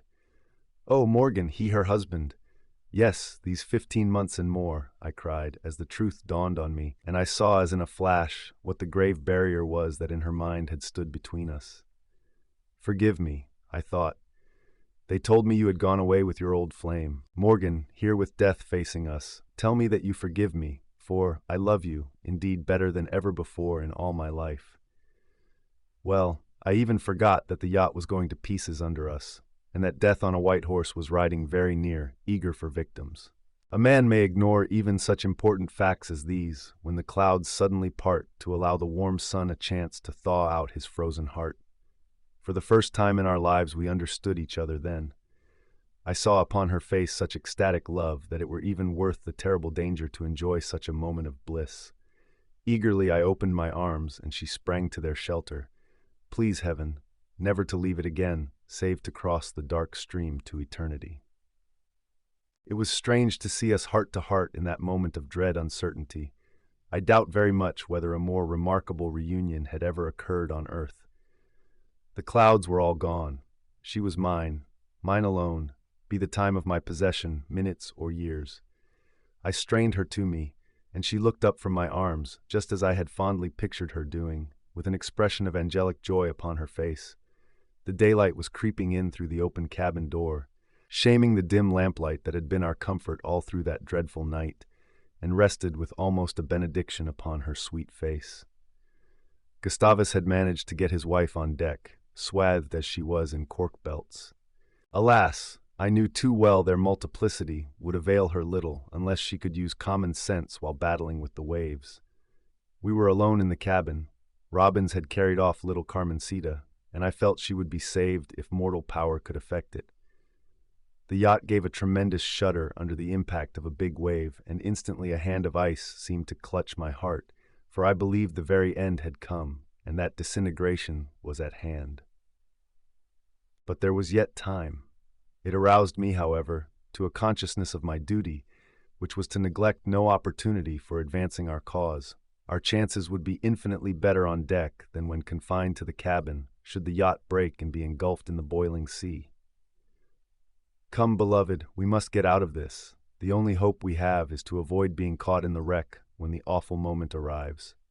"Trust me, Hildegarde," I said, bending and kissing her, not passionately, but with that holy affection we bestow upon the beloved one who perchance hovers on the portals of eternity. "Now and evermore, husband," was the answer she made, as she threw her arms about my neck and gave me one eager embrace. Her newfound happiness seemed to have given the little woman additional vigor. Perhaps it was because life possessed more charms for her, Or possibly she realized that our chances of success must be strengthened by a brave front on her part. Be that as it may, I only know she needed no sustaining arm in leaving the cabin, though with the staggering floor under our feet, I would not allow her to walk alone. When we passed beyond the confines of the cabin and reached the deck, the scene that burst upon us was really the most melancholy in my whole experience. I cannot imagine a picture more desolate than a brave vessel going to pieces on the rocks, with the rollers pounding her torn sides, and the forlorn passengers grouped about, waiting in painful and prayerful silence for that summons which may in all probability send them to final judgment. The yacht was already battered out of all resemblance to the thing of beauty that had slipped so gaily over the waves a short time back. No marine fabric has as yet ever been constructed that could effectually hold out against the awful battering ram of the aroused sea. Every object had been broken from the deck and swept away. Forward the hull was swimming with water, so that had the yacht slipped from the reef on which cruel fortune had impaled her, she must have sunk like a plummet. I turned an eager gaze toward the shore. There our scanty hopes rested, and everything depended upon the distance and what lay between. It was not very encouraging, to say the least. The shore was in plain sight, but between lay at least half a mile of boiling surf, leaping in foamy-tipped waves that rolled and surged with resistless force, a whirlpool of wrath. Alas, what meager chance had a frail human being amid such resistless forces? I was in no humor to allow any weakness to get the upper hand. If ever I needed all the faculties nature had given me, it was then when face to face with the crisis of my life. There was something else to rivet my attention besides despair. I felt that this was my time to win my way back to paradise, or failing, lose all that man held dear below. What concerned me most of all lay in my opportunity to advance my cause. My worst fear was that I should be separated from this dear one, that she might be torn from my arms by the remorseless waves. I had snatched up a coil of rope as I started to leave the cabin, something that had been forgotten by one of the men. How could I secure Hildegarde to myself, so that we would be sure to remain united? A heaven-born thought flashed into my head. I remembered a patent cork mooring buoy I had purchased, intending to have it mark the spot where our anchor lay when we remained in a harbor for a time, making little trips here and there, to return again to our anchorage. Leaving Hildegarde with a hurried explanation of my purpose, I dashed once more into the cabin.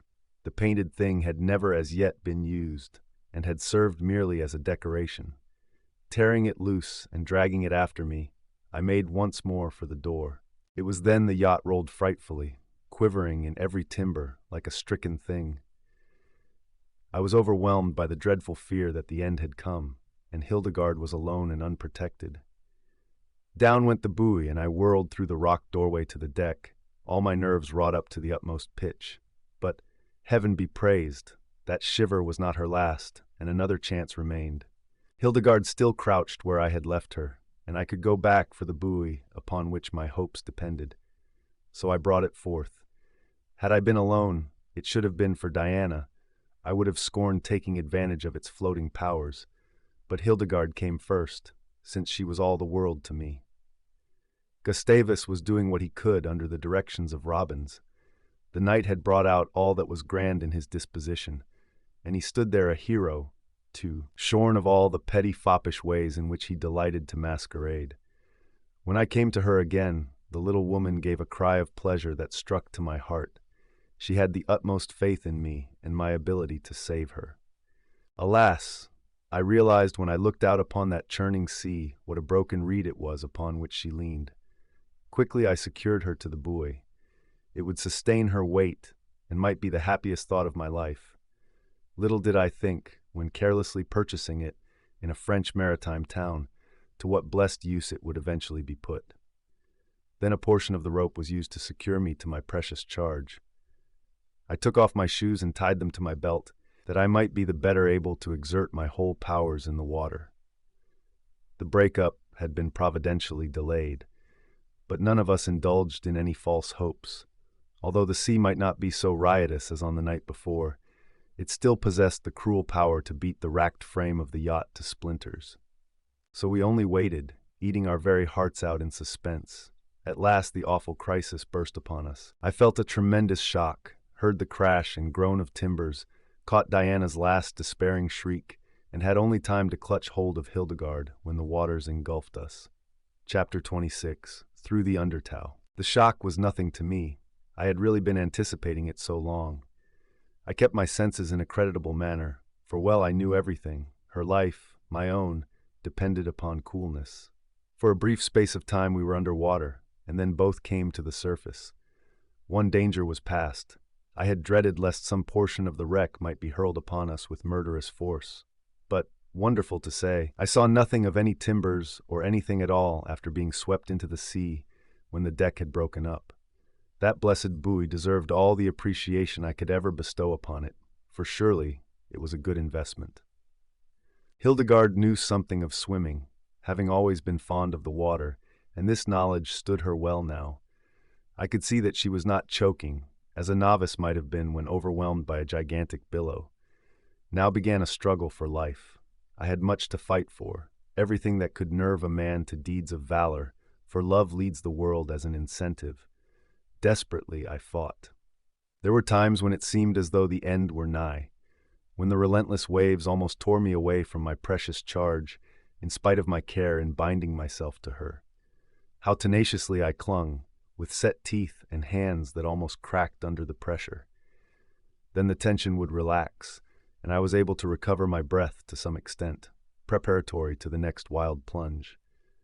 Bad as the situation seemed, I knew there must be others who were even worse off, who had already been beaten into insensibility by the waves, and for whom all hope had fled. I saw nothing of them, though this was not strange, with such a vast ocean around us.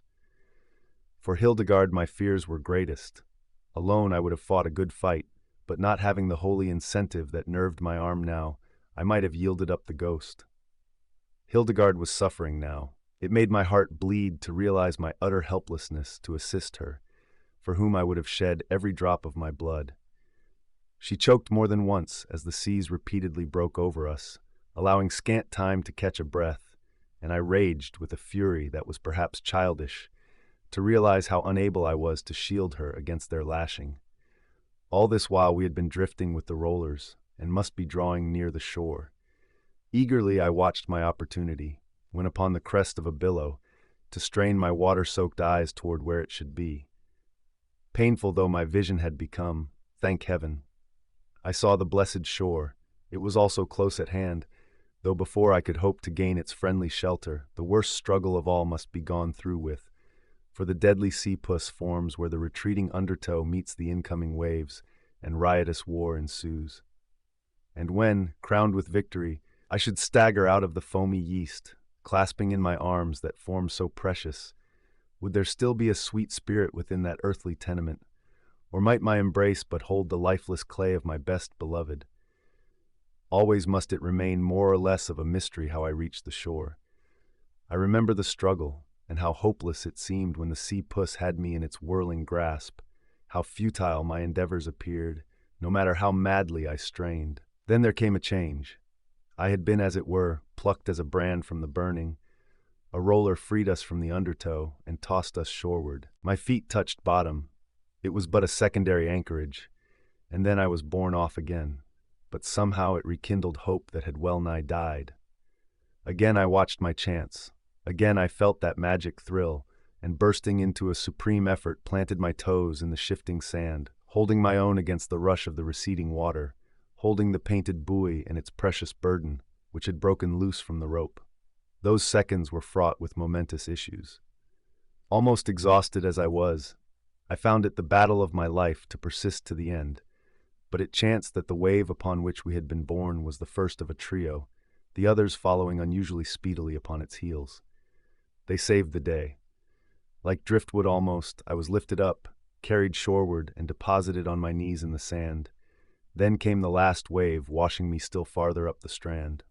I was done for. My breath, my strength had utterly given out, and I could not have raised an arm to have saved myself had the sea attempted to claim us again. Fortune willed otherwise, and we had at least a last single chance for life. There is no telling how long I might have lain there, gasping for breath, gurgling out the salt water I had taken into my lungs. Only that there suddenly flashed through my mind, as by a ray of light, the remembrance of the precious life that had been entrusted to my care. That gave me a new and desperate lease of power. I seemed to once again feel the warm blood pulsating through my veins and be endowed with physical vigor. Still, such was my utter exhaustion, I must have staggered to my feet like a man of 70. There lay the painted buoy and Hildegarde's precious water-draggled form. How pitiable it looked with the long golden hair streaming about her person. What a shiver it gave me to think how she resembled one drowned with the seaweed clinging to her hair. Oh, what agony I endured! Had my labor been in vain? My desperate struggle had all been for her, to save that precious spark of life. Speech was absolutely denied me just then, but I made some hoarse, articulate sound as I staggered to where she lay, for the last struggle had actually torn me adrift from the buoy and its burden. My knife, I managed to get it out and, with hands that shook as though with the palsy, severed the cords. Then, taking her in my arms, a dead weight, I moved back a pace at a time, laughing like one demented at the waves that came rolling about my feet, cheated out of their fair prey. Where the sand became free from the sea, I found a hummock of grass, and there I gently laid my darling down. Bending over, I chafed her hands, and did all that a frantic man could think of, calculated to restore to life those almost drowned. Alas, there was no response. She lay like a wilted flower in my arms, so cold, so still, that a terrible fear sprang up within my agonized heart that she would never awaken, that those beauteous eyes of heavenly blue were sealed forever. And then it came upon me what the sense of utter desolation might mean. Chapter 27. Stranded. It was a dreadful moment when this paralyzing fear beset me, when it seemed as though the sun were hidden once more behind the black tempest clouds, and the atmosphere possessed a coldness that penetrated to my very marrow. Dead, my Hildegarde, and just when I had found her, when our hearts had been brought together after this weary separation.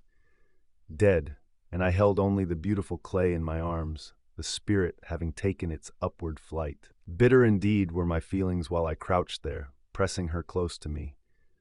Had I not declared she would be saved, or else I must meet death with her? Then how dared I live when she was no more? There was the sea, hungry for more victims. A wild yearning to rush back into its embrace, with Hildegarde in my arms, took possession of me. For the moment I could not be accounted responsible for my actions. Already I held her, and as if to take my farewell of this one so well beloved, I bent down and kissed her again. That was the saving stroke. I felt, or fancied I did, an answering pressure, light as the petal of a blossom that falls to the ground, but it sent a quick galvanic shock through my entire system. Oh, heaven be praised, she lived! There was even a chance that I might restore her. Again I set to work with an energy born not of despair now, but eager hope. Again I made use of every device I had ever seen tried by which those almost drowned might be restored. God was good. She moved, she sighed, she opened her blue eyes and looked with gentle love at me. I was wild with delight. One moment I capered upon the sand, like a Fiji islander at a victory feast. Then kneeling, I took her in my arms and pressed her against my heart, as though I would, through personal contact, enthuse her with a portion of the life and vigor that abounded so plentifully in my own system. Hildegarde recovered rapidly. Perhaps nature was assisted by the consciousness of our newfound happiness, for the way in which her little hand would now and then close eagerly on mine when I was chafing it, told that she had not forgotten what had happened just before we were hurled from the breaking wreck. So she became herself again. The color slowly came back to her white cheeks, and life once more took up its sway. But it would always give me a shudder to think how perilously near the borderland of eternity my Hildegarde had been. Now we could even begin to think of others. Were we the only survivors of the wreck? Gustavus, Diana, Robbins, Carmencita, Cummings, had they all been drowned? It was a fearful thought. The air, though not cold, was more or less cutting to us who were completely soaked through, and as I saw the little woman shiver, I bestirred myself to make some move, looking toward a betterment of our fortunes. First, we must get back of the sand dunes, where the wind might fail to reach us. I assisted Hildegarde to her feet.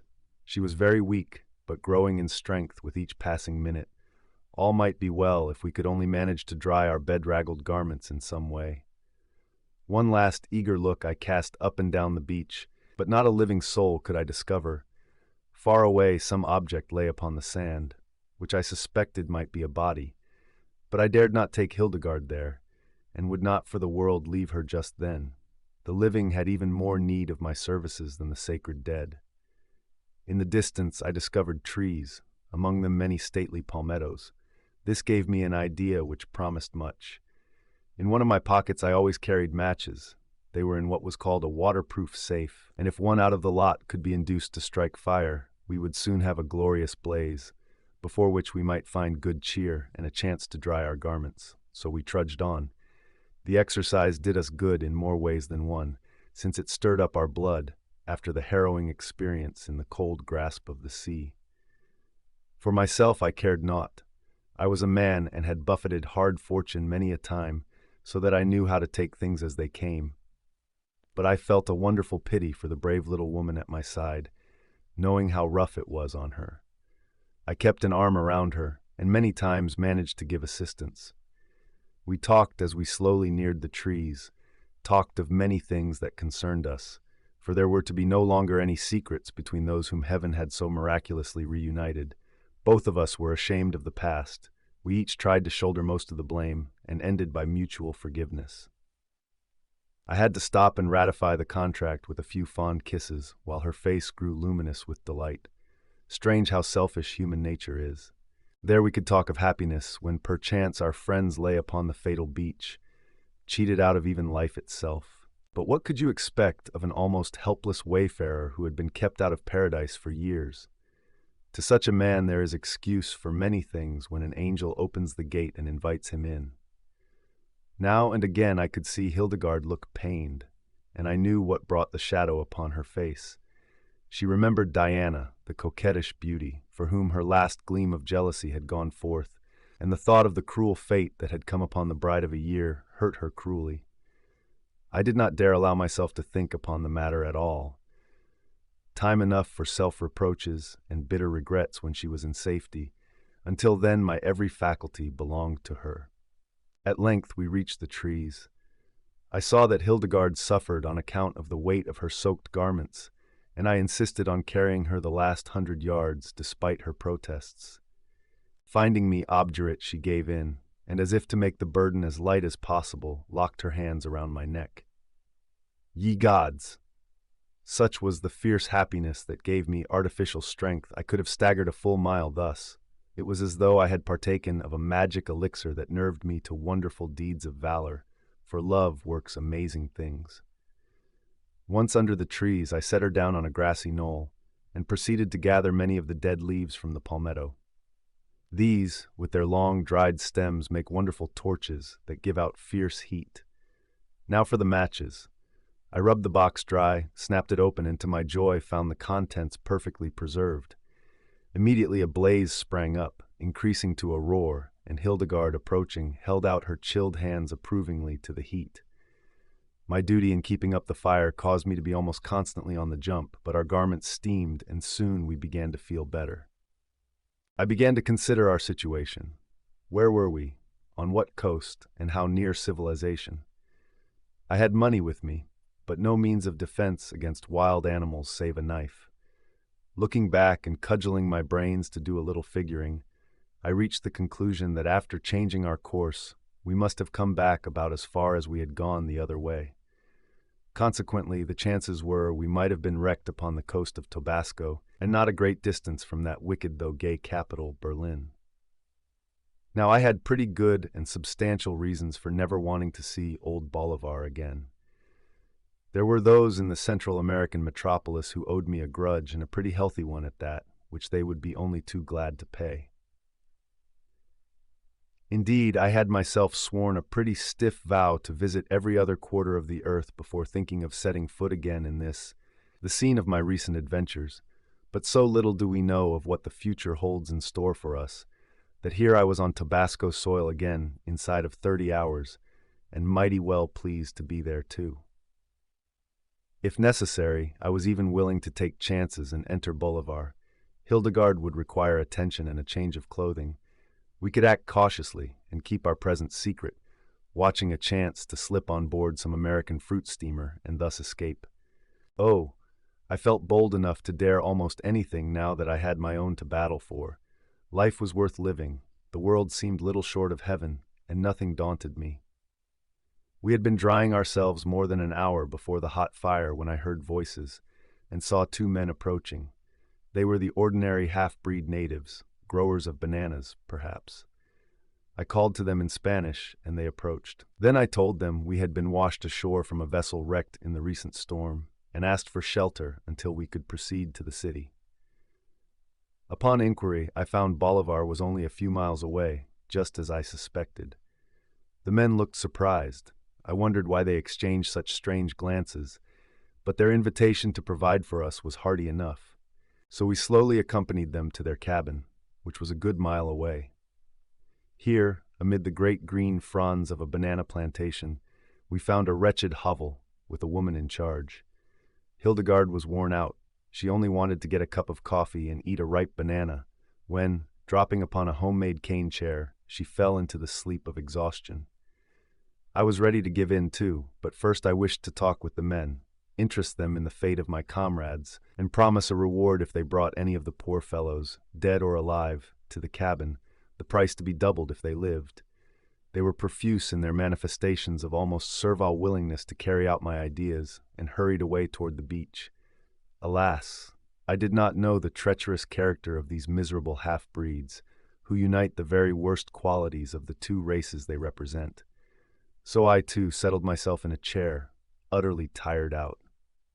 I must have slept for hours, not knowing the passage of time, nor do I believe I dreamed, such was the heaviness of my slumber.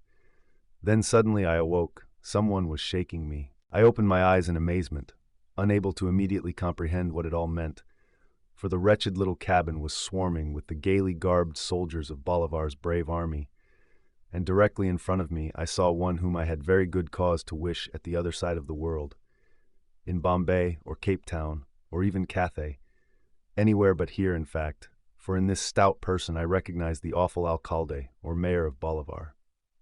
Chapter 28. The Hospitality of the Alcalde. We were entrapped without a doubt. The banana planters had betrayed us, having some knowledge of what transpired in Bolivar on the night of the flower festa, and aware of the fat reward offered for our apprehension. One of them had gone to the beach while the other hied him to town with news for the Alcalde. The result was, I had an ugly awakening. Perhaps I might have offered some show of resistance if there had been any chance. But one man is a fool to fight against 20. Dead, I would be of no assistance to Hildegarde. While alive, I could use my Yankee brain to advantage. I turned to look at her. What a pitiful smile she threw me, as though she accused herself of having brought all this horrible ill luck upon me.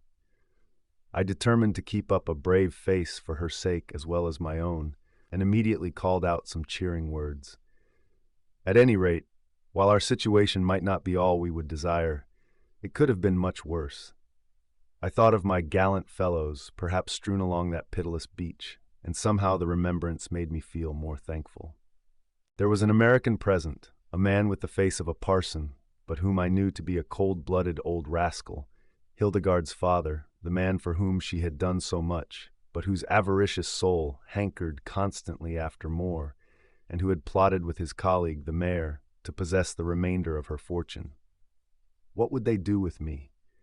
I had engaged the official forces of Bolivar.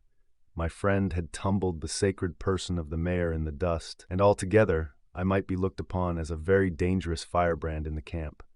Many a man, for much less, has been stood up before a file of soldiers and riddled with lead. Nor was it supposable that they would allow me to communicate with our resident consul. My fate must be determined another way. Somehow I did not worry very much, for I knew such lovers of golden bait as our worthy Alcalde had proven himself. All have their price. I had immense means, and doubtless would be given a chance to buy my liberty, on condition that they might never be made to suffer.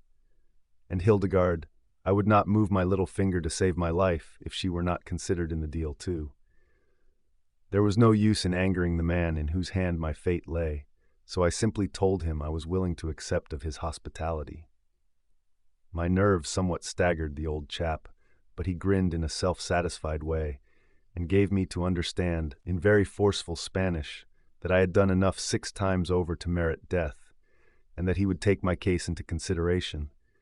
Meanwhile, his soldiers had been instructed to fill me very full of lead at the first sign on my part of a desire for flight. This was altogether very charming. It warmed my heart toward the worthy Alcalde, and I saw that his soldiers would never hesitate about carrying out his orders, if one might judge from the black looks they cast on me. Several bore bandages. Indeed, the whole squad looked as though it had seen signal service of late, and my conscience pricked me as I remembered how roughly we had used the boys on that night of nights. I drew out what loose gold I had. Well did I know it would be taken from me anyhow, and diplomacy whispered that it might be made to serve a good purpose if I were shrewd. Perhaps the hour might come when it would be to my advantage to have these fellows friendly rather than enemies, for the Spanish-American is a good hater. My command of the Spanish language, as I have said before, had never been wonderful, but it was growing all the time, and if I stayed among these people another fortnight, I might be a fair linguist, since necessity compels one to learn. So I addressed the grim warriors and told them how glad I was to make their acquaintance, that I always had a sneaking belief the finest soldiers in the world were to be found in Bolivar, and also that I desired to present their captain with certain golden onzas, wherewith he was, upon the earliest occasion, to treat them to the very best to be found in Old Bolivar. Moreover, I solemnly promised that when I reached New York again, I would hasten to send them a huge hogshead of champagne, wherein to drink my health. It was a masterstroke. Every man grinned as he heard the sweet jingle of golden coins passing from my hand to that itching palm of the captain, and I have no doubt eager eyes counted each quarter eagle or sovereign as it came in view, intending that the officer should give a fair accounting. They no longer scowled. A balm had been applied to their wounds, for great is the power of money wherever civilization extends. The Alcalde hardly knew how to take me. I could see I had gained his respect, and as out of the corner of my eye I noted his interest, it was plain to me how he might be managed. A bold front, a stiff bluff, and presto, the thing might be accomplished with money to lubricate the wheels of progress. All alcaldes are pretty much alike, I have found. They use their office for private gain. He announced, in his important, consequential way, that it was time we were going. I could not but notice that the old fellow who claimed to be Hildegarde's father, and of whom I had no reason to believe anything to the contrary, kept watching me out of the tail of his eye. He kept shy of me, and I fancied he had begun to entertain a lively fear of this husband of his girl. Perhaps his guilt made him a coward, and he felt I had an account to settle with him that might not be so pleasant. I boldly advanced to my wife and spoke some low words of comfort to her. At least, she would soon be where she could again have access to her trunks, and what woman in her deplorable condition but would have found a source of congratulation in this fact? My confidence gave her new life, and her face once more took on color. We had so much to be thankful for. It seemed unreasonable to complain because a little temporary misfortune troubled us. Patience, and she would yet see me cut this Gordian knot, like Alexander of old. So I babbled on, not so much to give vent to my own prowess in boasting, as with the idea of inspiring her with new zeal. I heard the Alcalde's rasping voice give orders to leave the cane, and, not wishing to arouse his ill will, I tucked Hildegarde under my arm and went forth. The better part of the day had flown while I slept the sleep of exhaustion, and now the afternoon seemed well spent. Nearby were a number of vehicles in which the worthy mayor and his ferocious army had sallied forth from town, most of them covered carts drawn by the everlasting mule, though there was one American bus, resplendent in gaudy paints, and to which were attached 4 horses. We were to make our entry in style. There was some confusion as the carts filled with the Republican guards. Men shouted and mules brayed horribly, for these excitable soldiers of hot temperaments can do nothing save under stress of much jabbering. At last we were off. A soldier sat beside the driver of the stage, The captain and 3 others crowded in after we were seated, while opposite us were the mayor and Hildegarde's unworthy sire. That ride, will I ever forget it? The road was villainous, and it made me actually sore in the endeavor to protect my dear one from bruises. The stage jolted and bounced and rocked when the horses ran, with much of the pitching motion felt in a smack at sea when the waves toss wildly. I almost pitied the stout old mare. He was bounced about so, as though but a rubber ball. Twice I had him in my lap, and it required all my powers to protect Hildegarde, who sat in the very forward end of the seat. Again and again the Alcalde sung out some energetic Spanish swear words and looked daggers across at me, as though it were wholly my fault he chose to personally undertake this errand, instead of sending a deputy. I did not fancy the venerable chap. There was a cold-blooded calculation in his eyes, as though he might be eternally sizing up one's worth in a purely speculative mood. And it really goes against the grain of a free-born American to be thus set down as so much merchandise. But I must dissemble. For Hildegarde's sake I would have to hide my real feelings that prompted me to defy the fat tyrant to his teeth, threatening him with the awful retributive justice to be expected from Uncle Sam, and appear even docile, friendly, ready to hobnob with the devil should occasion arise, and some hope of profit appear above the horizon. So I availed myself of every opportunity to give the old fellow the glad hand, as an acquaintance used to express it, to sympathize with his misfortune, execrate the driver, the bad roads, and the wretched government that allowed His Excellency to risk his neck when by the use of a small sum the evil could be remedied. I thought diplomacy had won out too, but was soon to be undeceived. We reached the outskirts of the city. Evening had come. As usual, it was a bustling hour in Bolivar, for the heat of the day had kept all good people indoors until the fresh afternoon breeze came off the broad bay. Once I had a good view of the harbor. How proud I had been when last leaving it, but what a tumble pride had taken. There was a steamer in the harbor, and better still, she flew that blessed Stars and Stripes. Would that Hildegarde were safe on board. As for myself, I might be willing to take my chances. We naturally attracted some attention passing along the streets, but these people of Bolivar were fed on daily sensations, and just now chanced to be pretty well sated, for they took it out in staring. Thus we came to the big mansion of the Alcalde. Here was the irony of fate, to be thus ignominiously carted back, prisoners of war after the brilliant campaign that had ended in the tragedy of the harbor. It was cruel. I had only time to say a few more sentences to Hildegarde, giving her good cheer, and bidding her to be ever on the watch for me, and ready to make another break for liberty when my guards tore me away.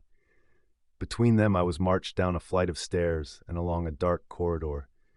I heard a door creak open, was pushed forward, stumbled and fell, and lying there heard a rusty key creak in the lock, telling me I was a prisoner in a dungeon. Chapter 29. The Guard I Loved. This sort of treatment was really rougher than I had reason to expect. It gave me a very unpleasant realization that the Alcalde must be decidedly in earnest. His dignity had been badly jarred, and I fancied it would take a tremendous sum to act as balm to his lacerated feelings. Perhaps the price might be too mighty for even my Fortunatus purse to reach. Well, I lay where I had fallen for a little time. It was just as good a berth as any until my eyes could begin to grow accustomed to the inky darkness. That there should be such a place as a dungeon beneath the hacienda of the Alcalde did not seem to astonish me in the least. Indeed, I appeared to take it as a most natural thing, as though these casas of the rich Bolivar citizens must be built something on the order of the old-time feudal castles, with all manner of secret passages and doors. I think a moat or a drawbridge, perhaps even a portcullis, might not have been amiss in the premises. After a while I found it useless to dream of seeing in such dense blackness, and accordingly pulled myself together. It required a pretty stout heart not to feel downcast over the discouragements with which I found myself confronted. One thing buoyed me up amazingly. Even the hatred of the Alcalde could not dismay me when I knew I possessed the love and confidence of Hildegarde. In the bitter past, she could never come to regard me as anything beyond a mediocre fellow, far below the standard she had set for her hero. but thanks to heaven, a change had come over the spirit of her dream, a change as tremendous as it was complete, and now in her eyes I represented the flower of chivalry. I remembered that blessed matchbox. If they had not surreptitiously searched my pockets, I should have that useful article still. Yes, it was all right. Eagerly I snapped a match. It flashed and went out on account of careless handling. Come, this would never do. My stock was entirely too small for such reckless waste. The second trial proved a success, but it did not seem to arouse my enthusiasm, for the place was apparently a hopeless hole in the ground. Heavy walls surrounded me on all sides. The door appeared to be quite massive, and what little air penetrated the moldy dungeon came from a grating of some sort high above my reach, probably opening into the garden. I laughed, perhaps not very merrily, but in grim humor, at the horrible predicament in which I found myself. Then, groping my way to a cot upon which I found some disreputable straw, I rolled over and went philosophically to sleep. For the life of me, I could not tell how long I lay in this half-stupor, brought about by my recent tremendous exertions. When I finally awoke, hours later, I was all of a tremble, partly from the chilly surroundings, and also on account of a nasty dream that had come to me, where I seemed once more on the wreck, lashed to the rail, unable to move hand or foot, while Hildegarde, swept away on a giant billow, held out her hands entreatingly in vain, calling my name in agonized tones. No wonder I shivered. I was of a decidedly practical nature, and instead of bemoaning my fate, I sprang erect and began to thresh around as though suddenly taking leave of my good senses. The result became speedily apparent, for with the accelerated heart movement, a tingling of warm blood began to be felt to my very toes and fingers, so that I was soon glowing.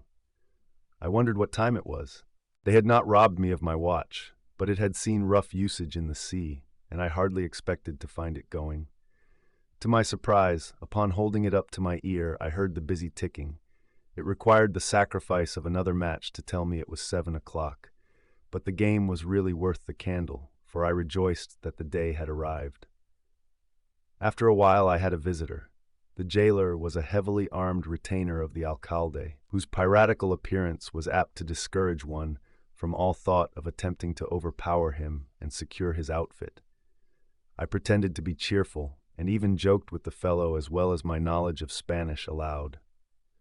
Whether he understood me or not, he evidently was not inclined to join in my light humor, for slamming down a pitcher of vile water, together with a vessel containing some tortillas and frijoles, he gave me a black scowl that would have made his fortune on the stage, and stalked away, noisily locking the door as if to comfort me. His face looked a little familiar, yet for the life of me I could not remember where I had seen him before, nor how I had injured him. Never mind. I felt ravenously hungry, and the water, drank in the dark where one might not see its defects, was not so bad. I have partaken of many a dainty fare in my day, where tables groaned beneath the weight of good things garnered from the four corners of the earth. But after all, appetite is the true connoisseur, and I honestly believe that humble portion of beans and maize cakes, devoured much after the manner of a savage, in that dark and damp dungeon, tasted better than the historic feast of Lucullus. At any rate, they did not mean to starve me, not that I had entertained fears in this respect, for surely one who had the cupidity of the Alcalde would never kill the goose that laid the golden eggs, at least until he had good reason to believe the source had been drained. When noon came, my genial jailer again made his appearance. More beans and fried cakes. Never mind, one can stand even this monotonous bill of fare when the appetite holds good. All I found reason to complain of was the limited quantity. They forgot that a man of leisure, who has nothing to employ his time, and to whom the hours drag unmercifully, develops an enormous capacity for devouring food. This thing began to grow monotonous, the restless Yankee spirit aroused within me. Since the mountain showed no inclination to come to Mahomet, it was evident that he must make a virtue of necessity and go to the mountain. In other words, I resolved to see what chances there might be for escape. Apparently the case was hopeless enough with those impregnable walls about me, but nature had endowed me with an optimistic spirit, and besides, I had read of many wonderful escapes. that of Monte Cristo, for instance, and the Union prisoners who left Old Libby prison by means of tunnels and a chimney. I had my knife still. With this I managed to shave off numerous small pieces from the rude cot. They might not be perfectly dry, but if properly arranged would undoubtedly burn. When illumination was thus brought about, the old dungeon looked at least a bit more cheery. I must confess, however, that the chances for escape did not seem to improve. Those walls might as well have been adamant, so far as my ability to break through went.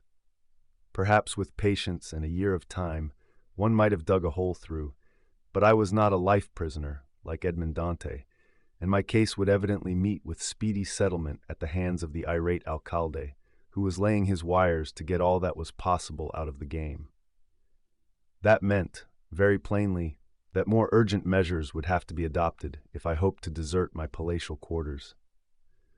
My fuel being very limited, the supply gave out, leaving me in darkness. All I could do was to walk up and down like a caged tiger. At first I experienced more or less trouble, coming in contact with the walls, which were very unsympathetic, but by degrees I learned caution, and counting my steps, managed to spare my head. Then came my jolly friend, the black-bearded buccaneer, with his royal fare. This time he had, with a generosity I could never forget, varied the menu. It was no longer beans and cakes and water, but cakes, water, and beans. Never mind, at least the supply was a little more generous than on former occasions, and I was no fault-finder. Again I rallied him, firing at him several chestnuts I had recollected, but the fellow's heart never gave a responsive throb, and I sighed to think what a dreary desert this bright world must appear to a man of his caliber. Perhaps he had recently been jilted by his best girl, and was still in the throes of bitterness, for surely nothing else could make a man look as though he would be happy to bite a piece of steel in two. So he faded from my view, and I was once more left alone. But his coming had given me an idea. He had suspended his lantern, an American one at that, from the iron knob of the door, while he spread the festive board, or, in more simple but less elegant language, dumped my grub upon the stone floor with a recklessness that gave me pain.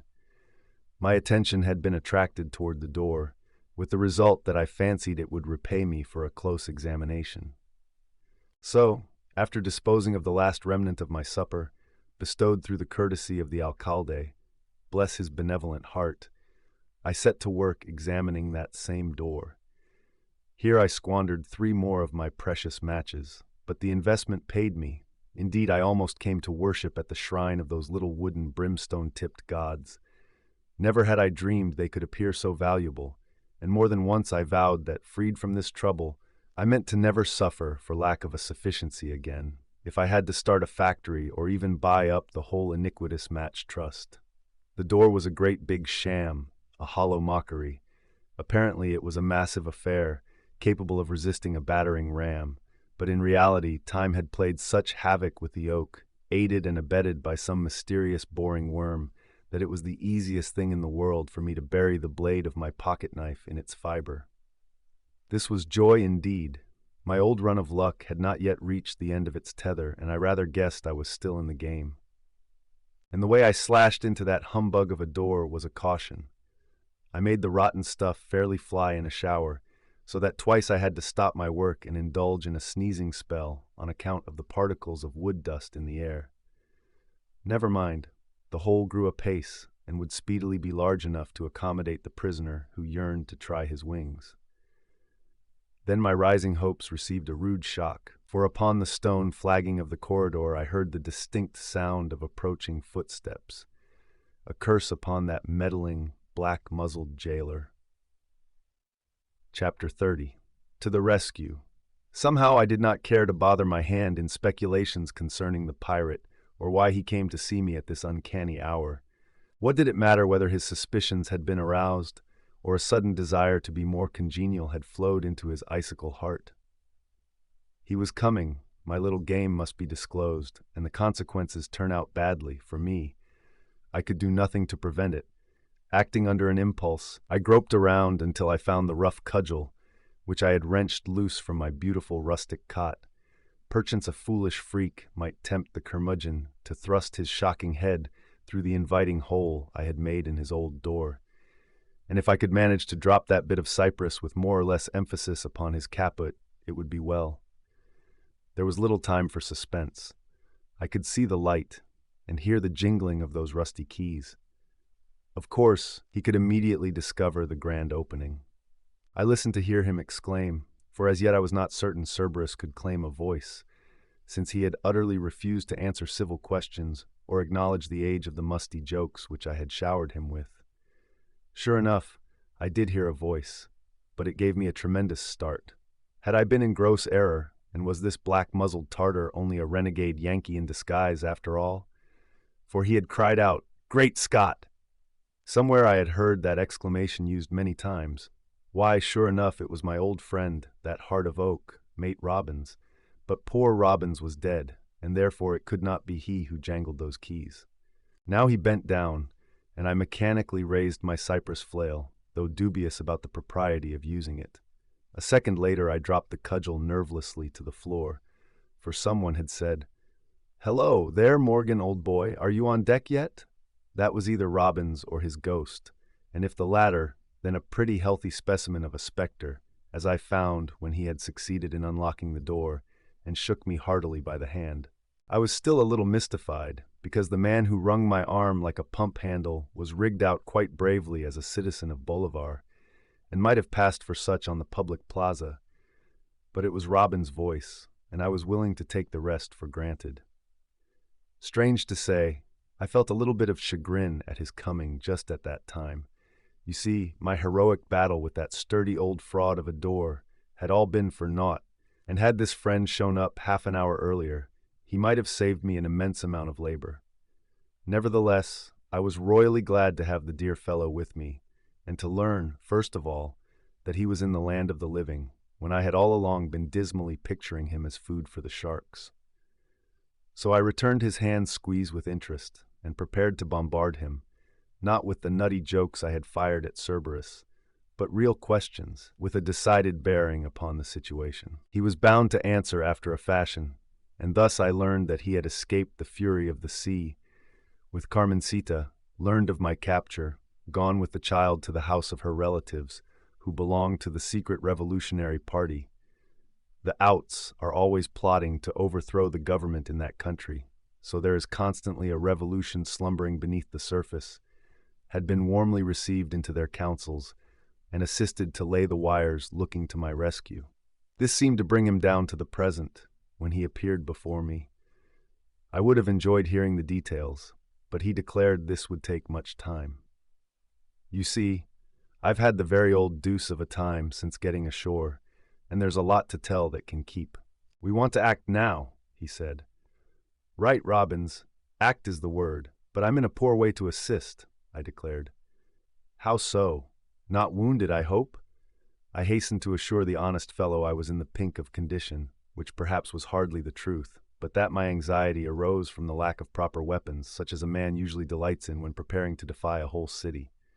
"Then let that trouble you no more," said he, pressing some things into my eager hands. "Why, hello! This is the gun I saw in the belt of Cerberus. What have you done with my gentle, humorous jailer, Robbins?" "If you mean that clumsy rascal with the shock of black hair, I've used a whole cable of hempen rope to tie him fast, and stretched his jaws as far as they would go to accommodate a neat little gag." "Oh, he's all right, Morgan. Don't worry about him," was the cheerful reply the mate gave. My admiration for the man grew more intense. He was unquestionably a hummer, to use one of his own expressive phrases, or what the cowboys of the plains call a hustler. Woe to Bolivar since he was loose upon her streets, and woe to the reigning dynasty if Robbins had joined forces with the revolutionary party that waited to overthrow the existing government. Perhaps Cerberus was not the first man to feel the weight of his displeasure, and I was positive he would not be the last. "Now for Hildegarde," I said enthusiastically, waving my captured gun aloft. "Yes, I suppose the whole thing has to be done over again," ventured Robbins. "Well, if I had one reason for joining you in that other enterprise, where the woman in trouble was utterly unknown, I surely have 1,000 now when she is my best beloved, the wife I saved from the sea, whose trust in me has been more than restored, and to rescue whom I'd wade through fire and blood."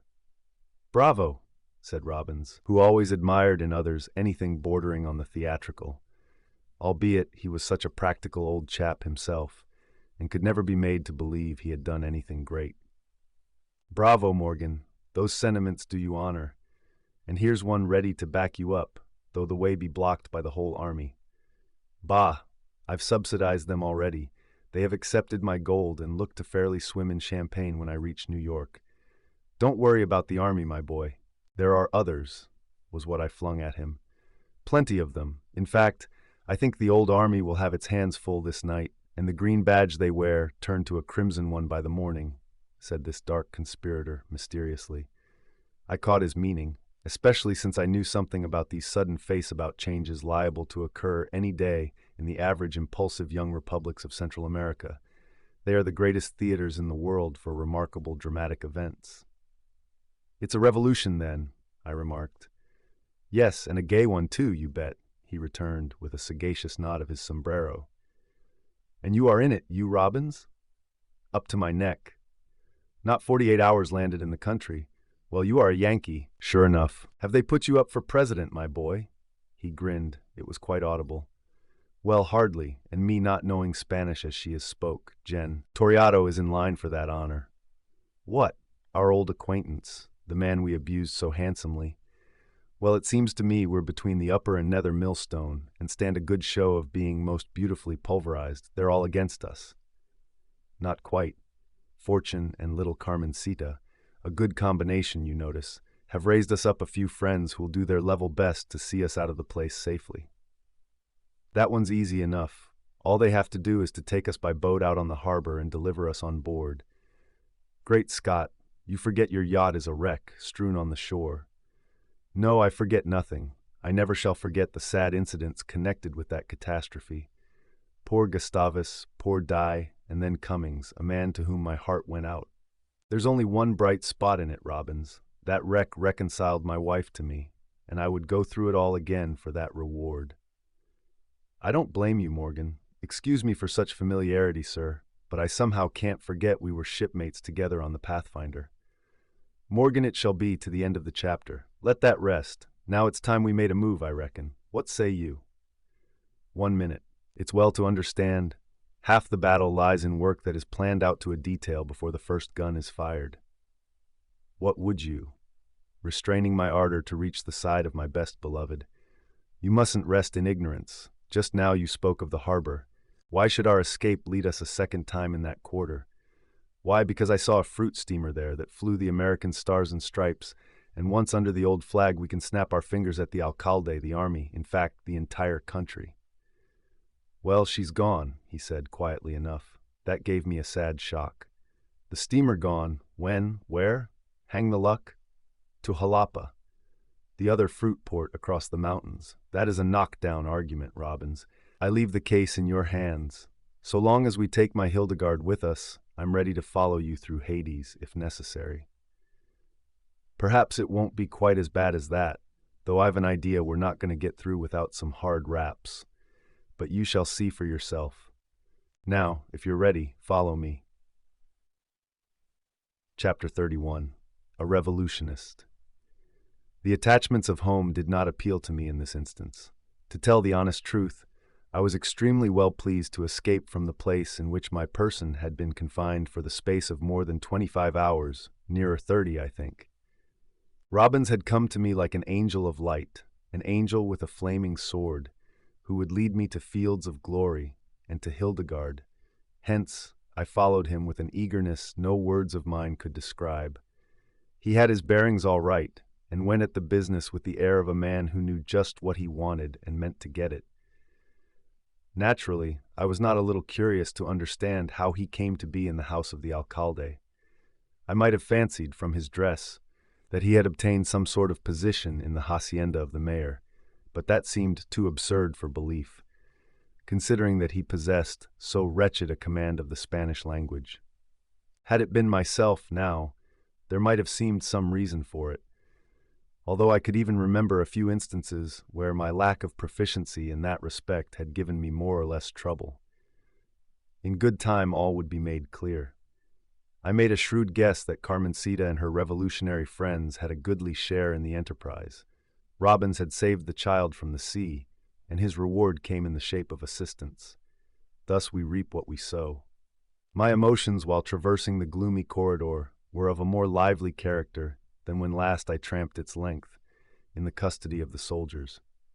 Indeed, so positive was I that the upheaval in my fortunes so patiently awaited had arrived, and that it was my turn to kick those who had held me down, that I chuckled audibly while thinking of the Alcalde. His goose was cooked, the goose which he expected to lay the golden eggs. Poor mayor. It was an evil day for him and his fortunes when Yankee blood landed in Bolivar. Still, by a quick turn, when the success of the revolution seemed assured, he could save his head. These things are constantly done in South and Central American lands, where one meets the veterans of a dozen revolutions. Then my sweet cherubim, the silent, scowling, piratical jailer, what of him? Really, the fellow had been such a striking stage character one might have thought him to be in training for a new comic opera, and he had appealed to the humorous element in my peculiar composition. So much did I think of Cerberus that I touched good Robbins on the shoulder and begged, as a particular favor, that he would grant me the privilege of a last farewell glimpse of the surly dog, that is, if it were convenient. Accordingly, he presently led me to a door, which he kicked open and bade me look in. The lantern showed me another den similar to that luxurious abode in which I had spent a day and a night, only this one lacked the kingly couch on which I had rested my weary limbs. But my old friend was there, lying like a mummy on the damp and moldy floor. He seemed almost swathed in rope that had been coiled around him from head to feet, and secured with many a half-hitch and similar sailors' knots, while he appeared to have stopped short in the act of swallowing a pine knot, a portion of which projected from between his teeth. I had heard of alligators doing that sort of thing, but never a human being. But then I had my doubts as to whether Cerberus were not half or wholly buccaneer.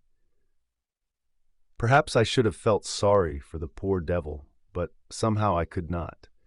He had seemed so churlish and hateful that it looked as though he were only getting his rightful reward while he lay there. And possessed by a spirit of deviltry, I could not resist the temptation of approaching the fellow with mysterious movements. Doubtless, he fully anticipated that I was about to repay the debt I owed him by introducing a keen-edged knife between his fifth and sixth ribs, for his black eyes fairly scintillated with terror. My revenge was even more sinister. I bent down and whispered hoarsely, "Tortillas, frijoles, agua, agua, tortillas, frijoles," and varied the menu a few more times. It was enough. The torture, or something else, caused him to utter a groan, but I have often thought since that Cerberus never fully appreciated the terrible nature of my revenge. Some men are invulnerable to a joke. Having satisfied my curiosity and looked upon the pirate in adversity, I signified to Robbins that now I was willing to go on. Other things awaited my attention. There seemed to be tremendous events trembling in the balance, in which I was to have a share, but just what these were, or what my interest in them might amount to, I could not yet understand. We now proceeded to leave the subterranean quarters of the Alcalde's place, nor was I overcome by any serious regrets. The upper world always had more charms in my eyes. I was never intended to work in a colliery or the salt mines in Siberia, to which political offenders were wont to be sent. One survey of these latter under official guidance had been quite enough for me. How vividly I remembered my former escapade in these ancestral halls, and how we had carried the fort by storm. Would the same good fortune attend our present venture? The chances were fair. Robbins had made some powerful friends, and this time we might rely upon it that the whole of Bolivar would not have to be reckoned with in our flight. I was really glad Robbins assumed charge of the expedition. He was a born leader, whom opportunity had as yet failed to seek out with sufficient frequency.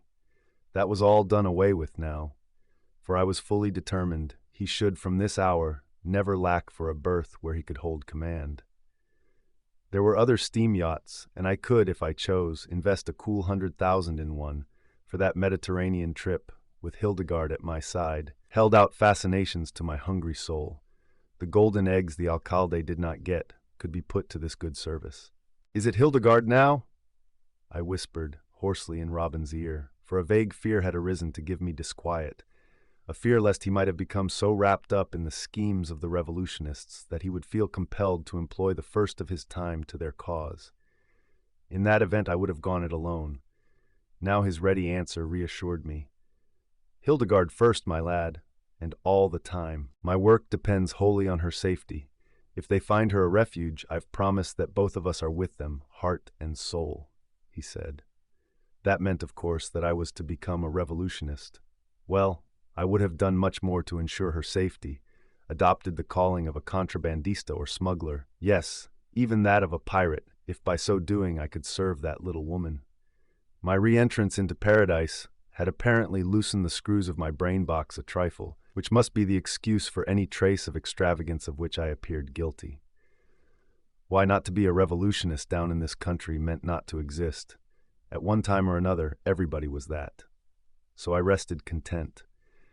At the most, I supposed it only meant joining a howling mob, shouting wildly for the new president, Gen. Toriato, and making all the racket possible, until finally, the alarmed government, fearful lest their lives might be in peril, fled across the border to a neighboring republic, where they, in turn, might sow the seeds of the next popular uprising.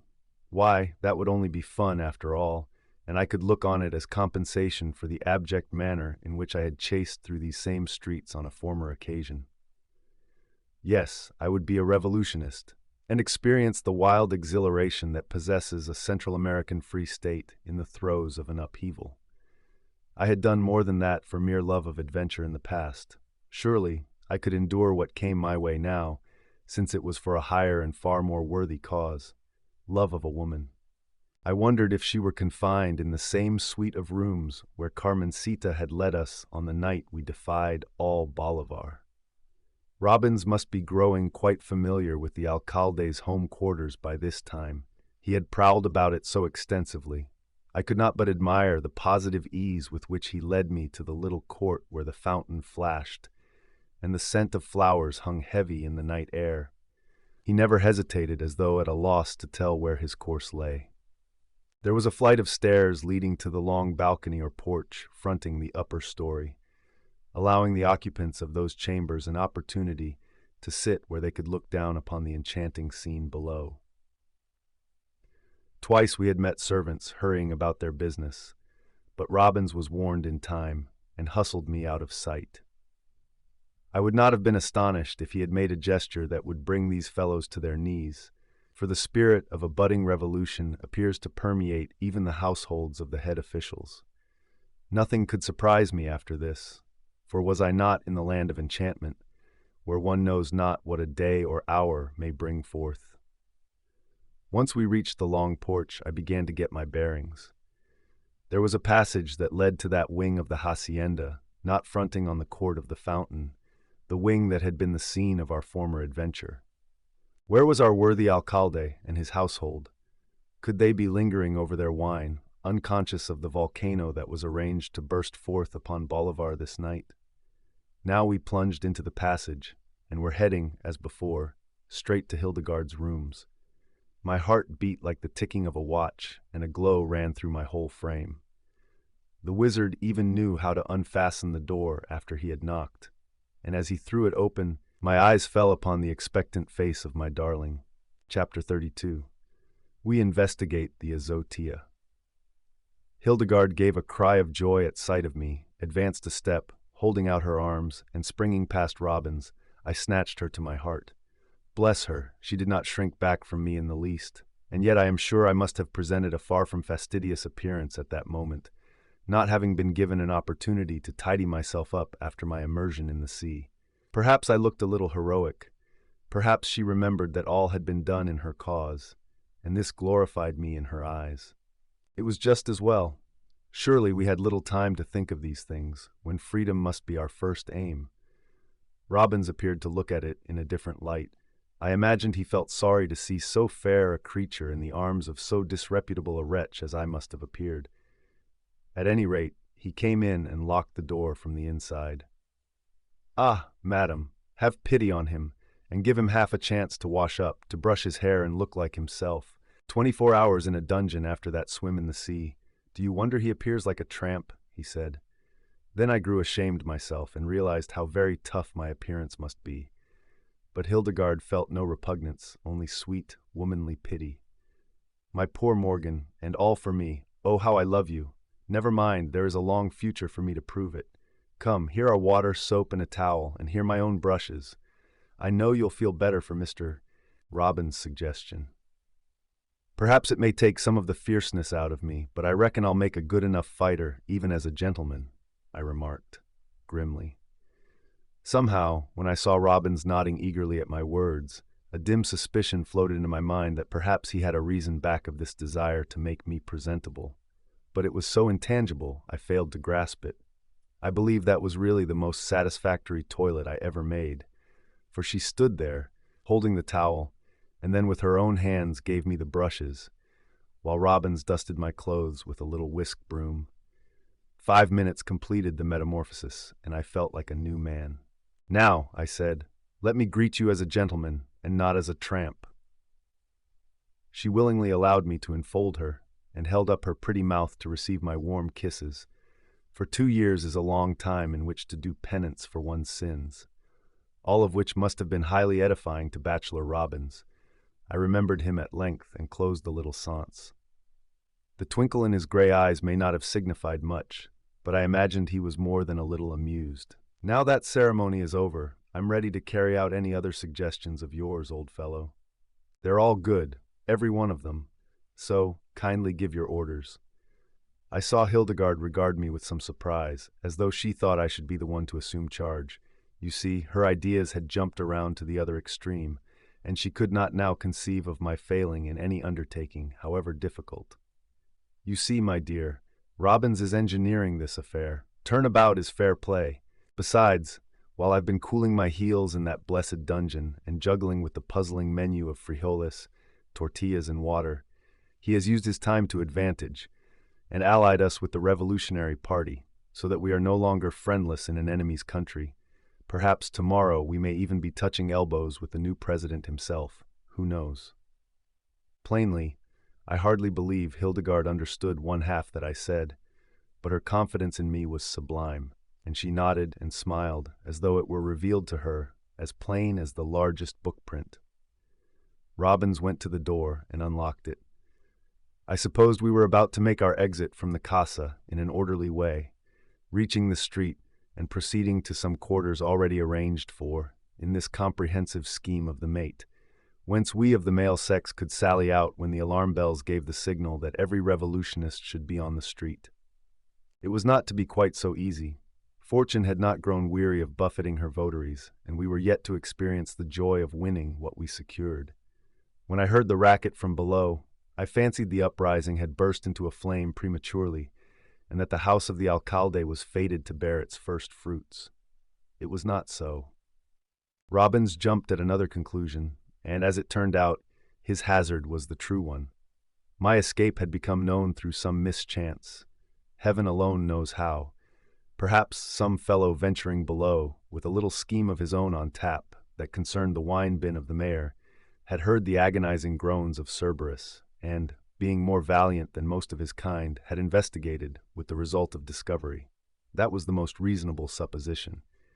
However, men care little about cause when the effect is what they have to battle with, and those cries told Robbins the enemy must speedily be at our door. Already they swarmed up the stairs, and our escape in that quarter seemed cut off. Hildegarde had turned very pale, but she was a brave little woman, and possessed an abiding faith in 2 men. We must run for it. This way, quick. There is one road out, only one. Robbins spoke even while in motion, for time when measured by heartbeats cannot be wasted in long explanations. My hand clutched her arm, and together we hurried in the wake of our big friend, the mate. I had not the faintest notion regarding the immediate plans of Robbins until we came to a short flight of steps leading aloft. Here he stopped. Then I saw where the desperate condition of affairs had hurried him. To the Azotea! These stairs led to the flat roof, where, in common with houses in subtropical countries, the inmates have arranged things for comfort during many an evening when the breeze enjoyed here cools the heated cheek. "Up with you, Morgan," he said. I did not waste breath in asking questions. Robbins ran the game, and mine must be the duty of blind, unswerving obedience. Besides, the shouts were so close to us, I expected at any instant to see those who gave utterance to them. So I assisted Hildegarde up. As we emerged and gained the roof, I found the stars shining overhead. It was a grand night for a revolution, the air so clear that all sounds must carry near and far. Bending down, I discovered that the opening in the roof through which we had come could be closed in time of need by a couple of wooden doors. Robbins, upon gaining the Azotea, bent down and quietly dropped these. It would hardly have mattered if he had banged them, since the noise below was so very deafening. They had found the nest empty, the bird flown. Of course, search would follow, every nook and corner of the big casa coming in for the closest investigation. And some bright mind, groping for ideas, would think of the roof, when it must speedily be discovered where we were at bay. What then? The first thing to be done, of course, was to secure the trap by some means so that it could not be opened from below. While Robbins stood upon it, they might heave and batter all they pleased, without budging such a colossus. But Robbins could not occupy all his time in making a statue of himself. Besides, he would be needed elsewhere, and perchance bullets might come soaring up through that trap that would make his tenure of office very uncertain. I had an idea. My eye, in roving about the Azotea, had already lighted upon some chairs and settees gathered under a section nearby that seemed to be protected by a temporary awning. These I eagerly pounced upon, to discover to my great joy they were for the most part of iron, painted to resist the weather. And Robbins, seeing me stagger under the weight of the largest settee I could find, sprang to assist in looting the pile. By the time we had deposited a few of those articles of garden furniture upon the trap, it must needs be a modern Samson who could lift it from below. The wind seemed blowing from a favorable quarter so far as our cause was concerned. Looking back after the lapse of time, when the mad excitement no longer sends the hot blood leaping like molten lava through the veins, and when one can weigh things calmly and dispassionately, I am still of the positive conviction that we made no mistakes, and in accepting chances as they came, were wisely guided in our selection. They had found us out. Already eager hands were hammering at the double trap, and a dozen voices united in declaring their ideas regarding the why and wherefore of such strange obstinacy on the part of the doors. I heard the Alcalde's resonant voice, no danger of mistaking it even among 200, the same old stock of favorite Spanish swear words that had done such noble duty in the gardens at the time we had held the roof of the tool house. Where would they attack us, now that this avenue of escape was cut off? Was there another trap which we had failed to notice, or might we expect them to climb over the raised parapet that ran around the Azotea? I was trying to clear my mind of this puzzling question when a shriek from Hildegarde smote upon my hearing and galvanized me into action. Chapter 33. Robbins launches a thunderbolt. My opinion of Hildegarde had undergone a most miraculous change of late. Time was when I had been sorely inclined to believe her the most frivolous and exacting of her sex, but a complete revolution seemed to have taken place within my mind. Old things had passed away, and in the new dispensation she stood out in transcendental glory, a queen among women. Believing, then, that she possessed uncommon attributes of good sense, I was quite positive she would not give tongue in such a clamorous way unless she saw reason for it. There was. A galvanic shock could not have given me a more rapid start than was brought about by her voice. I charged across that Azotea with hurricane fury. It did not take me long to understand what was up, for Hildegarde was pointing to the parapet, where, in the starlight, I could see some sort of a figure crouching. The man was in the act of crawling over, but when I made a plunge in his direction, he appeared to be seized with a sudden vertigo of fright, for his haste to retreat caused him to lose his grip. I heard him crash through the branches of a flowering tree below, and made up my mind we would not be seriously inconvenienced by this same climber again.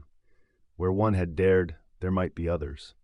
I heard Robbins rushing along the escarpment opposite, and knew he had also caught a glimpse of some daring chap. It became quite lively just then, what with our mad plunges, the battering on the trap, the resonant voice of our excited Alcalde, and the shouts of his henchmen. How it would end, I must confess, I had not the remotest idea. Suppose they kept up this harassing guerrilla method of warfare indefinitely. We must sooner or later find ourselves utterly tired out, until finally we dropped from mere exhaustion. For myself, I could see no remedy, unless we made a bold move, opened the trap, and fought our way through the lot. Perhaps the bark of our 6 shooters might keep the enemy at bay until we reached the street. What would happen then, I had not the least idea. My mind refused to grapple with so intricate a problem, especially while my body was so vigorously engaged. And besides, with Hildegarde to protect, it was an utter absurdity. The fun grew fast and furious, though for the time it was apparently all on one side. We tumbled several more citizens from their perch before they could actually secure a footing on the roof, while others, seeing us approach, withdrew to a lower and safer coign of vantage. I almost pitied the poor devils. They were in such hot water, with the terrible Yengeese storming above and the explosive Alcalde shouting execrations at them below. It might have been amusing enough to a disinterested spectator to see the labors of Hercules that Robbins and I performed, but to us it was a most serious matter indeed. My legs began to grow unsteady on account of so much unwanted exercise on a warm evening, and I could feel my tongue clinging to the roof of my mouth for want of moisture. Still they came. I wondered if the supply were inexhaustible, whether we were pitted against the whole city of Bolivar. At any rate, matters began to look exceedingly serious to me. Unable to grasp the situation and squeeze any comfort out of it, I turned to Robbins for aid. He had a fertile mind and might be able to stir up some promising idea. Besides, Robbins was running the campaign and knew what connection he had with other sources of strength. When I found myself near him, I gathered my breath and gasped, "It's a bad go." He said it was, and his readiness to agree with me rather knocked the props from beneath my hopes. "I'm nearly out of wind," I ventured. "Ditto," he replied. That was not very encouraging. "What can be done?" I demanded, boldly. "I know only one thing." "Then, let's do it," I shouted, as I made a wicked dash at a fellow who showed his head above the line of our parapet barricade, and having caused him to temporarily suspend his intentions, I rushed back to Robbins. Even his last idea, dernier ressort though it might be, offered a gleam of hope. "I hate to. It ain't time by an hour. Perhaps the whole thing might be ruined," he said. "Hang it! Let her ruin. We're gone if something doesn't happen pretty quick," I cried, desperately. I might have continued in a similar vein, even growing satirical and bringing in the early bird and worm fable to prove that it was no crime to be an hour ahead of time. Where would we be 60 minutes later if this sort of thing kept up? But really, I lacked both the time and breath to say it. Nor did I feel in a particularly jovial mood just then, with anxiety for Hildegarde hanging like a millstone around my neck. "I'll do it," said Robbins vehemently, after the manner of an impulsive man who has swept all obstacles aside. "Eureka! Let her go!" I shouted, and immediately resumed my Pawnee war dance around the combing of the wall in order to convince all bold spirits below what a dangerous thing it would be for any among them to attempt the raid. Now, I was in the blackest state of ignorance concerning my comrade's intentions. I knew not whether he expected to blow up the hacienda, together with all in it, or, conjuring a balloon from space, carry the 3 of us to a place of safety. All the same, when he declared he would do it, I believed him. Such was the implicit confidence I placed in the man. Besides, something had seemed to tell me all along that Robbins had a card up his sleeve which he was loath to play, except the game reached a desperate stage. My curiosity was naturally awakened, for I felt desirous of learning just how far Robbins might have dabbled in the black arts, and what manner of magician he would prove. Never wizard who brought about more astonishing results. I saw him run the gamut of the line, whacking away at 1 or 2 imaginary heads in order to let those below know he was on duty. This little promenade brought him slap up against the small tower where the Alcalde's alarm bell hung, the same that had 2 nights previous thrilled us with its clamorous harangue. I saw him lean over, and something of the truth flashed upon me. He groped until he had found the clapper, which with one mighty wrench he dislocated, holding it in his hand after the manner of a hammer. Then he started in. With quick, energetic strokes, he rang the anvil chorus, each brazen note smiting the air with the power of a cannon shot, and rolling over Old Bolivar as though a burst of tropical thunder had broken loose. How it thrilled me! As yet, I had not fully grasped the whole idea. My first impression seemed to be that Robbins was trying to create a diversion, to add all he could to the clamor, under cover of which we might in some way escape. Just as the pearl diver, upon finding a man-eating shark hovering above him, stirs up the sand until the water is no longer clear, and he is able to gain his boat unseen. For once, however, I failed to give my comrade sufficient credit. He had a better plan than this. There was a deep significance in the wild alarm that pealed out from the brazen-throated bell under his throbbing strokes. As I listened and wondered, I heard another bell begin to give tongue some distance away. Then a third took up the refrain. The air thrilled with the increasing din. I had never heard a greater racket save in a boiler factory. Nor was the noise confined to this one particular species of sound. Men of leathern lungs bellowed upon the streets, sometimes singly, anon in chorus. Guns were fired, and horns blown as vigorously as though it were the angel Gabriel with his trumpet on Resurrection Day. Altogether, the ringing of the Alcalde's bell, sending those sharp, strident notes, appeared to have been a signal success, if one could count the noises of pandemonium as a criterion. Of course, all this must have an effect on the forces by whom we were assailed. Would they consider it an encouragement to continue their attack, that the whole city was up in arms, determined that this time the Americans, the hated gringos, should not escape scot-free? If so, of what avail would Robbins' anvil chorus be? Surely, we had our hands full as it was, without fresh recruits. I confess I was exceedingly stupid. It took me such an age to grasp the truth, and once seen the wonder was how I had ever been able to miss it. In a very few minutes the whole city was apparently engaged in the wildest confusion imaginable. Why, the night of the flower festa could not begin to compare with this. Squads and companies of men ran through the streets, bawling at the top of their voices. At first, this did not strike me as in any way singular, until the discharge of guns became more frequent, and the heavy detonation of the brass cannon, kept at headquarters, brightened my intellect. Then, thrilled by a sudden suspicion, I bent my ear to catch the word these brawlers were constantly shouting. It was hard to accomplish this, such was the awful jumble of sounds, but at length I succeeded. Toriado! Toriado!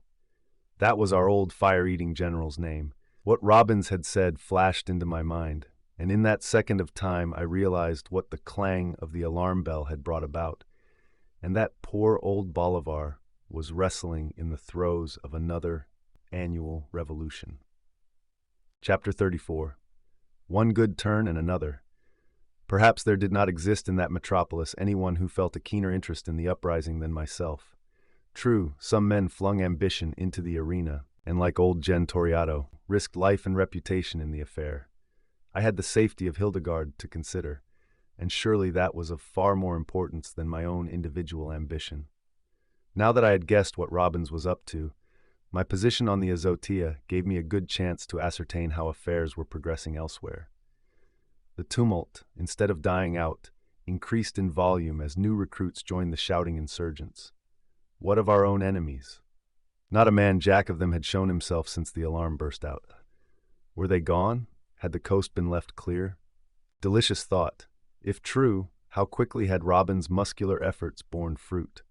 I quite yearned to put it to the test, to leave the roof and seek a more congenial atmosphere. Robbins still wanged away. He was a tireless plotter, yet I noticed that the tongue of the bell was now held in his left hand, and that hardly the same energy was being expended as at first. What did it matter, since his object had been accomplished, and the revolution was on, a full hour ahead of the arranged time? I drew Hildegarde into my arms. Don't be alarmed. It is only a little revolution down below. They seldom last long, and our friends, Carmencita's friends, are even now storming the Citadel. Hark! As I spoke, the brass cannon boomed again, proving that sturdy resistance had been met. This worried Robbins a bit. He dropped the clapper, abandoned the bell, and hurried over to my side. "We must get away," he said. That agreed with my fancy, and I immediately gave him to understand as much. "The boys haven't made the clean sweep they expected. You heard the gun. It may ruin all, for they won't stand up long before that. Once the tide sets in against Toriado, all is lost. That's the way things go down here, I'm told. Now they need me." He never spoke truer words, and what was better, there could be no boastfulness found in that simple declaration. They did need someone at their head, someone who could show more military strategy than the pompous Gen Toriado. It was settled. We must go, on my part, to find a place of refuge for Hildegarde, while Robbins sought fields of glory. Of course, it must be via the trap, since there was no other available route. We hurried over to where the iron chairs and settees were piled up so very like a pyramid, and set to work destroying its symbolic perfection.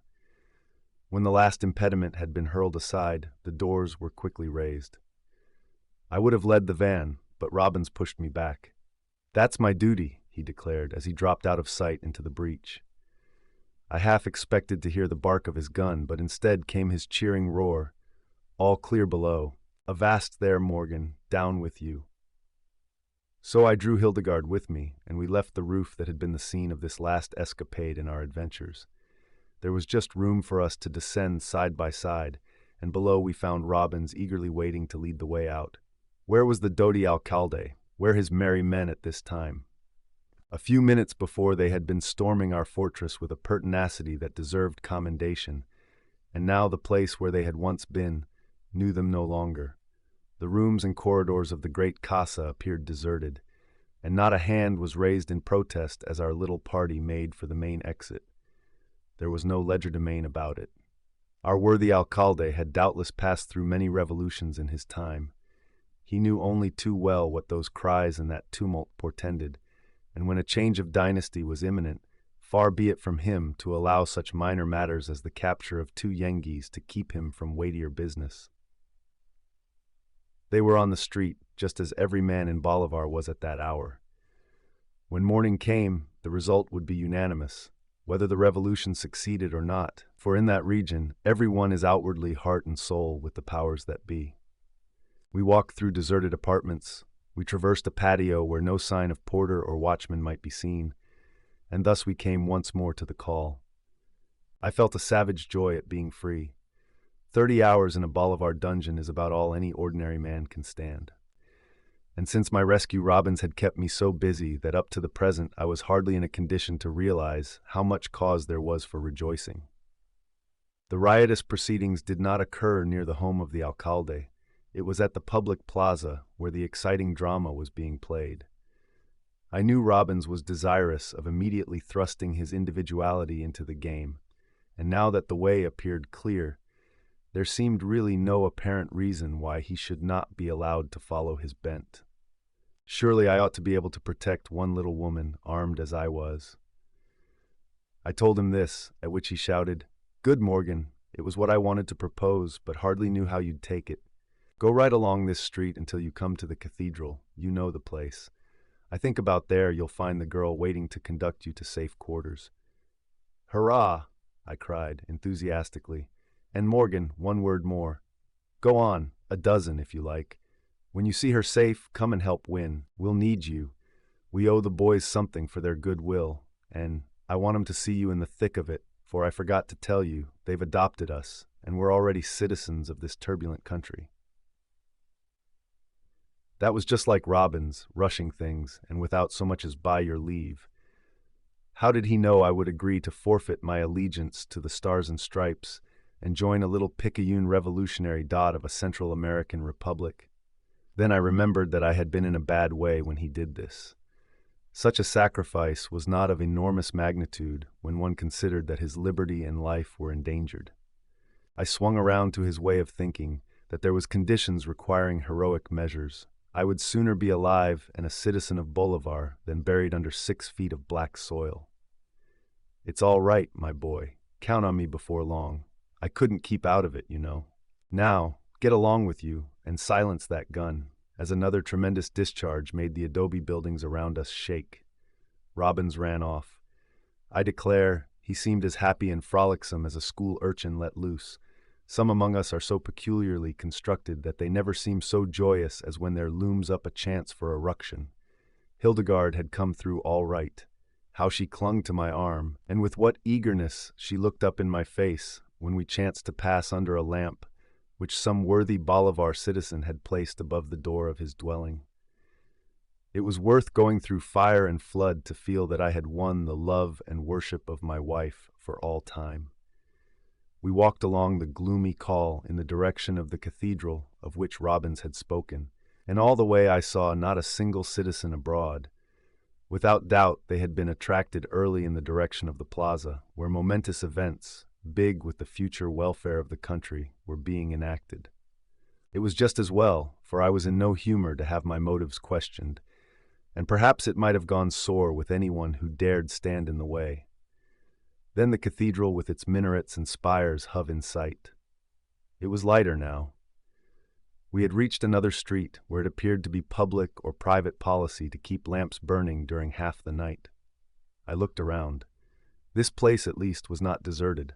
The church doors were wide open, and I could see numerous people hastening within, whereupon I recollected that it was more or less the custom of the country to spare even enemies who threw themselves before the altar. Many were veiled women, trembling with fear, hastening to pray for the safety of those who were near and dear to them, and who might just then be engaged in warfare at that point where the crisis of the revolution was being waged. But a few men came also, eager to seek safety within those sacred walls until morning came and brought intelligence which side had won the game. All this gave me only passing interest, for I was not in the humor to observe matters that failed to immediately concern my affairs. Carmencita, was she here? We walked full in the light, so that we might be readily seen by anyone on the watch. The move was rewarded, for I saw a figure dart out from behind a gargoyle that marked one portion of the cathedral front. It was the girl. She could not restrain her ecstasy, and gave a little scream of delight as she pounced upon Hildegarde, kissing her hand and wetting it with her tears. Bless her heart! She had never known so good and loving a mistress, and I was not the one to blame her for showing emotion. It was not my desire to linger. The tumult kept raging, and I knew I was needed at the front. Hildegarde was safe, and as Robbins said, I owed something to the boys, as he called them, whose uprising an hour before the time appointed had rendered our escape possible. So I begged Carmencita to lead the way to where she meant to keep her mistress, incidentally declaring myself eager to return and assist her compatriots to victory. That inspired her, and in a very few minutes she led us into a modest house just beyond the cathedral. Here I kissed my wife a brief goodbye. I rushed off to witness and participate in the strange scenes that were occurring at the Citadel. Chapter 35. How I Charged the Citadel. Now, I reckon that during the course of my nomadic life, I have looked upon as many strange scenes as fall to the lot of the average biped, but it so chanced that up to this particular time, it had never as yet been my fortune or misfortune to participate in an actual, bona fide revolution. Of course, I had a pretty fair idea as to what such an upheaval might be, especially in these small but seething countries bordering the Caribbean Sea, and experienced more or less of a desire to ascertain at close quarters whether my impressions were correct or faulty. When I quitted the modest little building that sheltered Hildegarde, I ran down the street to the cathedral first of all. This being somewhat of a central point, I was in a fair position to get my bearing and head straight for the plaza. At least, one thing was positive. The little affair had not as yet been decided in favor of either party, for the tumult was still in full blast. Indeed, I was myself of the opinion that it had increased rather than diminished, and found considerable to amuse and interest me in the remarkable lung power of these inflammable people. As I advanced, I found that I had no longer cause to complain on account of a scarcity of people upon the streets, for men were to be seen in knots and clusters, men carrying guns and men without, but all apparently eager to have a hand in the fray. I also noticed that they wore green in their hats, green being the sign manual of the party that was out. If the government won the fight, it was a very simple matter to change this for a red feather or ribbon. Thus readily does the average Central American Republican adapt his politics to the present need. That these revolutions were a sort of guerrilla warfare I knew from hearsay. No pitched battles were fought, or rarely at least. and the party that by stress of circumstances was forced to give ground in the encounter, after a fair trial of strength, accepted the decision philosophically. The leaders ran for the friendly border, the rank and file affiliated with the victors, and peace once more descended for a brief interval on the Republic.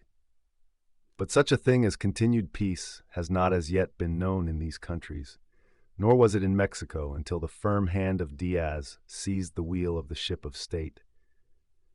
Let us hope for a Diaz in each republic, whose astute statesmanship and unbending will can force them along the path of progress and crush every threatening evil.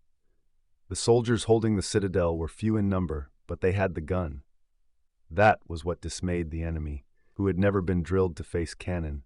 Had it been a Gatling or a pom-pom, I could not have blamed them, for such destructive weapons might sweep the plaza and leave windrows of disabled revolutionists there. But a simple brass gun, well, they were away behind the times. What I wanted now was to find Robbins. Many of the insurgents looked at me curiously while they skulked behind angles and were ready to drop flat on the ground whenever the big gun roared. Carmencita had, with her own hands, fastened a green ribbon upon the sombrero I had secured, so that I appeared to be en règle. Even as I reached the plaza, I saw a brilliant flash of fire from the citadel opposite. Then came a thunderous discharge, a rattle of adobe bricks in a building just to the right of me, followed by an angry outburst of shouts. Jove! I fancied I felt the windage of the ball as it sped past. At any rate, it appeared that the gunners were not firing blank cartridges, they meant business. Instead of giving me a fright, this thing did just the contrary. It aroused my fighting blood. I felt a hot thrill pass over my whole frame, as though I had been suddenly immersed in a fiery furnace like Shadrach and his comrades of old. Yes, it was easy for me to understand now what was meant when they spoke of the fierce battle spirit sweeping over a man and transforming a novice into a veteran. That one shot, added to the warlike shouts, had accomplished this transformation. I seemed to see in that gun the one thing on earth I longed to possess.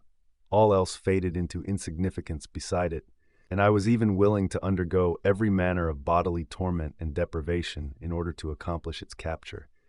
Alone, I could do nothing. Here were men, if I could only harangue them and inflame them with but a modicum of my fierce desire, how easy it would be to accomplish the overthrow of the citadel. Apparently, it took the defenders several minutes to charge their gun after a shot. This gave oceans of time for a rush across the open to gain the shelter of such buildings as flanked the barracks.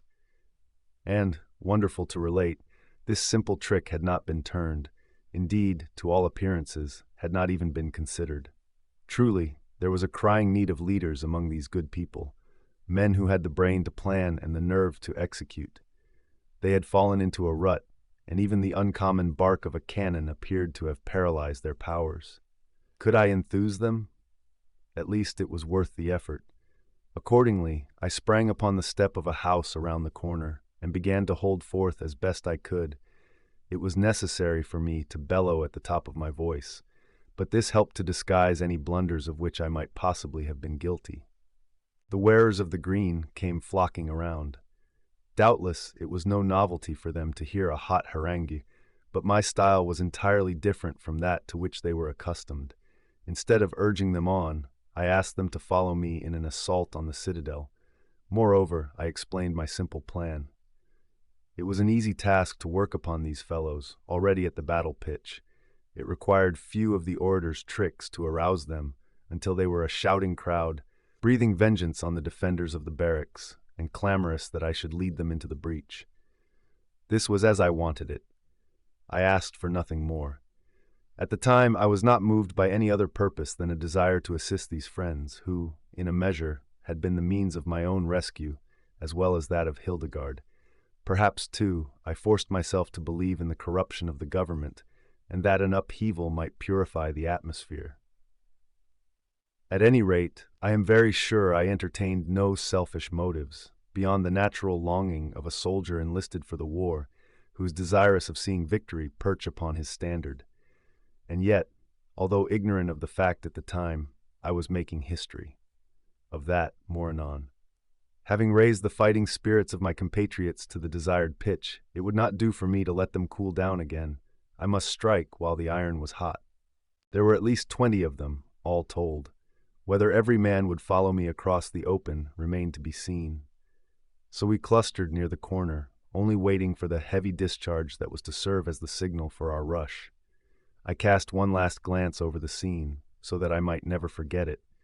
The swarthy faces, the glittering eyes, the determination to be discovered on every set countenance. All these things were a part of that weird picture on which the flickering lights of the plaza fell.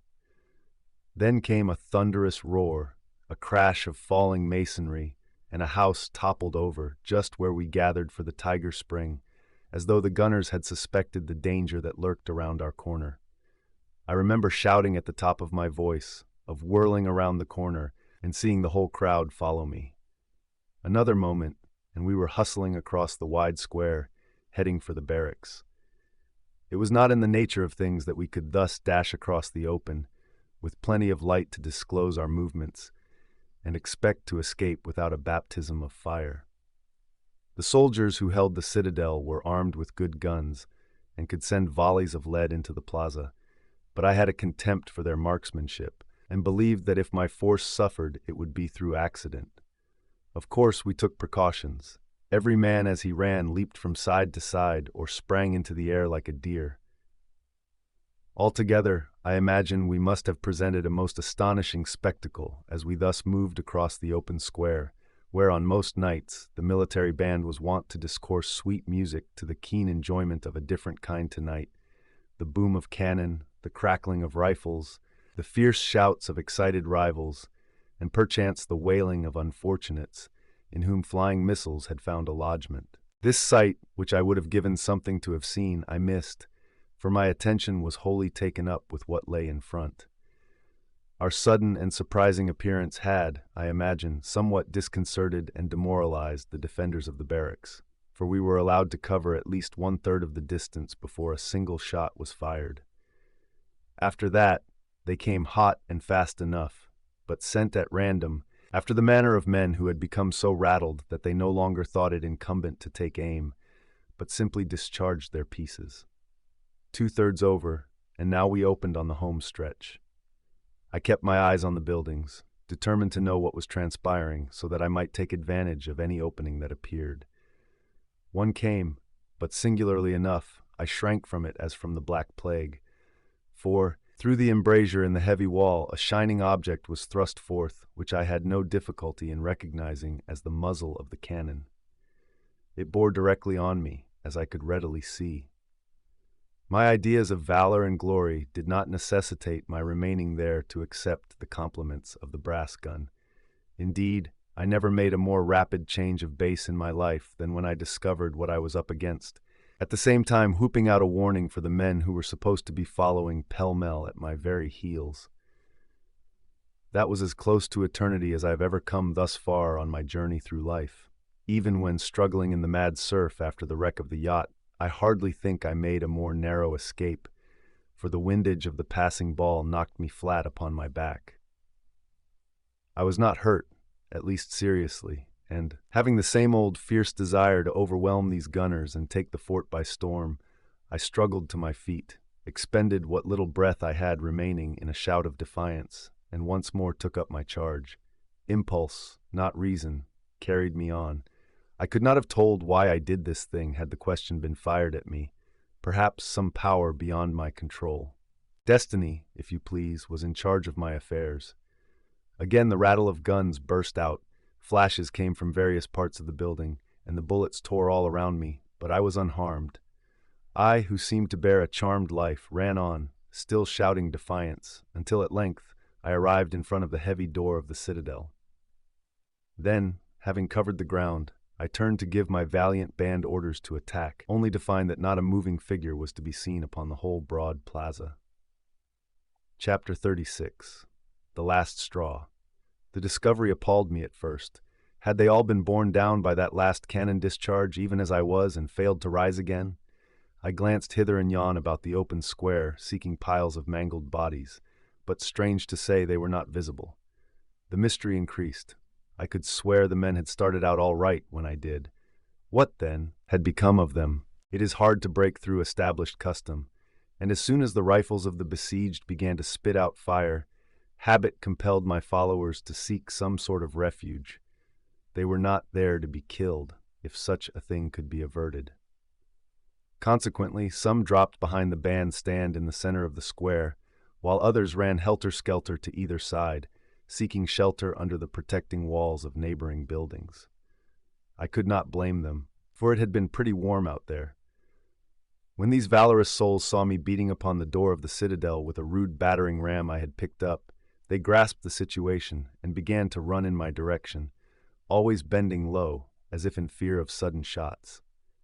They are a cautious race, these citizens of Bolivar, which accounts for their living through so many revolutions. Speedily I found I had at my beck and call a devoted little band, at least half a score in number, with which I might accomplish wonders. We laid out to smash that door in a hurry, and though it was supposed to be made in a very substantial way, it could not withstand so vigorous an assault as the beam, rushed by 10 pairs of arms, brought against it. I had made a pleasing discovery. Among the many shouts that went to make up the chorus all around, I distinguished plain English huzzas, and made out that Robbins was leading a party in a desperate charge upon the rear of the Citadel.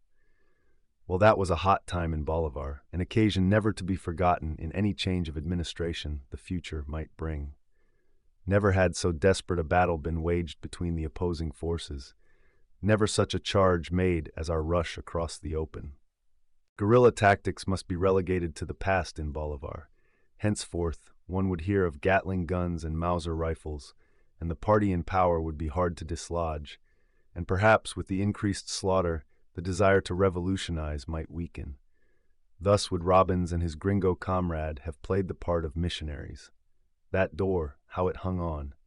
We battered for all we were worth. Why, the men had by this time become so enthused that they forgot the respect they had formerly entertained for hot lead, forgot to dodge when a shot of vivid fire shot out from the wall, and in consequence several were knocked over.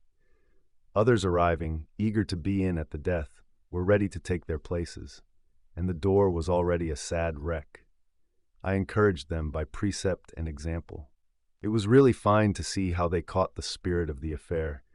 They looked to me for orders, as though I had been a god sent down from above to win their cause, which had seemed forlorn enough up to the time of my appearance.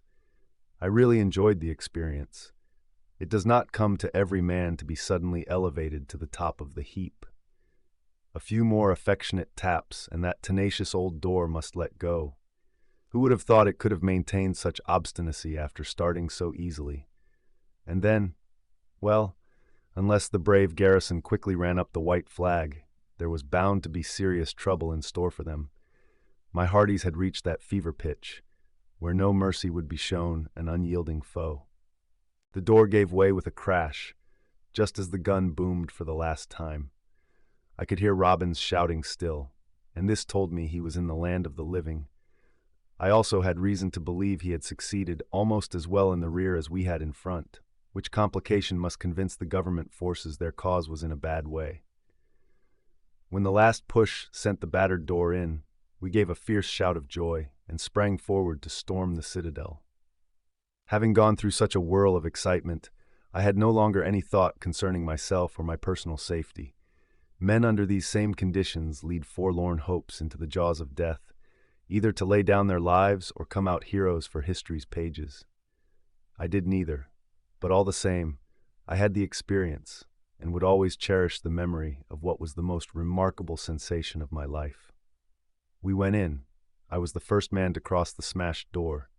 The interior was dim with powder smoke that almost choked me with its suffocating fumes.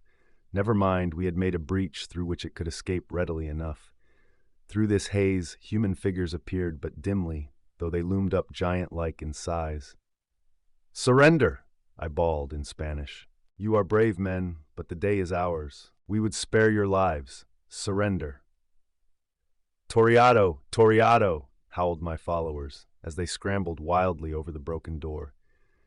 That was a shibboleth with which to conjure, now that the revolution had been won. and I was not in the least surprised to hear it echoed by the soldiers of the Citadel. They had done their duty. They had stood by their guns as long as any hope remained, and now that they found themselves up against the inevitable, it was only the part of policy to accept it with a fair degree of equanimity. So they, too, shouted for the pompous old general, proving that they were as ready to serve him as they had the late President Salvatore. It was charming, idealistic, this change of front. The king has run away. Long live the king!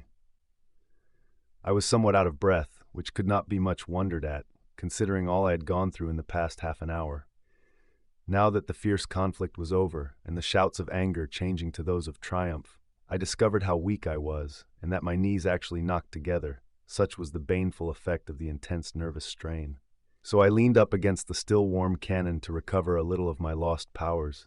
I found time now to be astonished at myself, and to consider how it was this wonderful battle spirit, inherited from worthy ancestors, had lain dormant in me all these years, its presence unsuspected. My work was done. I felt that I had surely repaid my debt, and with compound interest too. After all, it would be something to remember, something to talk about in the future, that I had taken an active part in such a hot night's work. Grimly, I hoped the boys would not be disappointed in the pompous old warrior they had selected for their next president. It would be sad if, after all this meritorious work, the whole thing would have to be gone through with again ere another year rolled around. Still, what did it matter to me? I hoped and expected, ere 2 months had gone by, to have found a steam yacht to my liking in English waters, and to be flying my pennant far up the storied Nile, with Hildegarde, no other, as my guest and comrade. Robbins loomed up. The smoke had grown lighter, so that we were able to discover one another. He descended upon me with his usual impetuous rush. "You've gone and done it, my boy. Fate is in this thing, dead sure. That charge of yours was the finest thing I ever saw. Come now, no laughing it off. I'm in earnest. And as for the boys, they're fairly paralyzed. It's on every man's tongue. Signor Morgan won the fight alone. Everything we owe to him. Haven't I heard them?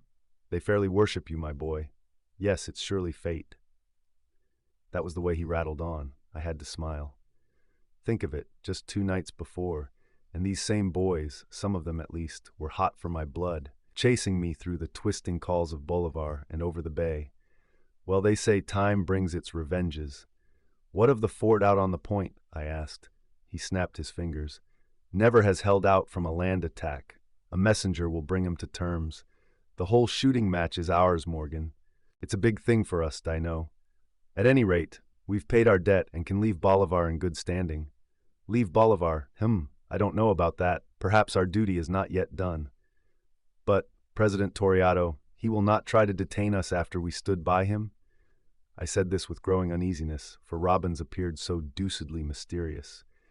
"It won't be, and never can be, President Toriato. The old general has flunked." "What? Killed?" "One of the few who fell shot down at my side in a skirmish. Yes, he's a dead herring. But there came a king who knew not Joseph. Who will be president? Not the Alcalde, surely?"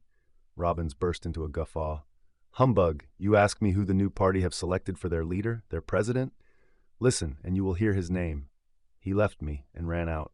I heard his haranguing the crowd in a horrible jumble of English and dog Spanish.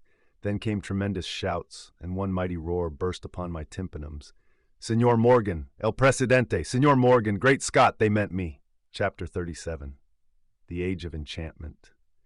They say some men are born great, some achieve greatness, while others have greatness thrust upon them. I must have been of the class last named. You could have almost knocked me down with a feather when the tremendous truth burst upon my intellect. Various significant hints which had been dropped of late by this wonderful companion of mine now seemed to take form and substance, and all pointed toward this one grand climax. I had been densely obtuse not to guess it, but my mind was occupied by so many other things, principally concerning Hildegarde, that, after all, there was some excuse. And without knowing it, I had of late been an understudy of the great Toriato, been in training, as it were, for the exalted office to which he aspired. Well, it was more than a joke. My first inclination was to decline, to put my foot down firmly and decline that not on my life would I accept the position, even though it were offered on a golden salver. Then I hesitated. I believe that it is commonly accepted as a truth that the man who deliberates is lost. I seemed to grasp the whole business in one comprehensive sweep. There was Robbins, eager and expectant, who would be grievously shocked if I declined. Then there were the dear boys, howling away so merrily and with such sweet assurance outside. It would surely give them pain if a candidate for the exalted station of president were to decline after their first choice had been shot down. Besides, how about that debt I owed them? Could I grieve the honest fellows after they had so nobly received me as a citizen and had risen one whole hour in advance of the program, just to oblige us who were in sore straits? Perish the thought. I would temporarily make a martyr of myself and remain as long as Hildegarde were satisfied. It would be something to lord it in the city, where I had met with such a strange mingling of good and bad luck. Besides, there was a temptation to a man of my Yankee blood to see how these people would take to reform government and the advantages of the day. Why, perhaps in a year's time a score of wonderful things might mark the footsteps of progress: telephones, electric cars, modern guns for defending the forts, and an army that meant business and would command the respect of all neighboring republics. It loomed up before me. Such is the magic of ambition. The calling of my name outside beckoned me to fields of glory, and I yielded. Perhaps the excitement through which I had passed had something to do with it, for the smell of burnt powder was still in the air, and my nerves quivered with their recent flush.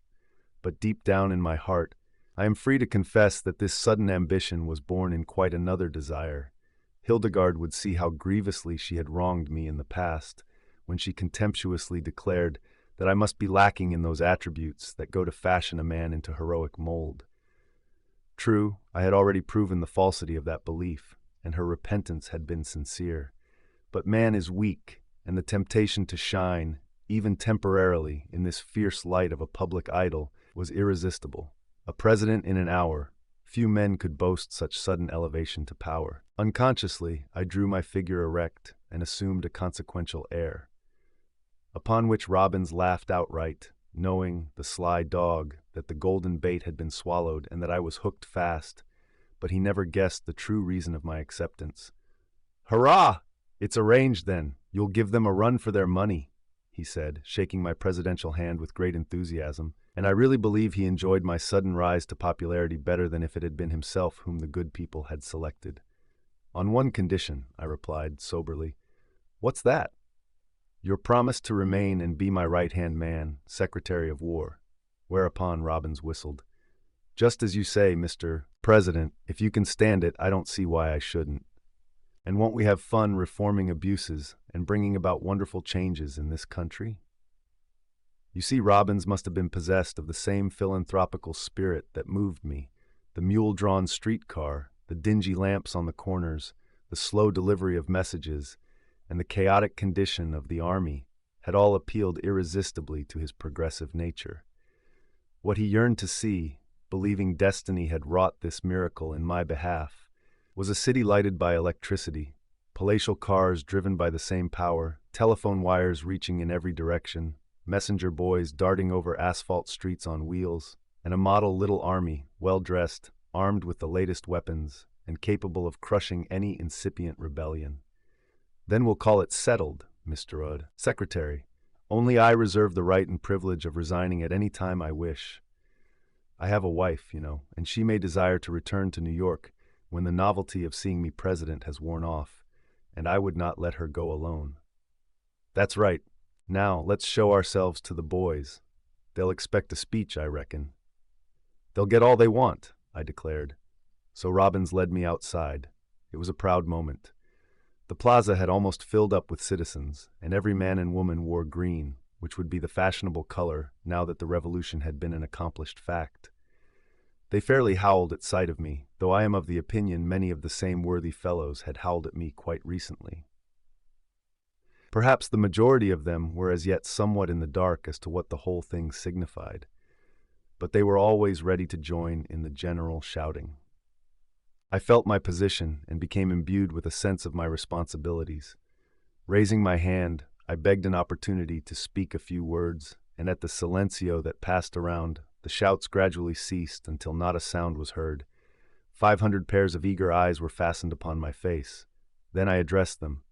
What I said has passed beyond my memory, but Robbins declares it was the best thing he ever heard. A corker, he called it, in his original and emphatic way. I believe I thanked them for the great honor, expressed my deep regrets at the untimely death of so valorous a warrior as Gen Toriado, and then launched into a prophecy of what the nation would be within 2 years, when her full greatness came upon her. Enthusiasm was in the air. They shrieked and shouted at my predictions concerning their standing at the head of all Central American republics, and I believed I had them with me heart and soul. Alas, I had something to learn concerning the fickleness of these changeable people. In the front rank was the stout Alcalde, who wore the biggest kind of a green feather in his hat and shouted more vociferously and more frequently than any two of his neighbors. He always amused me, and I contemplated having much fun at his expense during my tenure of office. There were padres in the crowd.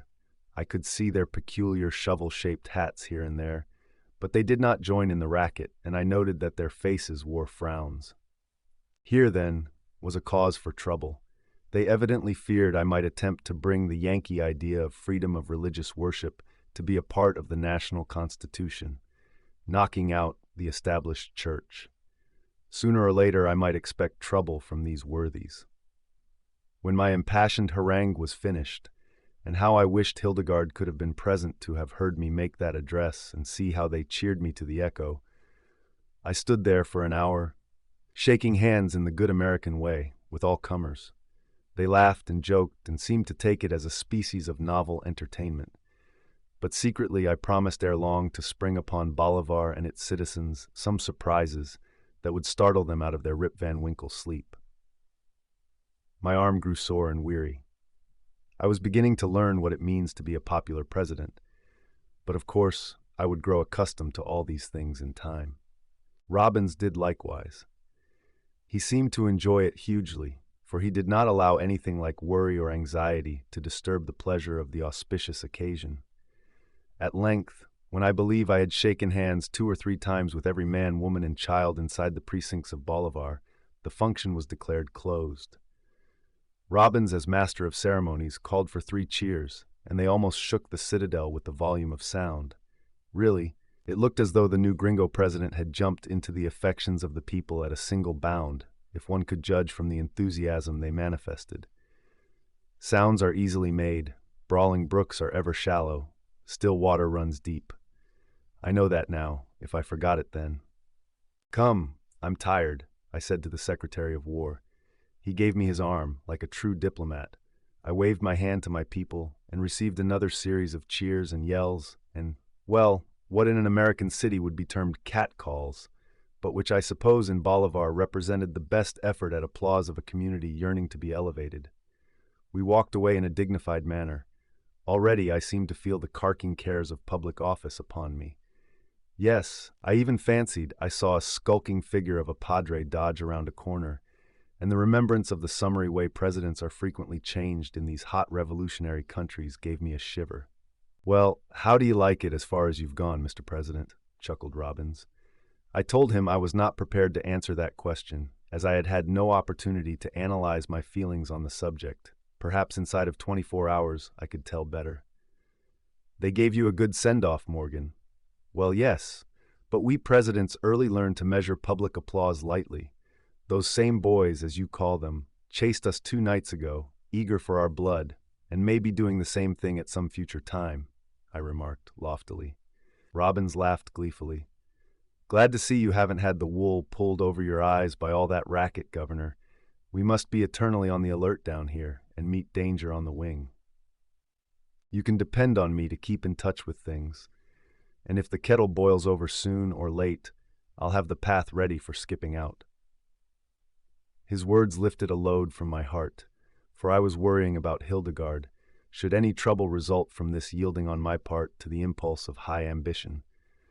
With such a steady and true comrade at my side, who could blame me for accepting the office that had been thrust upon me, fraught with peril though it be? Now we passed the cathedral. People were still going and coming, and I could hear the chant of praise from within, as though the victory had reached even this holy place and been favorably received. It calmed my excited spirits, for somehow the sweet music seemed like a benison. I felt that I had been instrumental in working good to this people, and all sorts of ridiculously quixotic resolutions passed through my brain. The little house at last. In answer to our knock, the door opened, and I saw Hildegarde, eager and trembling, awaiting me. "Madam," said Robbins seriously, "it is my duty, as well as pleasure, to inform you that your husband has just been declared president of this glorious republic." Chapter 38. A President for One Night. Hildegarde had intended to rush forward and throw herself into my arms. Poor girl! She had suffered torments during the last 2 hours, while the uproar continued around the Citadel. At Robbins' astonishing declaration, she stood still and looked at me with startled eyes. Really, there was cause for surprise. It is not every woman who bids her husband adieu as a plain, everyday American citizen and welcomes him back 2 hours later as the president of a bellicose little republic. "Morgan, is it true?" she gasped. "I'm afraid I must plead guilty to the indictment. I didn't dream of accepting the honor, but, you see, they were so very urgent, under the belief that I had been of some little assistance in the capture of the Citadel, that I was overwhelmed." "Some little assistance, madam? He is too modest by long odds. Why, he carried the whole business by the might of his valor, and made the most gallant charge I ever saw or heard of, barring none. Why, the whole city resounds with his praise, and there was no other choice for the presidency after Toriado went down. They demanded it, and public opinion is irresistible here, as in the States." "Come, Mr. Secretary, you draw it too strongly," I said in expostulation, but all the same, this fervid praise was as balm of Gilead to my soul, for Hildegarde's face shone with ardent admiration. Truly, my cup was running over, and the hour of my triumph at hand. Perhaps I should have remembered that pride usually goes before a fall. "Oh, Morgan, to think of you a president in a night! I must be dreaming," she said, from the shelter of my arms, to which she had fled. "Think how little I expected such a thing a few hours ago, when in the Alcalde's old dungeon. Liberty was then the height of my ambition, and I would have laughed anyone to scorn had they prophesied such a tremendous push up the ladder of fame. But this is a wonderful country, my dear, and men are made or unmade in an hour. It's philosophy to take things as they come. Honors are fleeting. Some day it will be ex-president with me, and perhaps we'll be making a bolt for the border."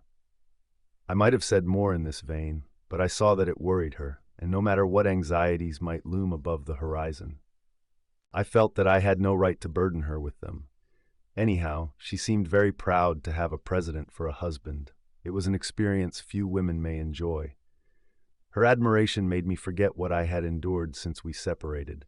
Why, all that was an ugly dream, to arise at times like a phantom, conjured to existence by a desire to compare present happiness with past misery, and then allowed to sink back into its grave again. She insisted on hearing the story of the attack on the Citadel, and between us, we gave it to her. When Robbins thought I faltered in touching upon my own share in the exploit, he rushed in and described with the tongue of a romancist the tragic events preceding and succeeding the smashing of the door. So that, taking it in all, I rather imagine the little woman received a pretty strong impression of what that affair was like. She kept squeezing my arm sympathetically all the while, as though she appreciated how vast an amount of heroic blood it required to do such things in these days of modern destructive engines of war. And when I incidentally mentioned being knocked down by the discharge of the cannon, she threw her arms suddenly about my neck. Jove! I would cheerfully allow myself to be prostrated by such concussion of air again and again, if by so doing I could merit so sweet a recompense. At last it was all told. The hour had grown very late. We began to realize how sleepy we were, and I knew I must personally secure some rest if I expected to take up the burden of my official business on the following day. Then it was I experienced the first qualms of burning regret at having been lured into acceptance. Why, only for that I could look forward to sweet idleness, sailing a handsome yacht over the blue waters of the summer seas and up the grand historic Nile, whereas now I must assume the burden of governing a nation. It made me sad. Still, why should I complain, so long as Hildegarde were content to remain with me and share my lot. Paradise would be where she was. I ought to be thankful indeed. Carmencita was so very proud of me, she could not seem to take her eyes from my face, and I even felt embarrassed, which showed I had not yet become accustomed to being worshipped as a hero. There was but a poor chance of securing much comfort on this night in these humble quarters. Perhaps, when I had been duly inaugurated, we might have a presidential palace on the order of the Alcalde's big affair, where we could entertain. Hildegarde was led to a cot where she might snatch a little sleep, covered with a shawl, while I, being an old campaigner, asked for nothing better than a chair. As for the Secretary of War, he promptly declared that since Old Bolivar seemed determined to make a night of it, he believed it a part of his new duties to be upon the street, studying the character of the people, and entering into the spirit of the hour. If ever there was a watchdog, Robbins was one, a jewel beyond compare. And so long as he remained on guard, small reason had I to worry. I busied myself in seeing that Hildegarde was comfortable, and even insisted upon placing the Mexican shawl over her. Then I kissed her good night and went away to the outer room, where I was to compose myself in a chair as best I could. Little did I expect to sleep. There were too many wonderful things rioting through my mind to allow of my settling down.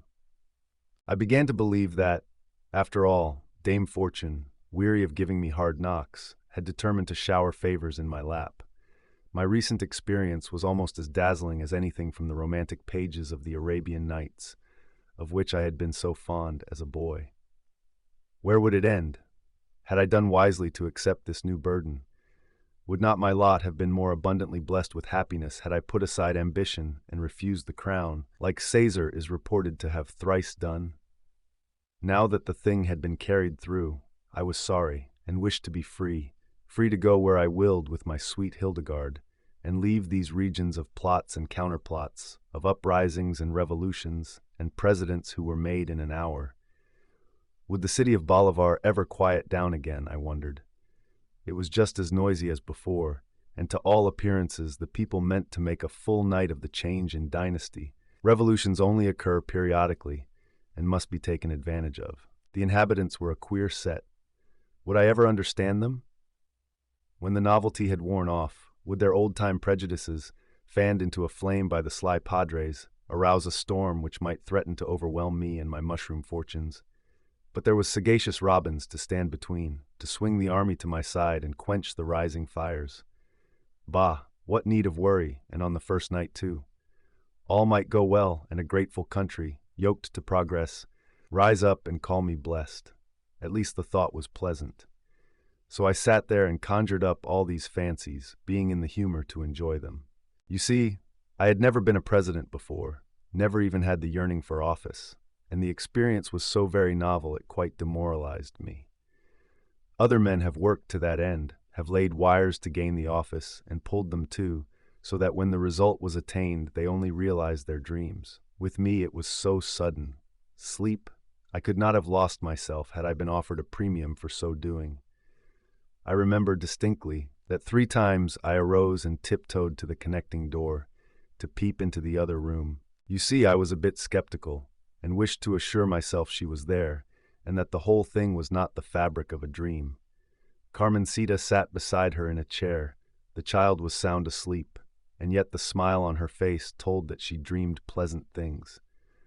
Troubles are but fleeting things with such young minds. Only the present affects them. The night was wearing on. I thought of Robbins, and hoped he was enjoying himself after his own fashion out on the streets.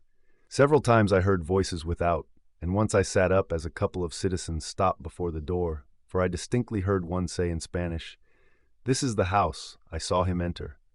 Presently they went on. No doubt it was only curiosity or hero worship. They wished to know where the new president lodged. Something made me get up and glance out of the window.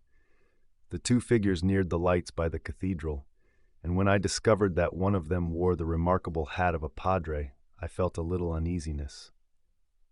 That might be the rock on which my ship of state would founder, for no man has as yet been able to successfully antagonize the religious elements in one of these hide-bound republics.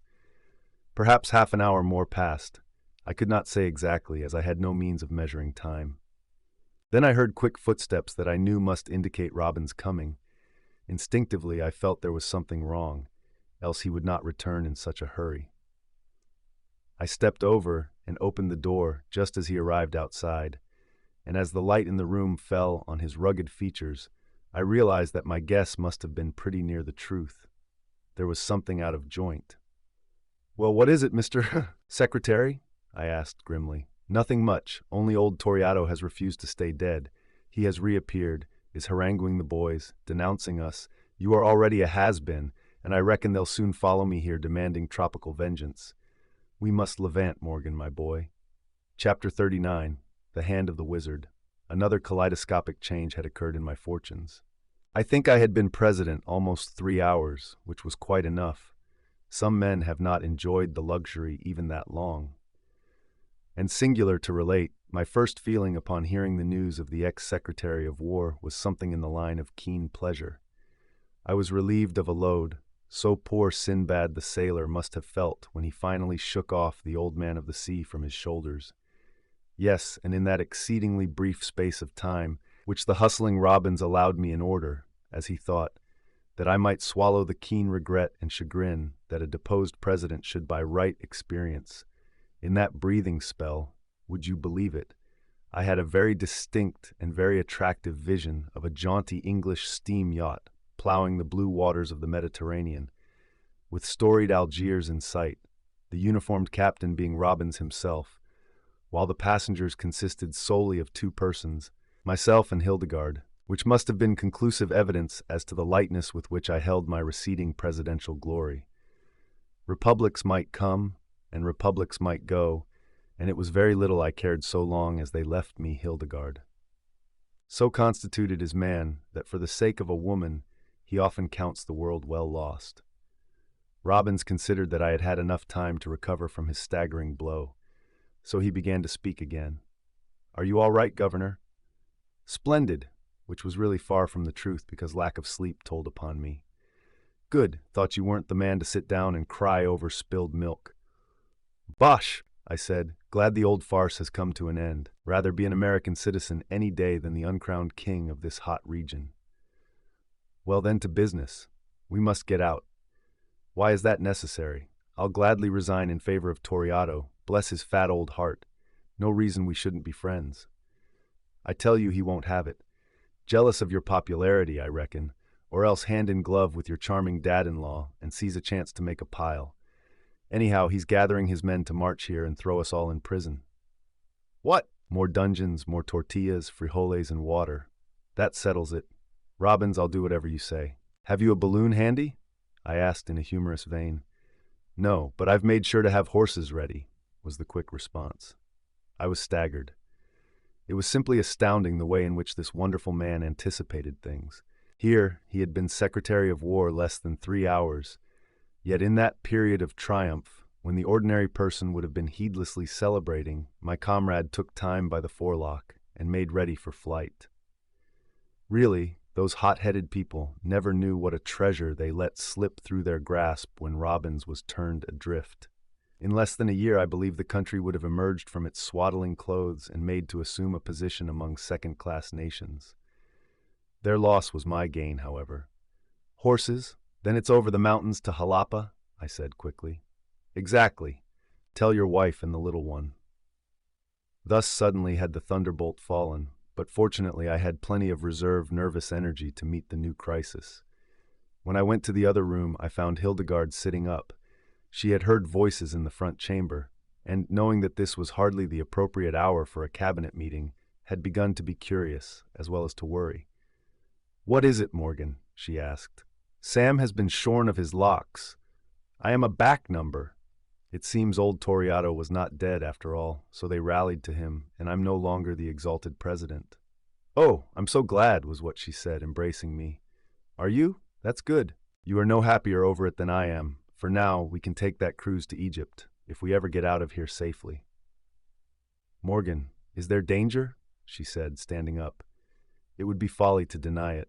Robbins says they are soon coming, inflamed by the sly old padres and Toriato's jealousy of me, coming to put me in that dungeon again and feed me on. Bah! It makes me tired to even think of it, and consequently I'm afraid we must get out of Bolivar in a hurry. Don't worry about me. I'm ready to go anywhere with you, Morgan.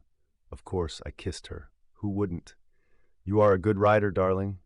Yes. Is it to be on horses, then? So Robbins says to Jalapa over the mountains. That wonderful man has everything ready. He's a perfect marvel to me. But time is valuable. Wake the girl, and we will start. It was awfully sudden. She had gone to sleep the wife of a president, to dream perchance of marble halls and grand palaces, then to awaken to the fact that she was plain Mrs. Kenneth, and must make a wild fight over a mountainous country to save her wretched husband from a daily diet of miserable fare, was quite enough to unnerve the best of them. But Hildegarde, bless her, was a thoroughbred. It was quickly done. Carmencita proved game enough, and ready to accept of anything rather than be parted from the only being on earth she loved. All ready, I announced to Robbins as we fled into the other room. He was looking a bit anxious as he stood by the door listening to the confused jumble of shouts over near the cathedral.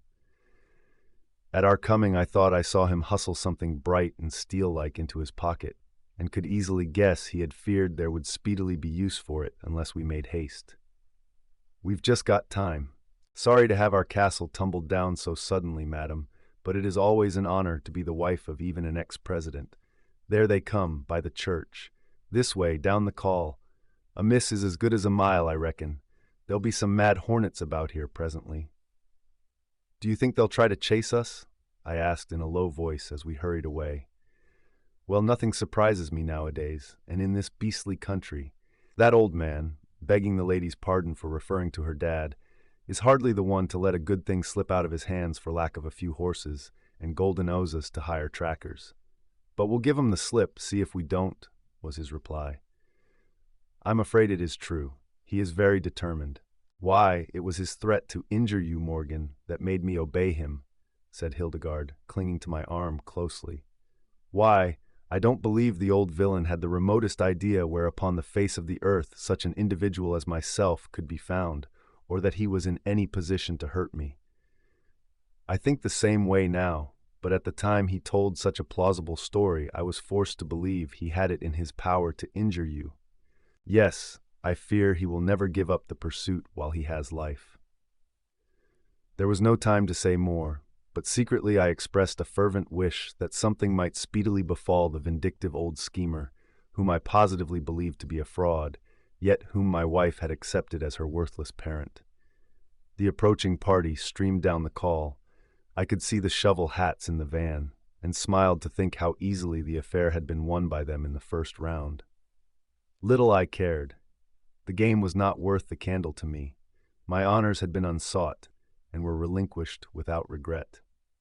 Luckily, they did not appear in time to discover the little group that hurried out of the other end of the narrow call. Perhaps they could not dream that the president of 3 hours would think of such a thing as flight, and expected him to be sound asleep, as he might have been, but for that remarkable Secretary of War who could sniff battle in the very air. We made several turnings. "Hark!" exclaimed Robbins with a laugh.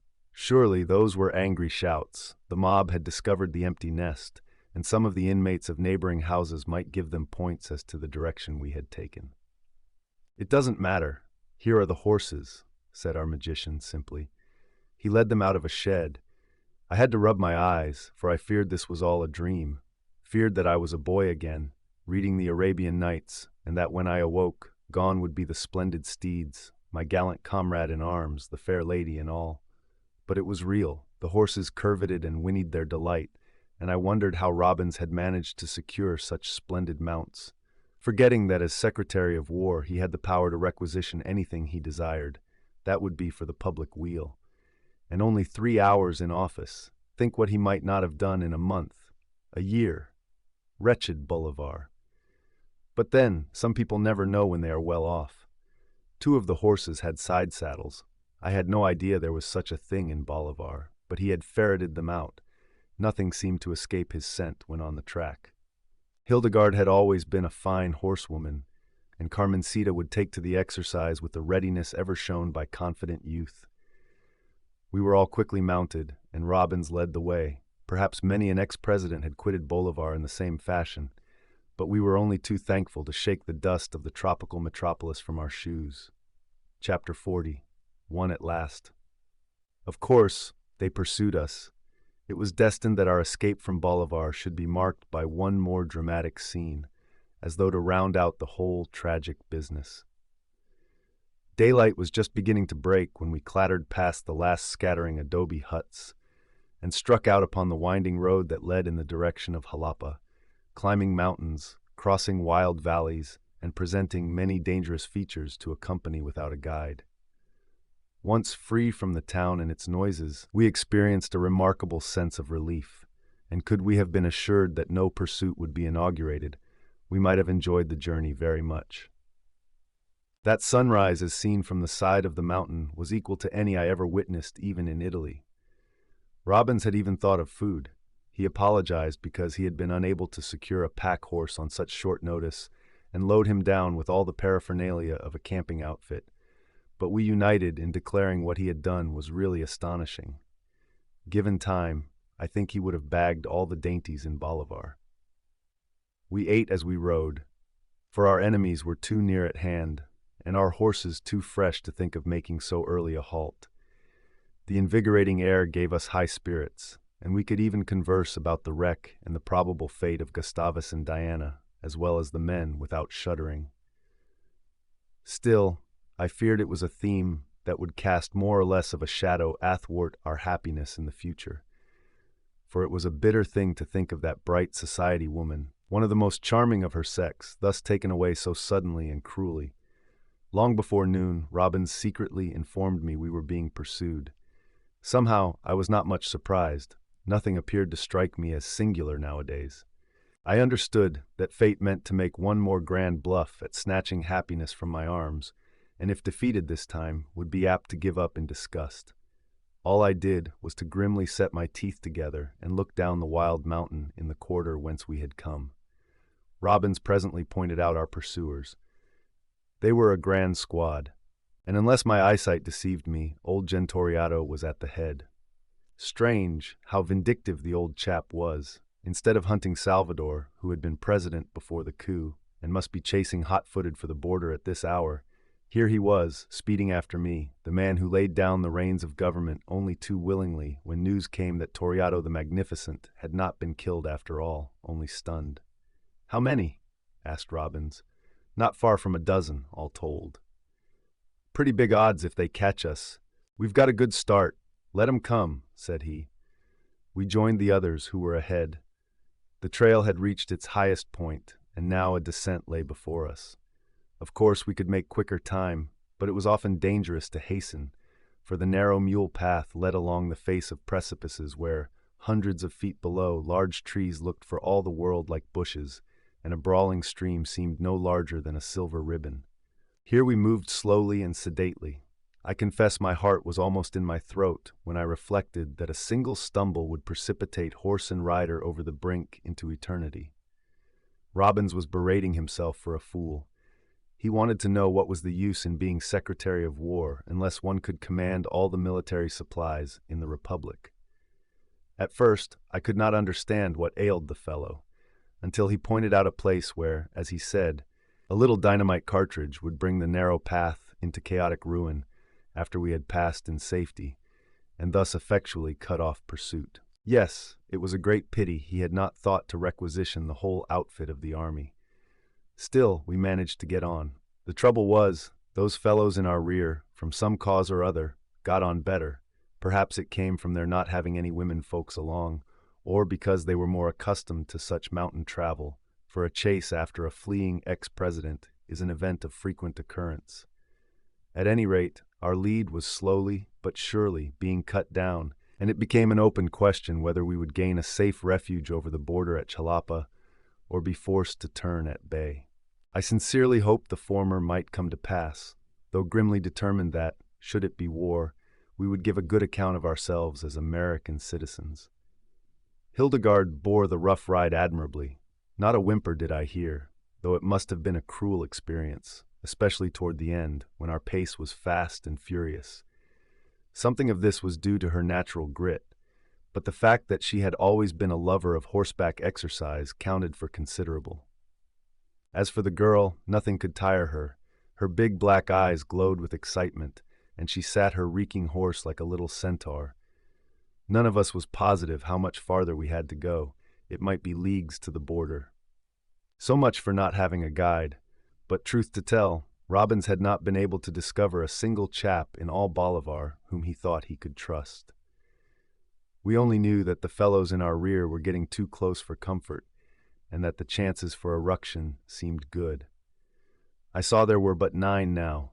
The rest had dropped out, and with them the white-headed old reprobate who claimed the ties of kindred with my Hildegarde. I am not naturally a bloodthirsty man, but I fervently hoped on this occasion that his horse had carried him over where the gulch was deepest, so that he would never trouble us more. Subsequent events have led me to believe that such a doleful tragedy actually occurred, for the old sinner disappeared from the face of the earth, and never again sought to acquire a claim to any of my wealth. I am sure that this could only have been brought about by his sudden demise, for as Hildegarde declared, he was a man who would never give up a cherished object while breath remained. As I rode beside Robbins, I ventured to ask my ex-secretary of war how best we could defeat our pursuers, who seemed bent on bringing matters to a crisis. Robbins was quick to answer. He had been looking ahead, it seemed. "Look below. What do I see, Governor?" "Well, there's a river of some sort in the valley, yes, and a bridge over it. We'll get there, all right. That's true, but beyond is a level stretch where they can overhaul us. Wait, once we cross, the ladies will ride on. Ah, then we stop. Thermopylae again, Morgan. We'll hold the bridge, as Leonidas and his Spartans held the pass. I reckon this tumultuous nation will have the novelty of 4 presidents in 24 hours. 4. I've made up my mind to shoot Toriato the first thing. He deserves it, the old fool. Some men never know which side of their bread is buttered. Well, here we are. The bridge was before us, and as we warily galloped over, I hastily called to Hildegarde, telling her to keep straight on for a mile or so, and that we would surely come up. She gave me one look over her shoulder, so full of love and misery that it brought a lump into my throat, but she knew what obedience meant and rode straight on. "Now," cried Robbins suddenly, as our horses cleared the planking. So we drew the beasts upon their very haunches, and sprang to the ground, and sheltered behind their weary carcasses, faced about. It was indeed time, for the squad of rough riders had just started to cross. Indeed, the crash of horses' hoofs upon the bridge marked our turning at bay. We opened fire instantly. The old battle spirit surged over me, and human life was held in cheap account. Why should I care when these men hunted us like wild beasts, determined to slay us, or worse still, imprison us in their filthy dungeons on a diet of atrocities? The rattle of firearms was merry enough, and as both of us were extraordinarily good shots, we created quite a little havoc among them. Horses leaped and burst over the rail, carrying their riders in some cases with them. Men shrieked and swore and plunged about as though crazed with fear. Taken in all, it was a dreadful affair, which I sincerely trust I may never see the like of again. Robbins had potted the old general the first thing, just as he promised. At least, he shot his horse, and that beast promptly tumbled over the rail, so that the last I saw of Toriato he was floating downstream, screaming for help. It seems he did not drown, but lived to rule the little republic just 7 months, when he was shot from ambush, and a new president took up the reins where he dropped them. But of course, he found an empty treasury. They always do. When we saw that the pursuit had been effectually brought to a sudden stop, we once more flung ourselves in the saddle, gave a cowboy whoop, and were off down the road. So far as I can remember, I do not think we actually killed any of the Toriato posse, granting that those in the river got out safe and sound, but their ardor was effectually cooled, and they hunted ex-presidents no more that day. A mile on we overtook our companions, and Hildegarde's eyes sparkled with tears of joy when I drew alongside. Jalapa proved to be near at hand. Indeed, although we had not suspected it at the time, the river was really the border of the territory. At Jalapa we lost all our fears. Here even ex-presidents could breathe in peace. We engaged passage on the first steamer soon to start for New York. I would not feel entirely easy until I had shaken the Republican dust of these Central American countries from my feet. They were much too hot for me. At Jalapa we had some good news. A party of shipwrecked persons had been brought in by the Coast Guard, hungry and nearly exhausted, among others a woman. It was Diana. The sea had not claimed her, as I feared, and a year later at a London hotel I met Gustavus and his wife, so that, being together some days, we were able to compare notes of that fearful experience, and the ladies actually became friends. Poor Cummings was drowned, also the cook and two of the men. I made it a point of honor to hunt up their relatives and liberally settle all that was due the poor fellows 3 times over. We took the Nile trip on our own boat, and it was a glorious time. Yet how often would my mind go back to Old Bolivar and those exciting scenes that marked the finding of that lost though loved one, my Hildegarde. The end. Thank you for listening to My Hildegarde, a strange story of adventure in the land of revolutions by St. George Rathborne. We hope you enjoyed this reading. Leave a like to support the channel and share your thoughts and suggestions in the comments below. Be sure to subscribe so you won't miss the next book upload.